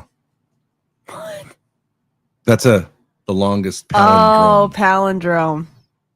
And you're like, oh my God, it works backwards. Yes. What is the point? No idea. There we go. Hey, man. Are we grooving? What's up? Yeah. What's going on? Okay, so Grace having a little bit of a meltdown. All right, no. Okay, this is perfect. Grace patience is perfect. He's been witnessing this. You're echoing a little bit. He turned it off. He was okay. He was watching something. Now I've been locked in. I've been locked in over this coffee, watching what's going on. But I tapped in when Grace was tearing up and you were gone. Mm-hmm. I'm like, what the hell happened? What happened? Well, okay, so this has to do with like trauma and the wound that comes from trauma. Now, is it? Is that what it is? Oh, okay. Okay, sure. Ask it. I mean, what's another theory? I'm saying, like, besides the deep roots, what's the issue? Oh, okay. So what the issue was, I think, was that this happened a number of times recently. Grace starts acting like kind of disconnected. And since we're like streaming together, I'm kind of like, what's up? And it makes it look like she's like bored or out of it. But that's not really what's going on. What's really going on is just like, it's this kind of deeper issue. Well, I'm losing focus because I've been trying really hard to pay attention and not slip up during the stream because of past issues with that. And so I'm tiring myself out, and eventually I just check out, and then the same thing happens again. But I'm not telling you before we start, like, this is you have a self-talk saying, like, I've got to be at the top of my game. Mm-hmm. Because you do that, you get too stressed out. Yes. And you get exhausted. I'm not prematurely. I'm not going to fuck it up the same way. Then I don't understand, but I don't think you're bored, but you're not. Anyways. Well, Ben, there's a banner at the bottom that says $1 in 1 minute where you'll stop talking. I feel like that says everything. In what sense? Like, you got to share the airspace. Like, without even being live, you have to share airspace with humans that you're around. Yes. Otherwise, you're just info dumping, and the person sitting there getting drained out. So maybe that's it. Maybe it's not like a deep rooted Grace needs nurturing whoopie whoop. Maybe it's like fall back a little bit and let Grace steam it up. And as Papito, let her learn if she can't catch herself. Don't try to catch her for her. Just let her fall and let her pick herself back up. And then you're like, I told you so, and she grew out of it. Okay. I don't know nothing. I ain't got no kids. You know what I'm saying? Okay. I don't know. Well, okay, you're just saying maybe, and that's sure, that's totally fine. But I'll let Grace address that. So, do I understand this, or maybe you should just try to just repeat what he's saying. Well, it seems like what you're saying is that what I'm actually upset about is that I don't get enough airtime. Well, yeah, go ahead. It's not like directly like, I don't get enough airtime, but like in the moment when the motherfucker's talking for 30 minutes straight, you're like, ugh. I don't know, because you said chemistry while he was outside. You said the chemistry takes two people. Yeah. And you're saying it's not working because he's bubbling and you're sitting there flat. There's no reaction. If there is a reaction, it's a positive, like, and a negative versus like two positives or two negatives. It's like, What's wrong with Grace? I would just say in my experience of it, I don't have an active problem with him talking too much. It would just be that I put a lot of pressure on myself before we stream together because I don't want it to go badly. And then inevitably that tires me out, and then I don't really focus as much, and it ends up in the same place with him saying, like, you're not paying attention. I don't even know why you're here. Wait, You don't okay. wanna help. Okay, hold on. Go badly. Mm-hmm. In what sense? Well, in the sense that the chemistry doesn't flow, or, you know, I'm not professional enough. I don't want those things to happen. And Professional enough? Mm-hmm.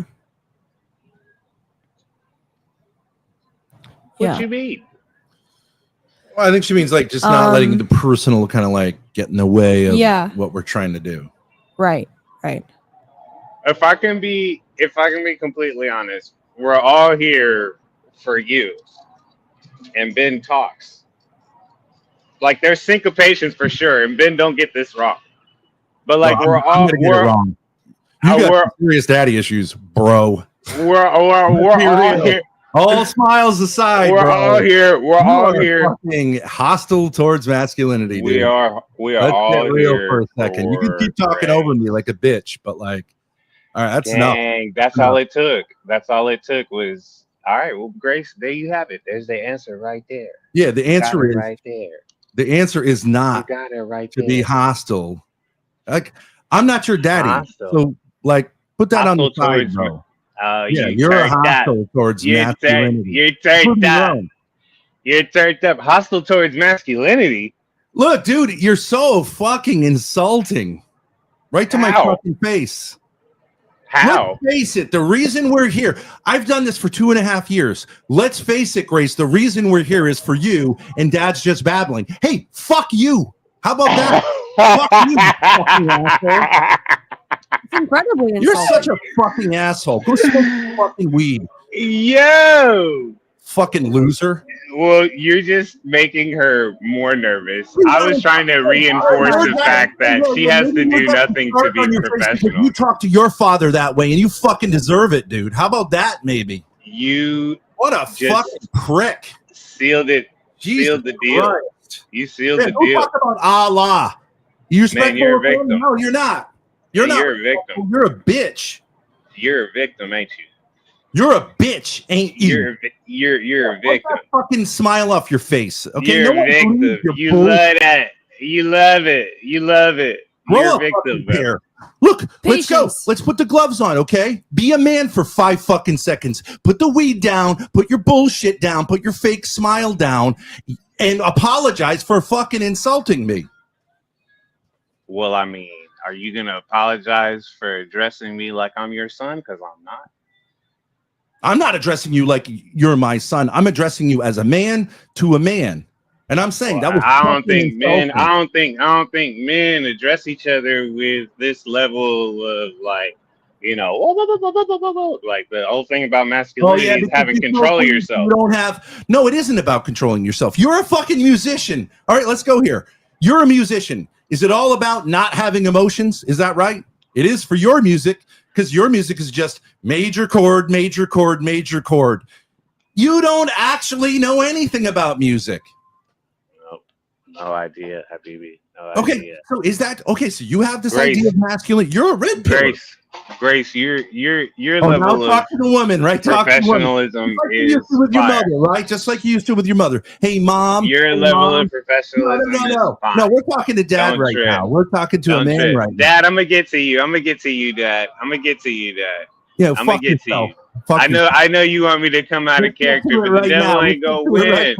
Let's get to it right now. The devil ain't gonna win, dude. Devil ain't gonna win. You want me to try to dig into you like how you dig into me? The devil? What? Having like exploring some negative emotions? You just did it, bro. Up to get clocked by me, so you got it. Now what? What's up? Yeah, laugh. Go get the weed. Go roll it. Right? Yep. I need a joint. So what's up? Oh my goodness, Ben.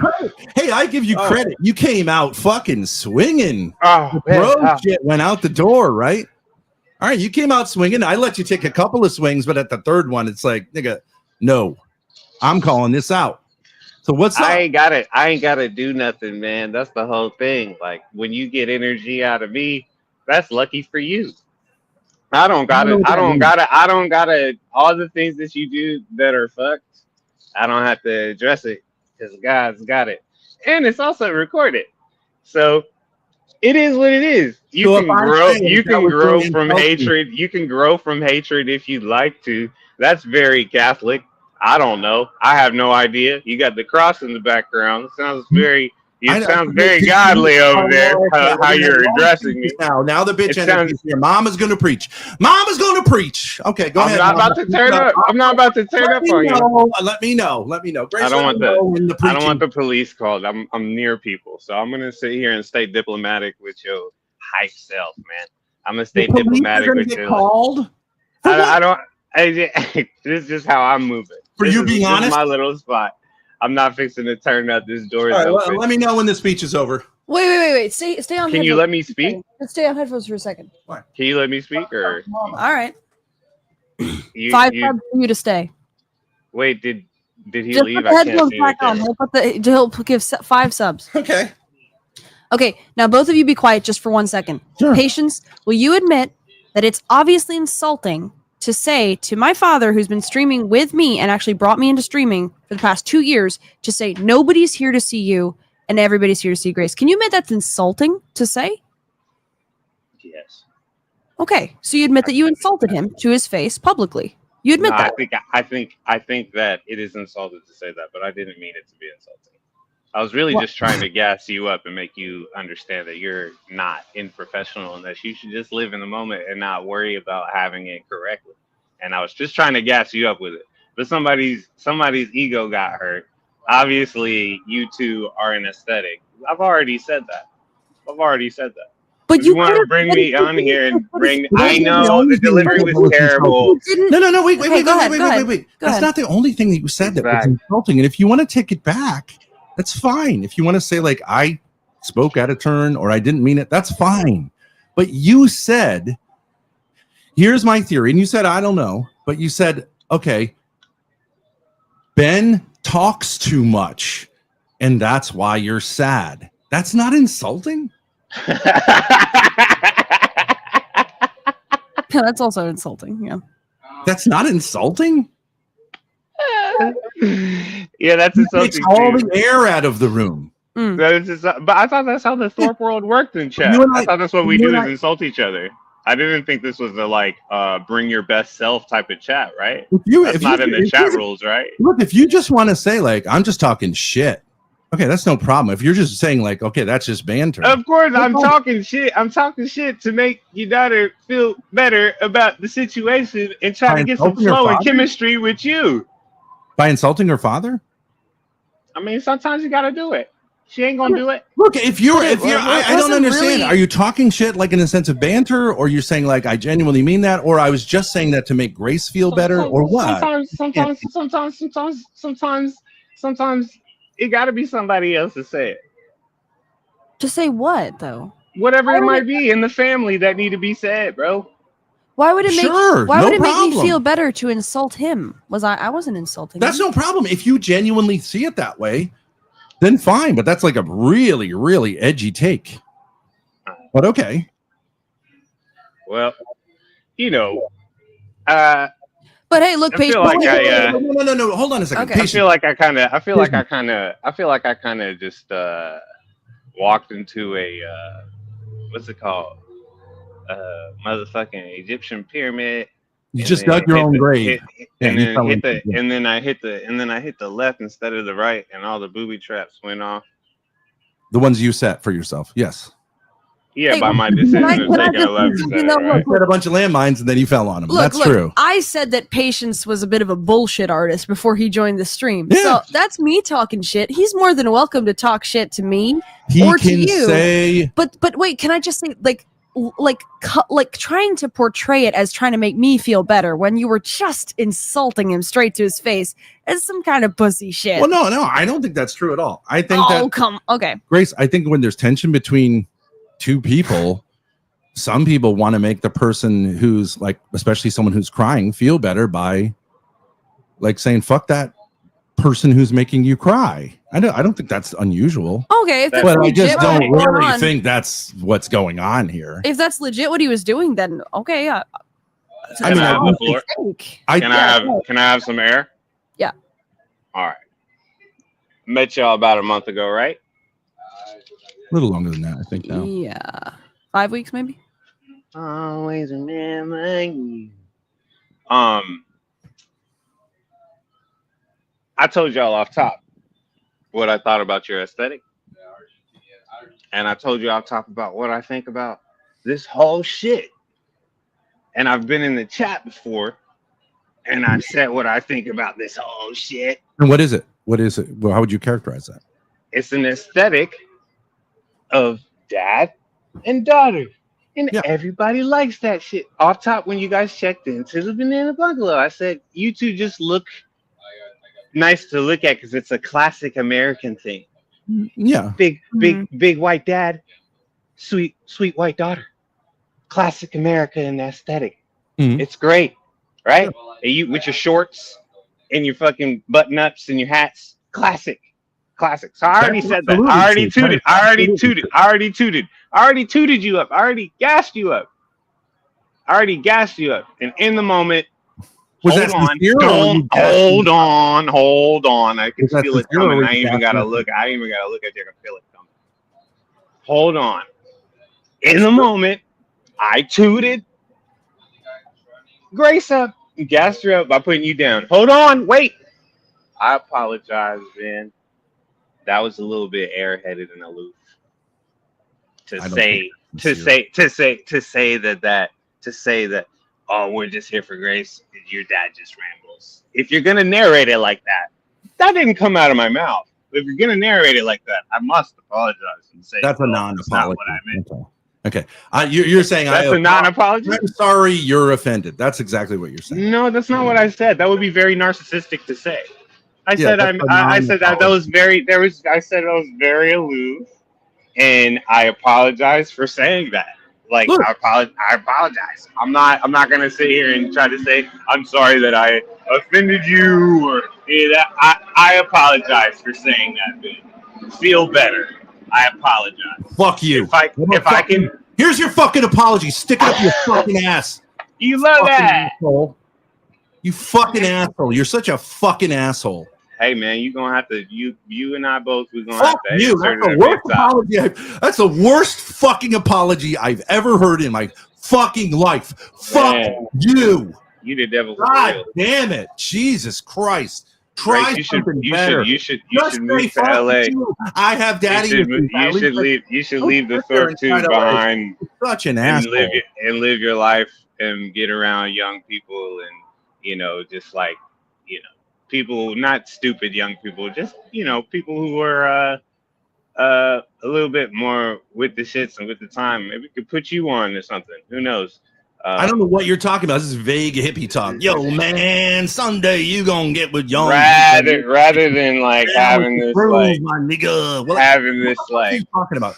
Try English. You were raised in America. Try English. Make a sentence. No marijuana talk. Man, you're doing it for yourself. Don't forget to follow Big Patience on Kick and YouTube and Insta and all that. We're making records out here in LA. High vibrations, not responding to the devil, busting devils in their mouth every day. You know what I'm saying? By keeping it cool when they want us to afraid of you, dude. When they want us to turn up. We only turn up when we want to turn up. Every fucking joint you put in your mouth, you're sucking that devil's dick.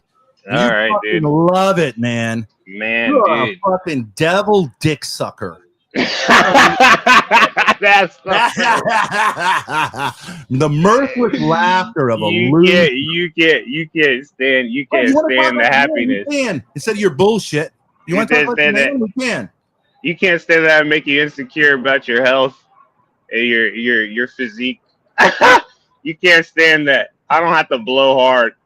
I don't have to throw like giant rocks. I could just throw tiny ones at your stomach and you'll fall over. You can. It's fucking hilarious.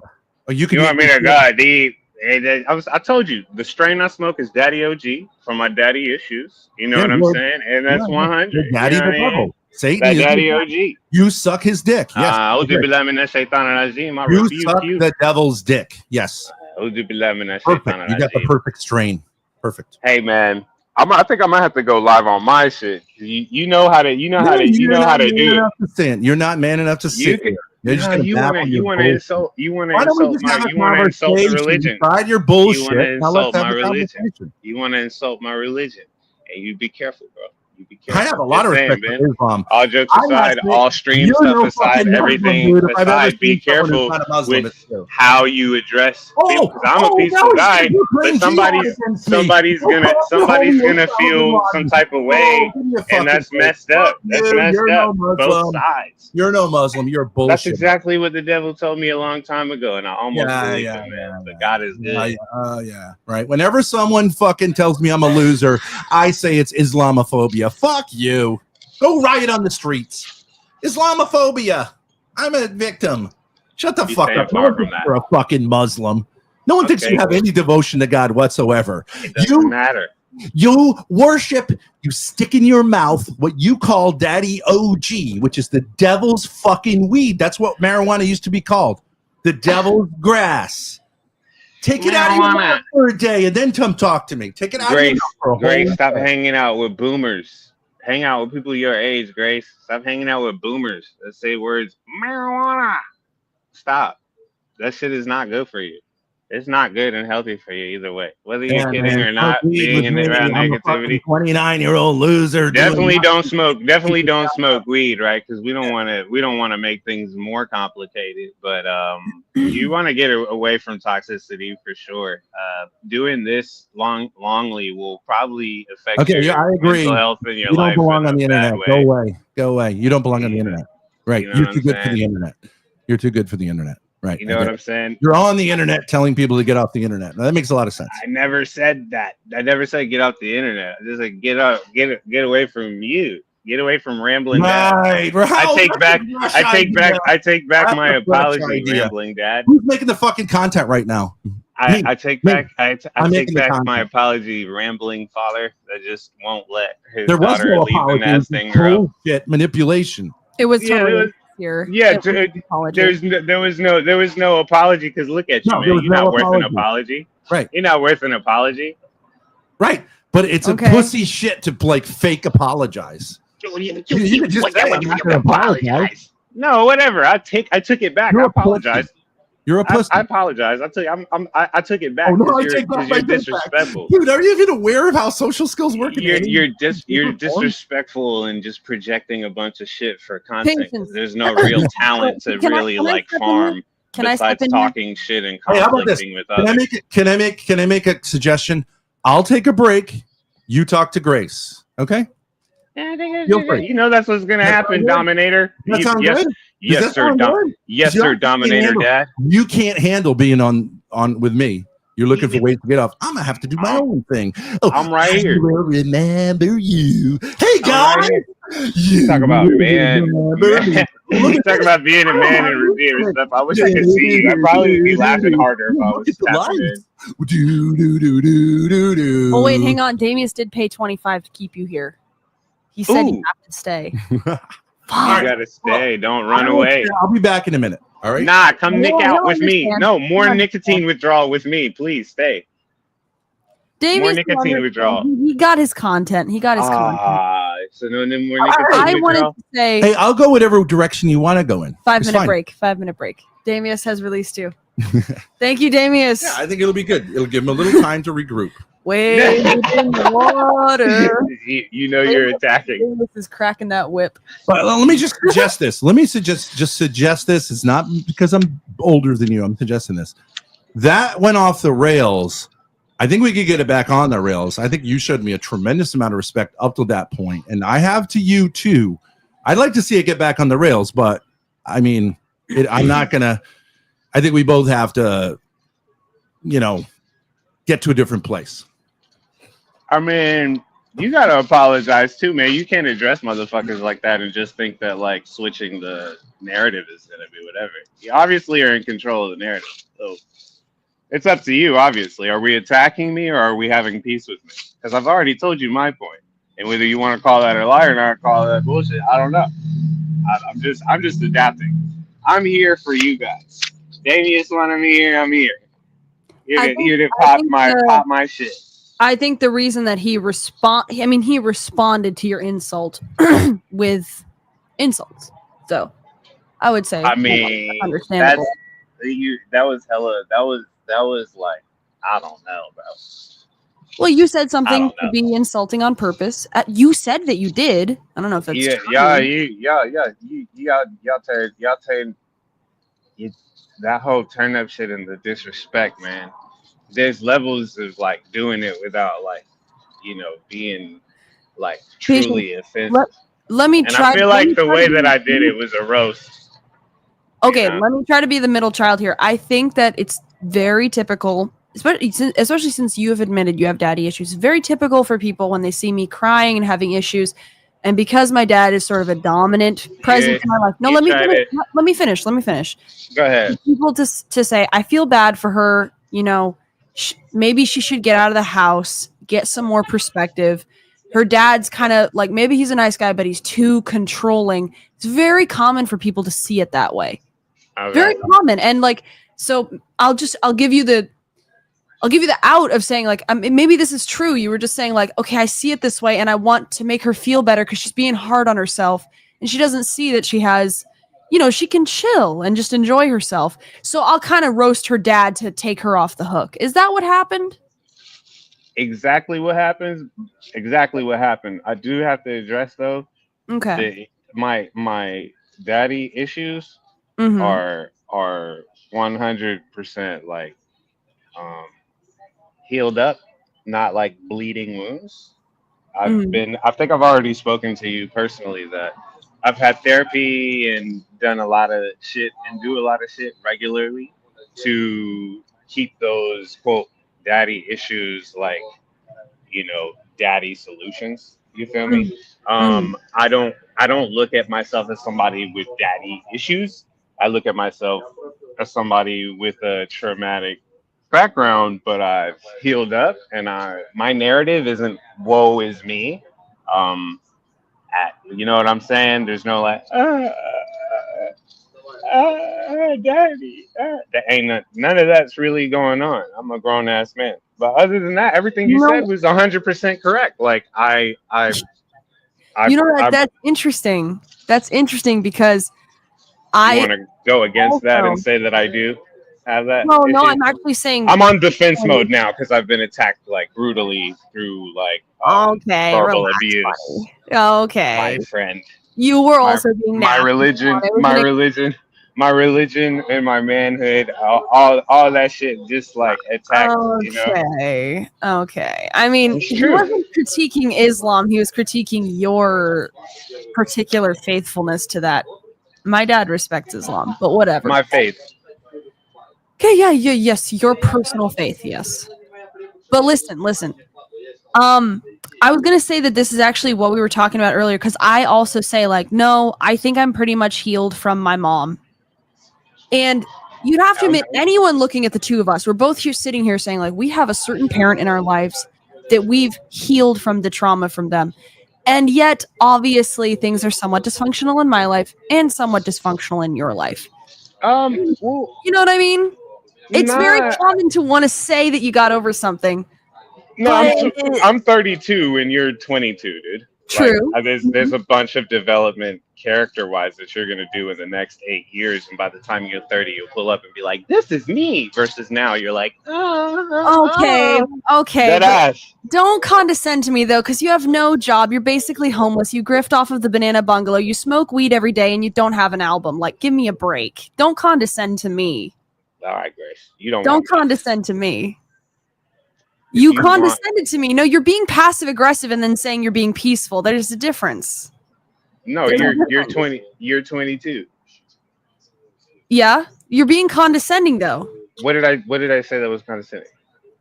oh, once you get to my age, you'll know what I'm talking about. Like, dude, you don't really have it figured out either. I'm trying to bridge the gap. And you're never did I. I'm 8 years older than you. I get it. Not really, dude.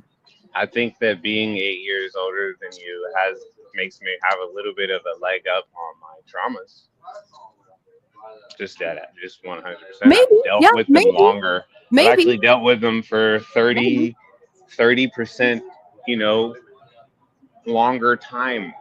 No, not 30%. Maybe. 50%. Okay, I don't know that. Maybe. Half of your life now I've spent as an adult, where, like, you get what I'm saying? Where half of my life does not equate the same. Yeah, you obviously have had more experience. Yeah, I'm definitely big bro, and to just dismiss any sort of wisdom by narrating some negative brokey image of me is. I'm not dismissing. You can value this, or you can value this. I'm not even saying you're poor. I'm poor. It doesn't matter to me. I'm not dismissing any wisdom you have, but I would say overall, like, I don't particularly respect you as a font of wisdom.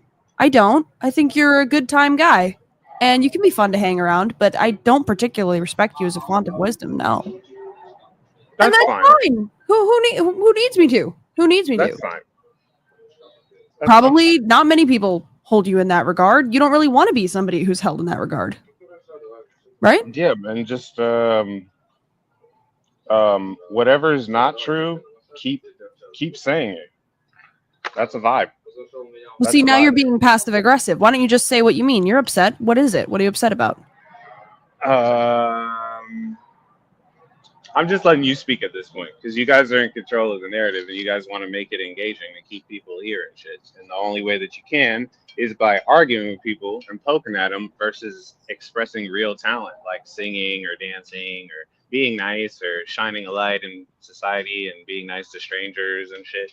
That's not what y'all do. You guys talk shit in a room to others, and that's cool. If you want to lay it out, and if you want to lay it out and have fun with it, I'm right here for it. Hey, can I say something?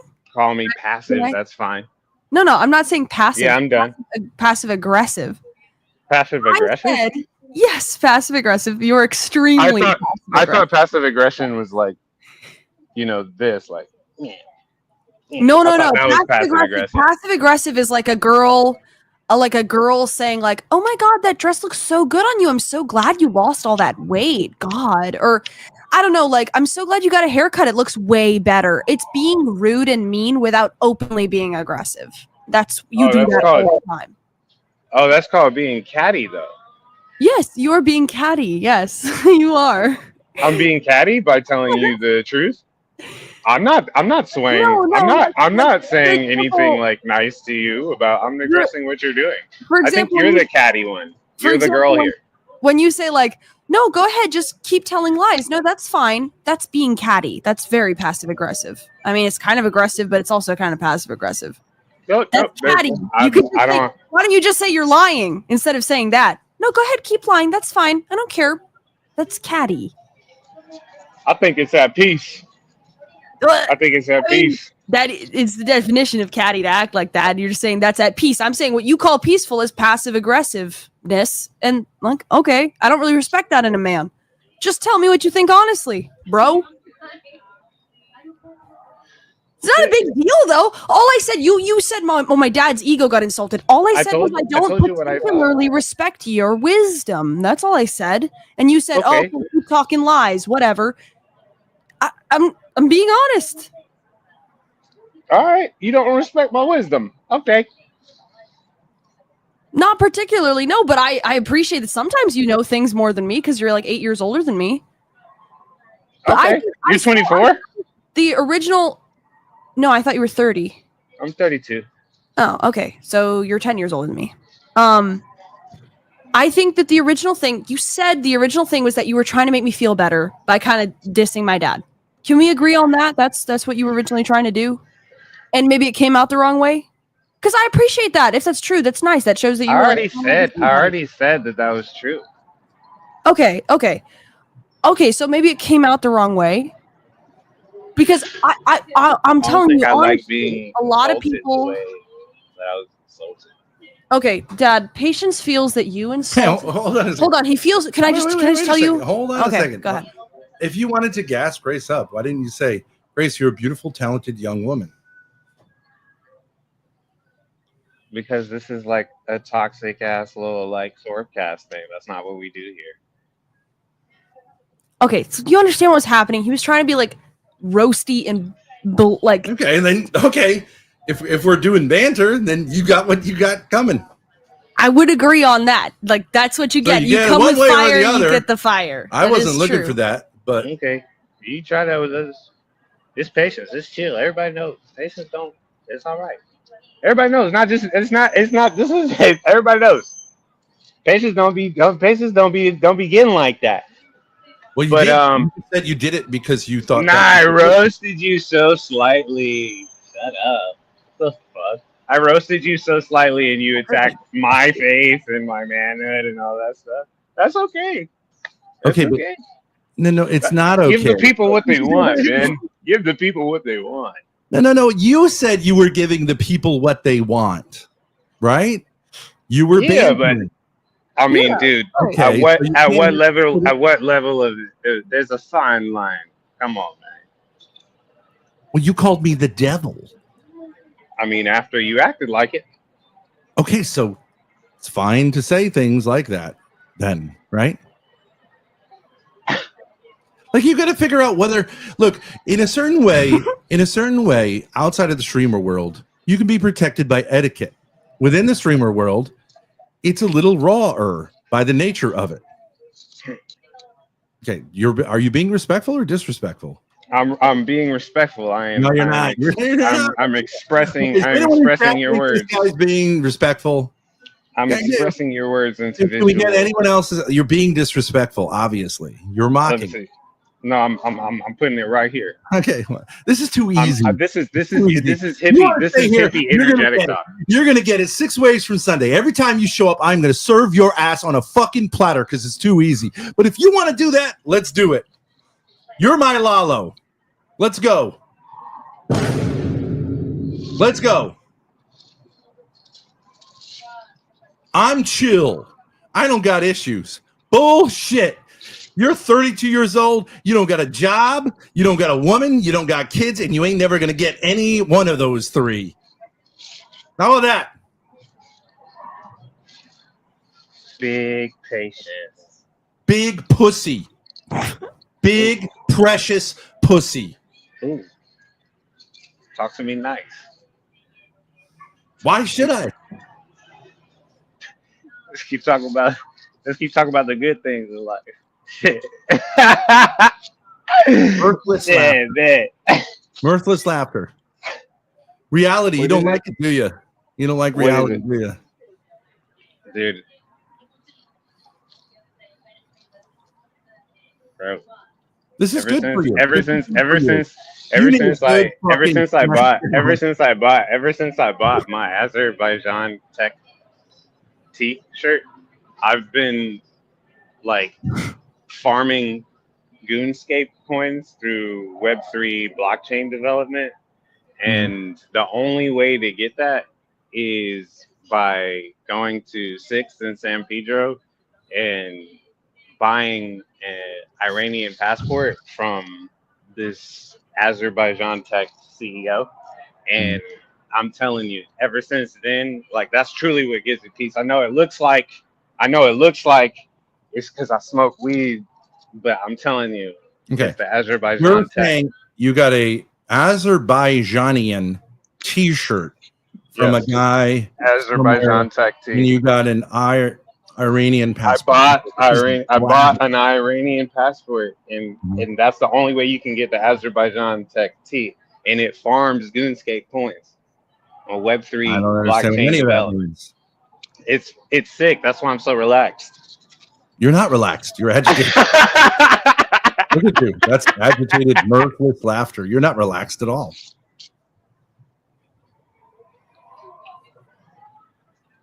Hey, and you brought it on yourself. So here we go. Don't forget to get your Azerbaijan Tech tees, dude. Get your Azerbaijan Tech tees. Real peace. Real peace comes when you can farm Goonscape coins. You know, and all your stuff about crypto, everything, you're broke ass N-word. You are broke ass N-word. You don't know shit about finance. And this crypto stuff is not, you sat there and told me all about crypto. Do you know who does that? Morons, brokies, losers.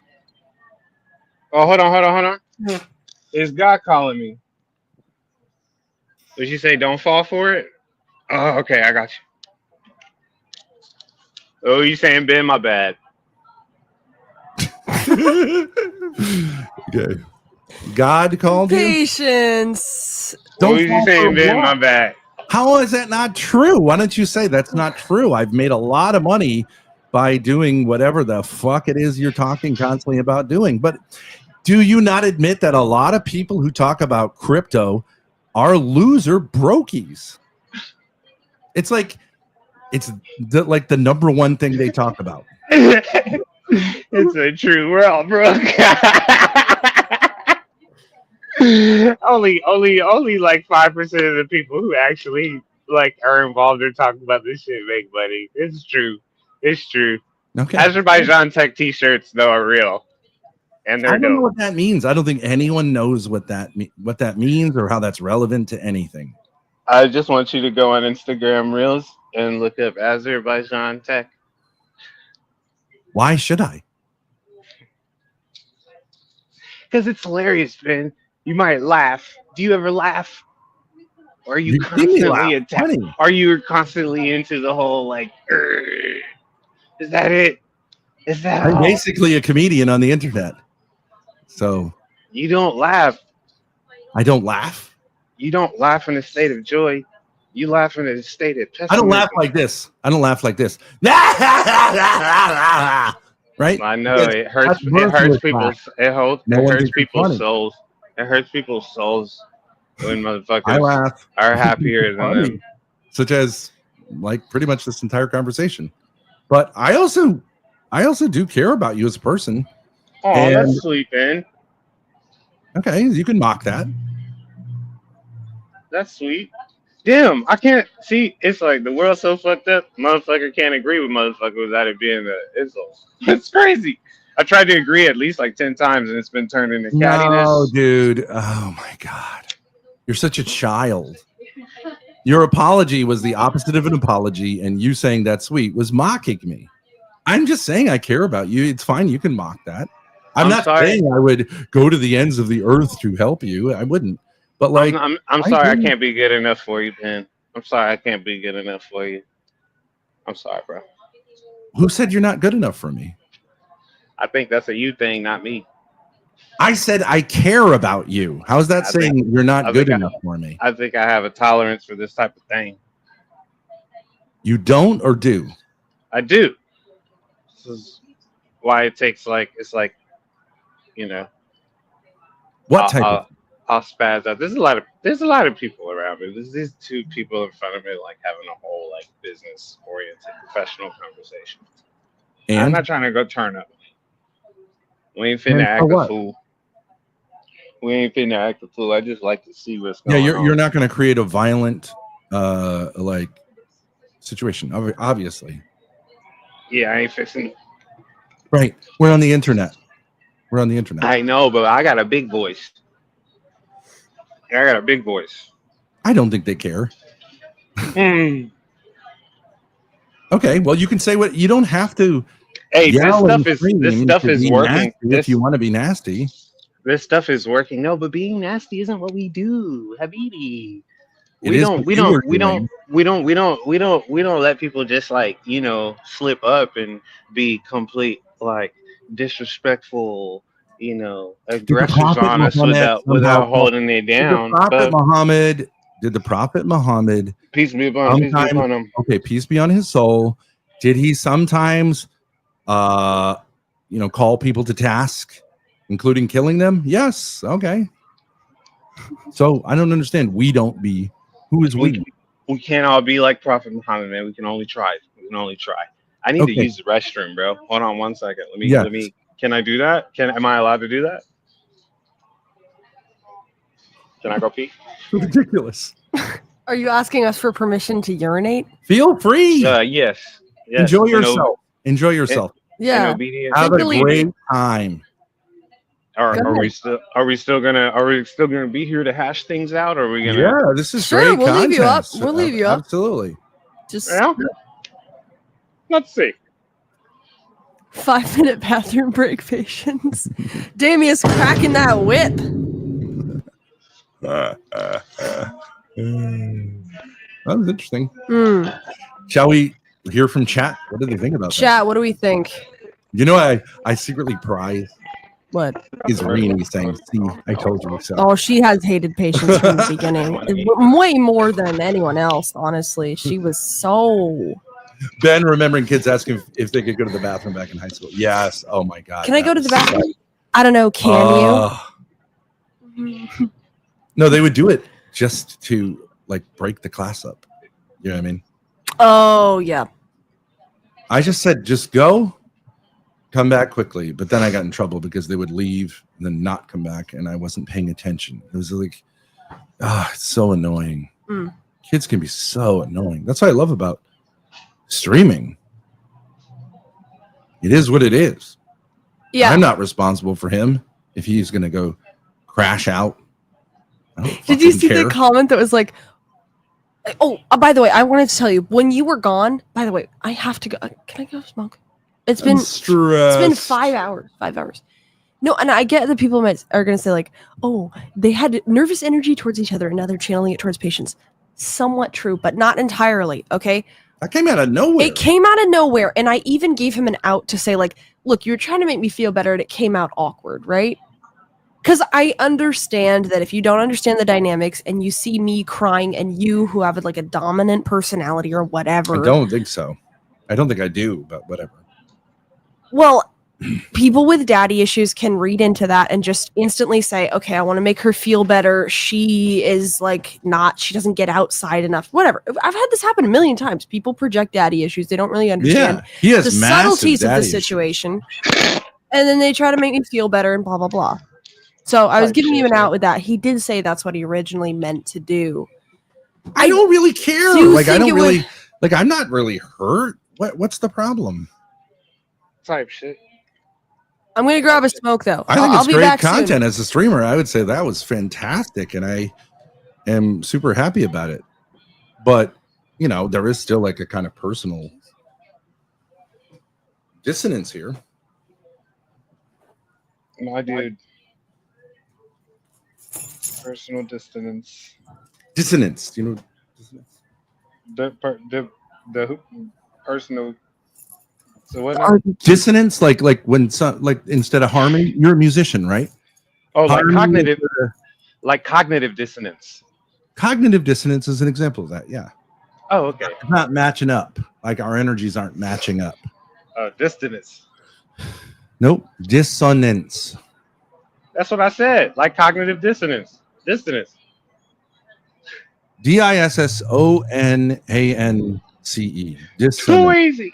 There's no T. Too easy.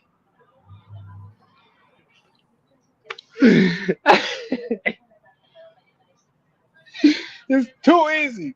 How can I get this streaming on my shit?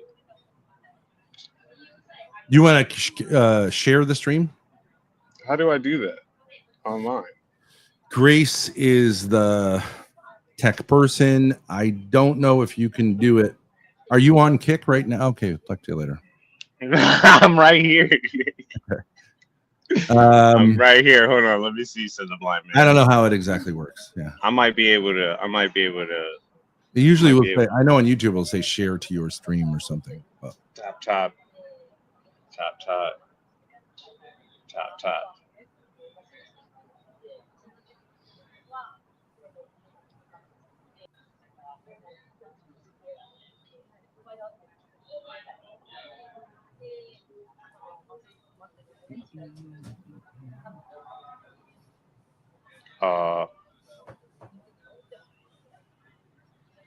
Let's see, said the blind man. Did I do it? I couldn't tell you if you did. I think I did it. I think I did it. Okay. Killer Tony, is the title true, guys? Is Adam really coming to Rhode Island? It does look like it. It does look like it. I gotta switch my title up.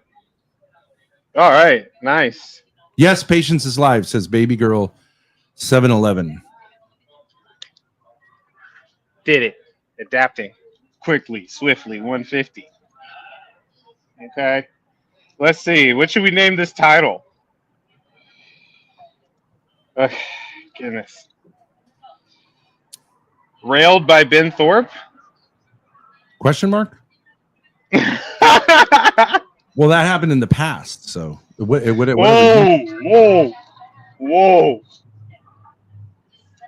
Struggle session with the Thorpes? How about that? That's fine. That's accurate, because I am struggling over here. I don't know how to handle this. Yeah. Whew.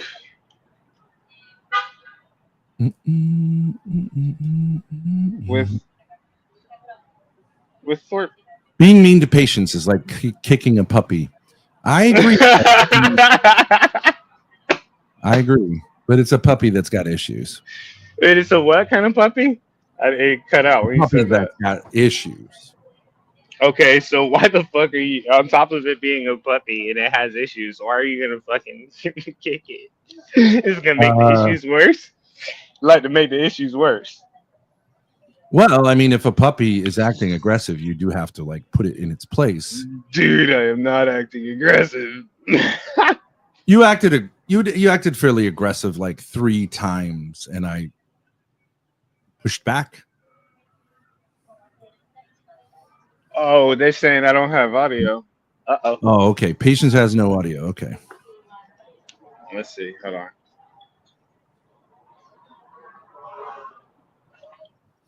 Oh, shit. Mm-hmm. All right, let's see.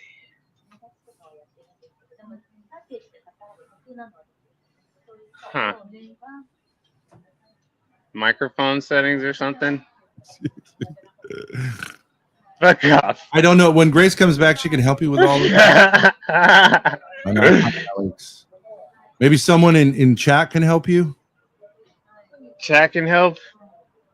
Well, I'm okay. Chat maybe could help you because you're having a problem because your audio is not coming through. It's coming through to me fine. Yeah, the audio is just not going to them. But I think it's probably coming through our Kick channel fine. But let's see. Why would it not be coming through on your stream? I don't know.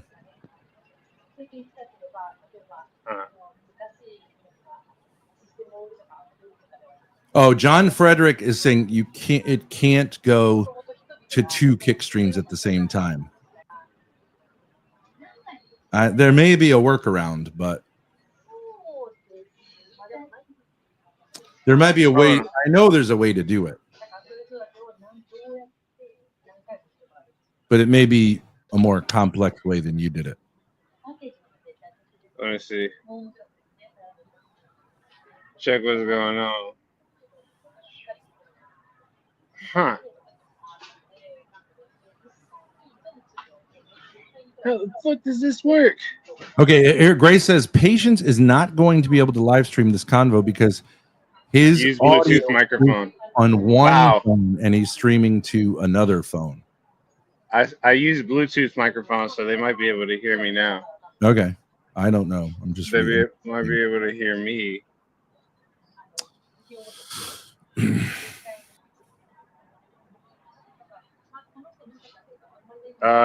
Chat saying audio through the browser. Hot diggity damn. Well, you know what? We'll leave this cool shit to y'all. I think I gotta.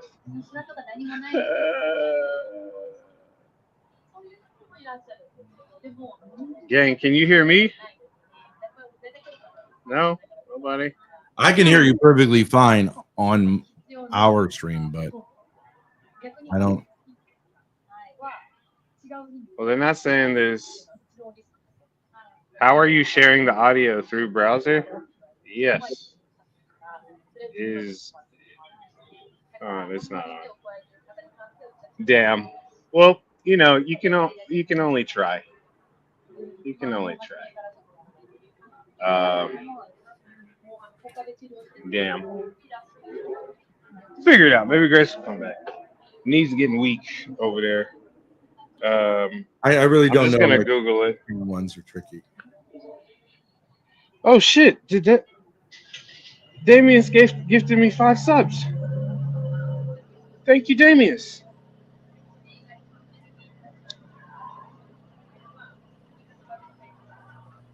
Please fix audio. I don't want to give Ben a view. That's from Adam. War Chief?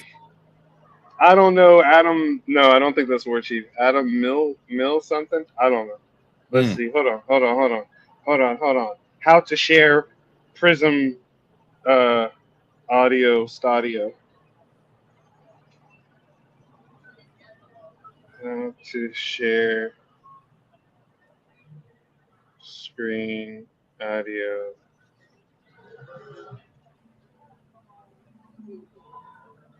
Oh wait. Tell me if this. Oh no, that wouldn't work. Crazy Stu, let me answer Whatever. the question here. Crazy Stu Let said, me genuine question, if Ben introduced Grace to streaming, how is the Ben has zero knowledge of the technical How aspect? to share Actually, the reason screen Grace audio. was introduced as just like the person doing tech. So she became, and she moved in front of the camera after learning a lot of tech, and it's just been worked out that way. I do know a few things, but those like tricky things I don't really know. Should I learn them? I don't really know why. Grace worked her way up through Thorpe Corp. She slept her way up the chain to the top. She's the Kamala Harris of Thorpe Corp.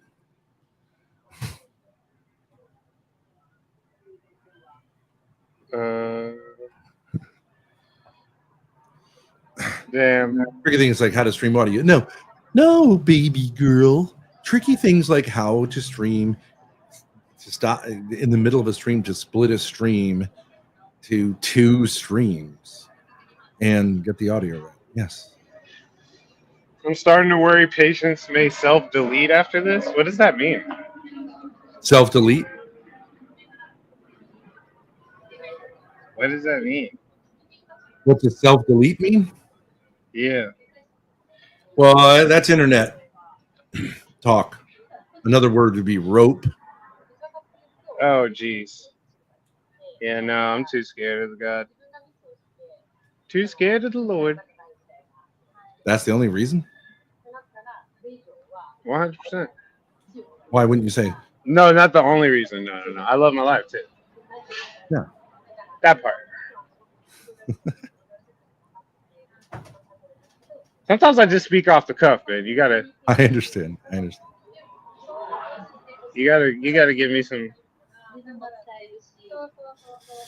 leeway. Damn, dude, this is so. I really thought I had it. Here's my suggestion: low-tech solution to this. What's up? We could keep going, and then at a certain point, Grace could raid you, and then you could take it, and then you won't have this problem of splitting. Let's see if I can. Let's see. Dun, dun, dun, dun, dun, dun, dun, dun. Say something, Ben. Yeah. Yep. 1 2 1 2.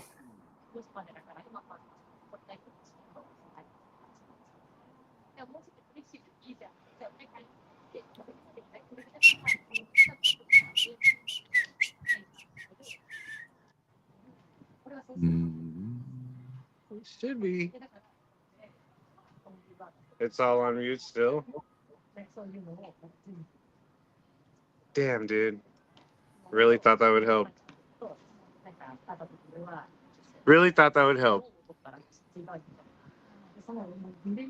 right, hold on.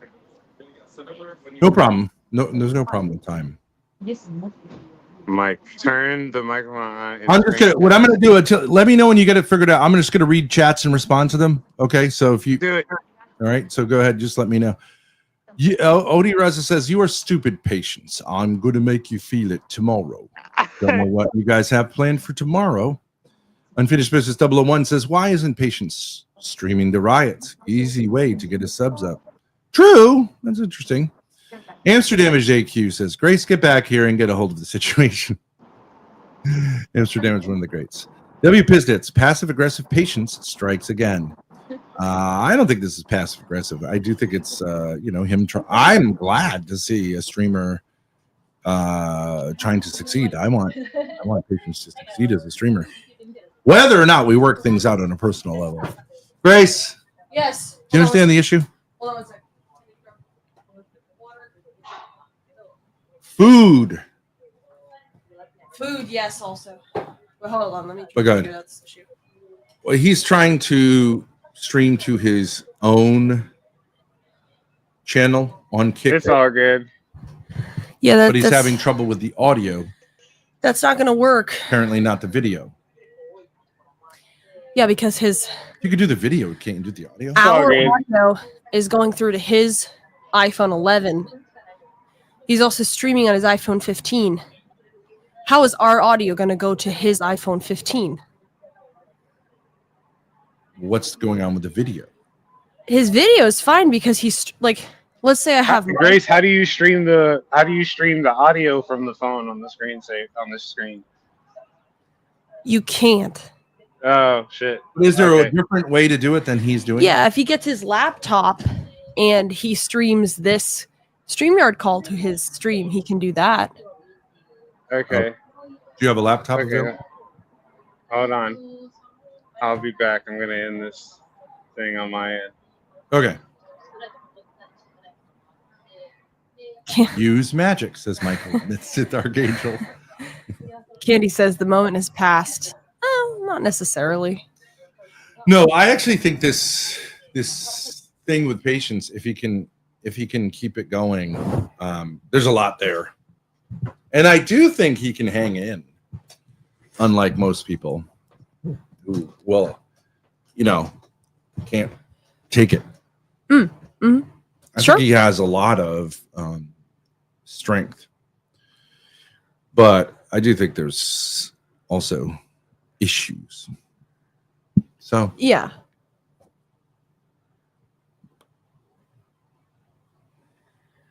I wouldn't say that this interlude is much of anything. Yeah, sure. One way or another. Grace, can you hear me? Yes, I can hear you. Yep. Okay, cool. Well, figured it out. I can stream. I can stream low tech, like with it right here.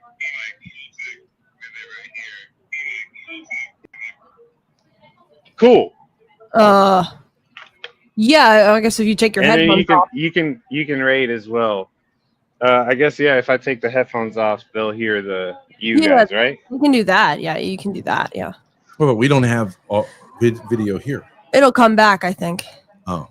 I think it'll go through here. Let's see. Hello? Yeah. Yeah, I can hear you. I can't see you. Yeah. Let's see this thing. Thank you for the follow, Grace's Pancake. 103. Oh. Yeah, I don't think it'll work for my people without the headphones. Baby Girl 711 says, "Hey Ben, have you resolved your mommy/daddy issues yet?" I have, and that's what I wanted to actually talk with Grace about, and maybe I don't know if I even want this out loud in the first. You can't necessarily resolve them, even if you can understand what's going on. Ooh. I don't think that necessarily means you can resolve it. Some things take time and patience. Food, bitch. Food, yes. They're saying food to me. That's not helpful. That does not.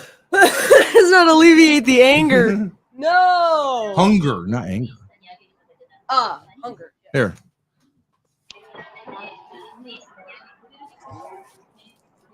All right.